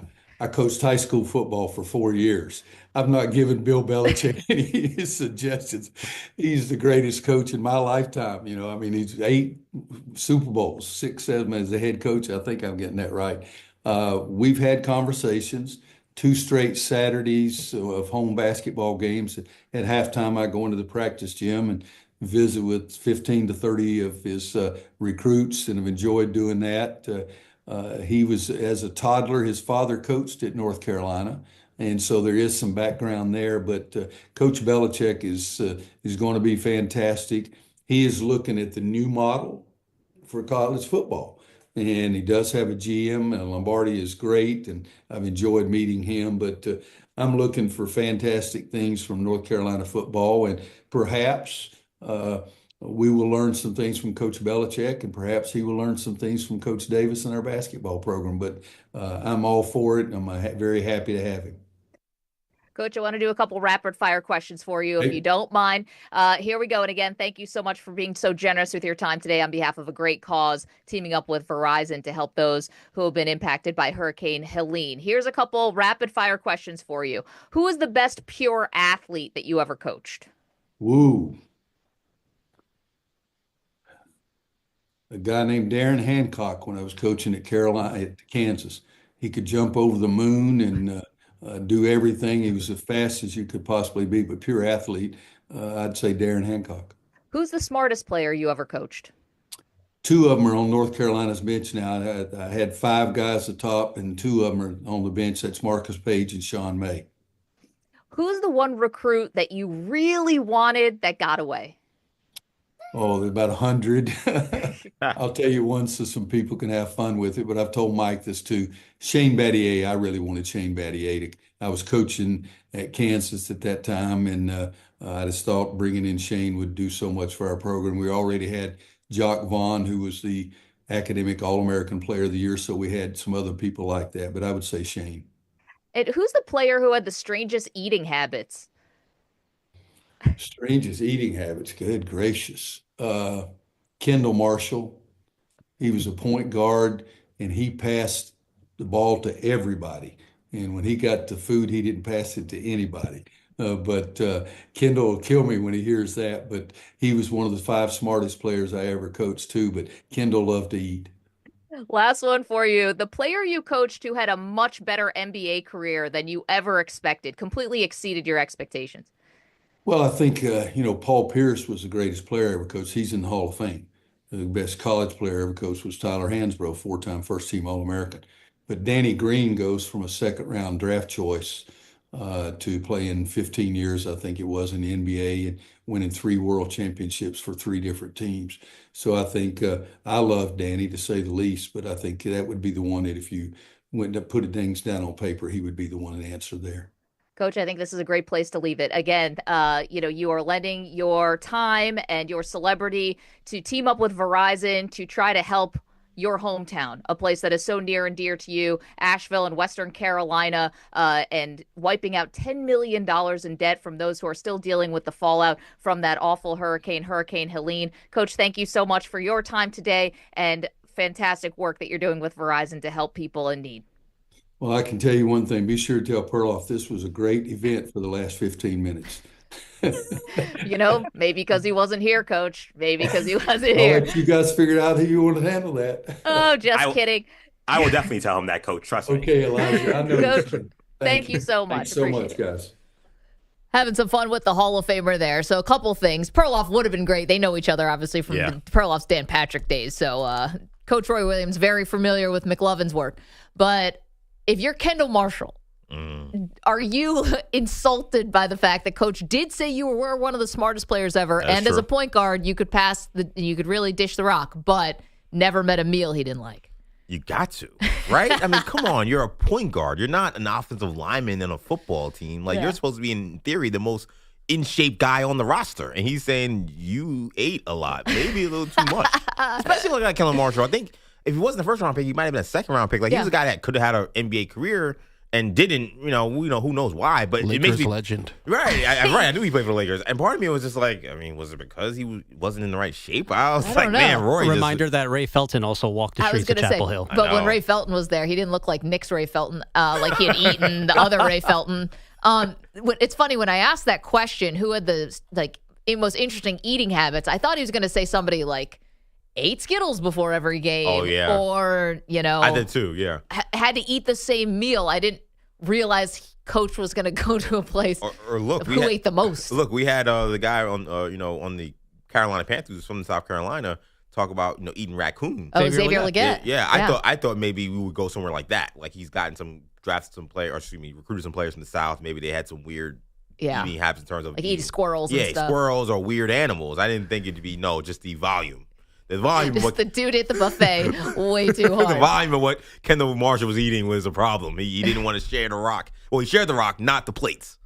What's also funny is we were talking about asking Coach Williams who's the one recruit that got away, like the guy who he really wanted. He said when he was at Kansas, he really wanted Shane Battier. And you said to me a little while ago, Shane Battier is one of those guys where you can't even imagine him going to a different school. Yeah. Yeah. It could have never been like, Gonzaga legend Shane Battier. Like, It just doesn't fit. Yeah, and it particularly with the Duke guys. There's something about them. I don't know what it is. JJ Redick could not have gone to the University of Maryland. It just wouldn't have been the same. No, would not have worked. So when he said Shane Battier, I was like, I'm sure the Jayhawk fans would have loved to have Shane Battier. I can't see him rock chalk Jayhawking after wins. I don't see it. You can see it? Well, you got to remember, the North Carolina Royal Williams teams and the Kansas Royal Williams teams, a lot different. I could see Shane Battier fitting in the Kansas era for Royal Williams. With the Kirk Hendrickson and the Nick Collisons? Yeah, hell yeah. Okay. But he didn't mention it on our show. He did coach Paul Pierce too. Yep. He had some ballers at Kansas as well. Laker fan here. I don't even know what that name means. Yeah, sure. Fair enough. You're familiar. 855-212-4227. A little too familiar. Okay, coming up, we're going to take a quick break because we went a little long there with Coach Roy Williams, who we appreciate. We'll come back. Dexter's got the latest headlines, including a major shakeup in baseball, this is front page stuff, which we will get to, and also the new changes proposed for college football. So we get to all of that next. Hang tight. It's Maggie and Perloff. EJ's in for Perloff today. You're in a 5-minute break.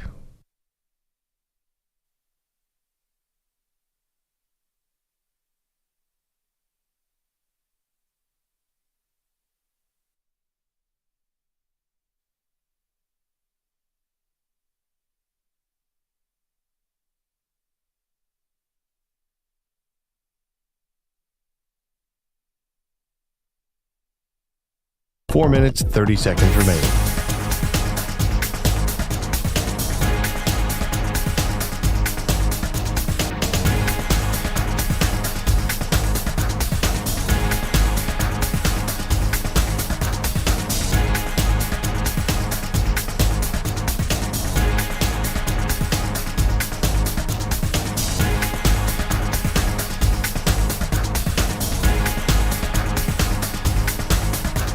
4 minutes remaining.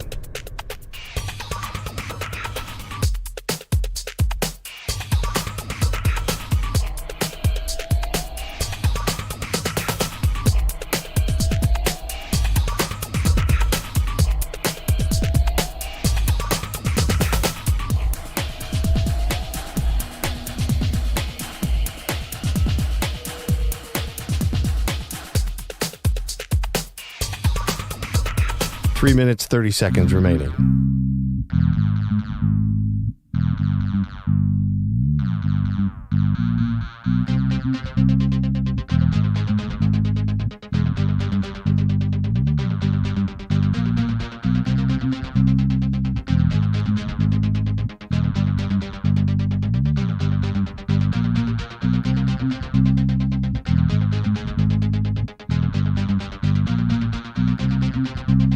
Three minutes remaining.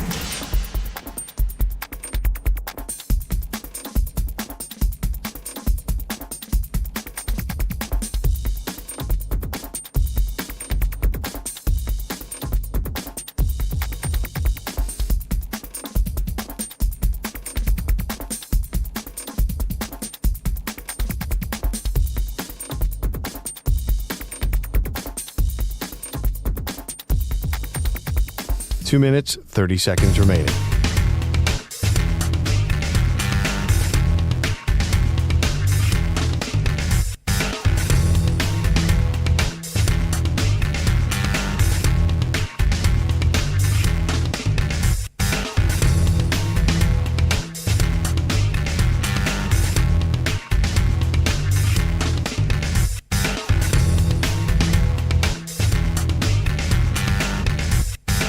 Two minutes remaining.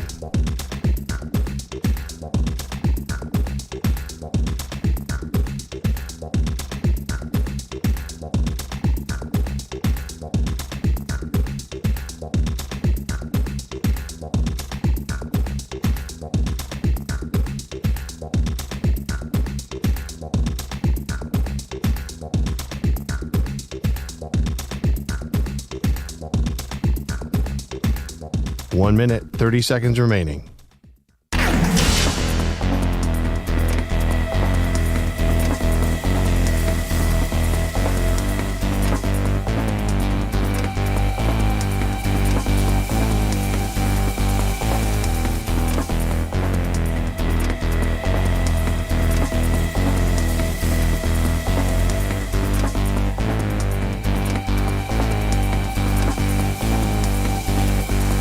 One minute remaining.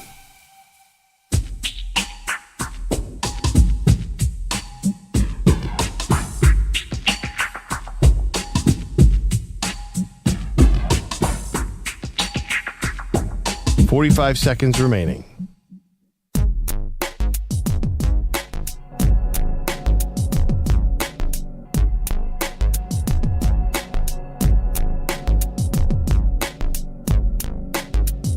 .30 seconds remaining.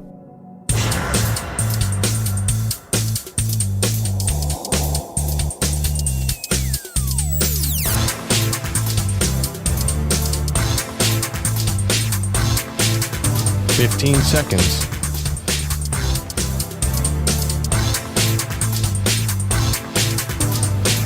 Break ends in 5 seconds.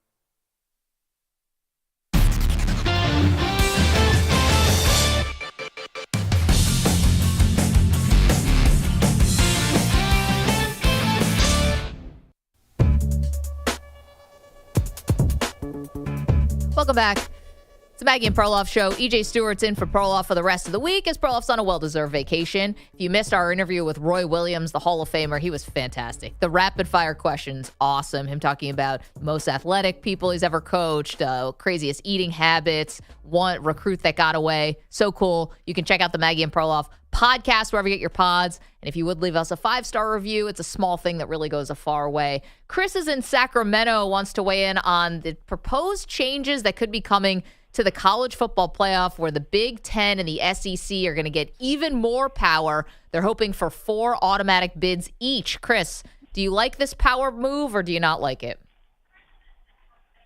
So I don't mind it, but I think they should do a relegation style, like the bottom 4 teams, like get a top 50, 25 in each conference, and the bottom 4 teams, bottom 2 in each conference, get relegated in the FCS or whatever you want to call it, get changed to get it back up into the thing. You know what I mean? Like soccer style, where it'd be like down to the FCS. Now, here's the thing. It's not a bad idea. I actually don't mind it. Okay. The one thing about it, Chris, and thank you for the phone call and holding tight for us, if you have the top 50 programs, only relegating 4 doesn't seem like enough. No, it's of a definitely cycle not enough, out. I don't think that's enough at all. And the issue I have, too, is there's a lot of turnover from year to year in terms of who's good and who's bad. Especially now with the transfer portal. Like, we had TCU in the national championship game, and the next year they won, 4 games or whatever? Like, look at Indiana this year. Right. So, they would, in theory, feel like, okay, they belong in the top 50, but sometimes you have one-year wonders.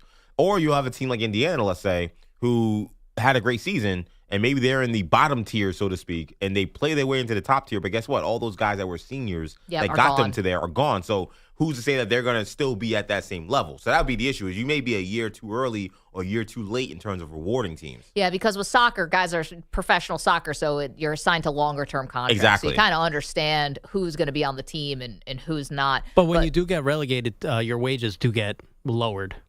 Right, so you don't have as much money to spend. Correct, yeah. Your contract is a little bit different because your team isn't making as much money. Mm-hmm. Yeah, it's an interesting one. Yeah. Listen, I'll tell you what, these aren't the only changes that are going to be coming. And this expansion that they're going to be proposing here to go to 12 teams, to 14, to 16, whatever, that's not going to be the end. The minute that a legacy program that has been underachieving for so many years, the minute they get relegated, the amount of I'm thinking about Nebraska, unfortunately.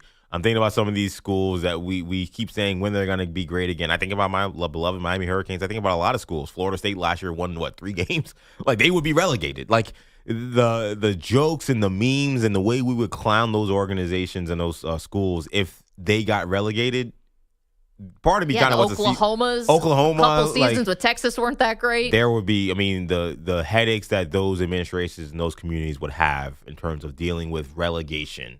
For these blue bloods, so to speak. That would be torture. Well, the other part, too, is the TV networks. They don't want, no matter what, I was watching college basketball over the weekend. I'm watching North Carolina play Syracuse. Neither team's ranked. It's on big terrible. ESPN. ESPN2 actually had 2 ranked teams going against each other, but because it wasn't UNC and Cuse, I think that the networks still want the blue bloods, even if there are down years. Dexter Henry, catch us up on all the latest, sir. All right, catch you up on some of the latest. When Juan Soto bounced from the Yankees and signed a 15-year, $765 million deal with the crosstown rival New York Mets, the star outfielder said that he made the decision in part due to his belief that the Mets gave him the best chance to win over the next 15 years. Sure. So, Yankee slugger Aaron Judge, he was asked on Monday about Soto's comments. Here's his response. That's his opinion. He can say what he wants. I definitely disagree with him, but that's my captain. I wasn't too surprised by it. I think that's where he wanted to be. I think that's where it was best for him and his family, and he got a pretty nice deal over there. So I think you can't say no to that. But I'm happy for him. He got a good deal. He's going to be in a great spot. It's going to be great having him in town. We're going to be battling back and forth for quite a few years. So I'm definitely happy for him. So sounds real pleased. Sounds real happy. So happy for you. So happy. So thrilled that you were on our team. Go to the World Series. You could take some of the load from me, but no. I'm so happy for you. Yeah, it's like when you see your ex go on and you meet them and you see they have a new husband or a new wife, and you're just like, oh, I'm so happy for you. Yeah, it's like, wow, richer and better looking, huh? So happy cool. for you. So happy for you. Although it's funny the judge said that's where he wanted to be. Do you get a sense that Juan Soto never really was all 2 feet in with the Yankees? Listen, you got to the World Series, so who cares? But he was always going to the Mets, man. He didn't pick up the phone when he left. They couldn't find him. They couldn't talk to him. Change his number. Yeah, cold-blooded. I think Judge has a reason to feel that way. Yeah, he's got a right to be in his feelings a little bit. The NFL franchise tag window opens today, runs until 4 p.m. on March 4th. Maggie, your Bills, they have not used a franchise tag in the past 7 off seasons under Brandon Beane. EJ, your Jets, they've got 7 starters, set to become unrestricted free agents. Do either of you see your teams using the franchise tag on a player over the next 2 weeks? Bills take care of their players, sign them to contract extensions. No need for the franchise tag. Yeah, I don't see it with the Jets either. I don't know who they would give it to with the guys they have as free agents. So T. Higgins is probably the biggest one, right? Yep. And is there anyone else we're looking at for franchise tags here? Maybe Sam Darnold? If the Vikings want to play a little hardball here? That would be an interesting franchise tag. And in some ways, it'd be smarter for them. That would be the best case scenario, right? You don't have to buy into him long term. Hey, you franchise tag him and trade him. Yeah, or if he comes back, like, okay, J.J. McCarthy, you got one more year to watch, and then we throw you back out there, and then Sam Darnold, see you later. I think they would love that situation. If I was Sam Darnold, I would not sign that thing. I would say, all right, I'm going to take this right into the regular season, and we'll just play hardball until then. Because I think that he still has the leverage in that situation. But that would be I think the Vikings' dream. They can't find a way to get an upgrade. See, if they're like, we'll tag you, but we'll trade you, I'll take that. But I wouldn't mind it. The problem is you don't get to decide where you want to go. Right, and you lose that power. He's not sitting out the year. It's not Le'Veon Bell. No, but I don't think he'll be in a position where that would make sense for the Vikings to go that far with this thing, and he's not on the team. Because I think that he has that leverage, right? Like, then a team that has Super Bowl aspirations is going with J.J. McCarthy. That's not their answer. They would prefer to get an upgrade over Sam Darnold. They prefer to go after a Matthew Stafford or someone else who they think may be better. If it's not Sam Darnold, that's the answer. How about the Eagles? Should they tag anybody? Who do they got? Bond, Josh Sweat. Oh, Zach Bond. Bond was the guy I kept Milton thinking Williams. about with Philly. I would tag Sweat. I would too. I don't think you can do it again without him. I know Zach Bond had the big interception. I would do Bond. I think the franchise tag for linebackers is going to be a lot less than probably for a defensive end. Yes, it's 1 year, but you're paying Sweat a ton of money. You're talking about top 10 salary for a defensive end. Man, I want to try to repeat though, and I need Sweat for that. Yeah. Manny Rodriguez, great job. Thank you to Ray and to Dexter. You guys are fantastic. Rami, who's pitching in today and doing a great job, the best. EJ,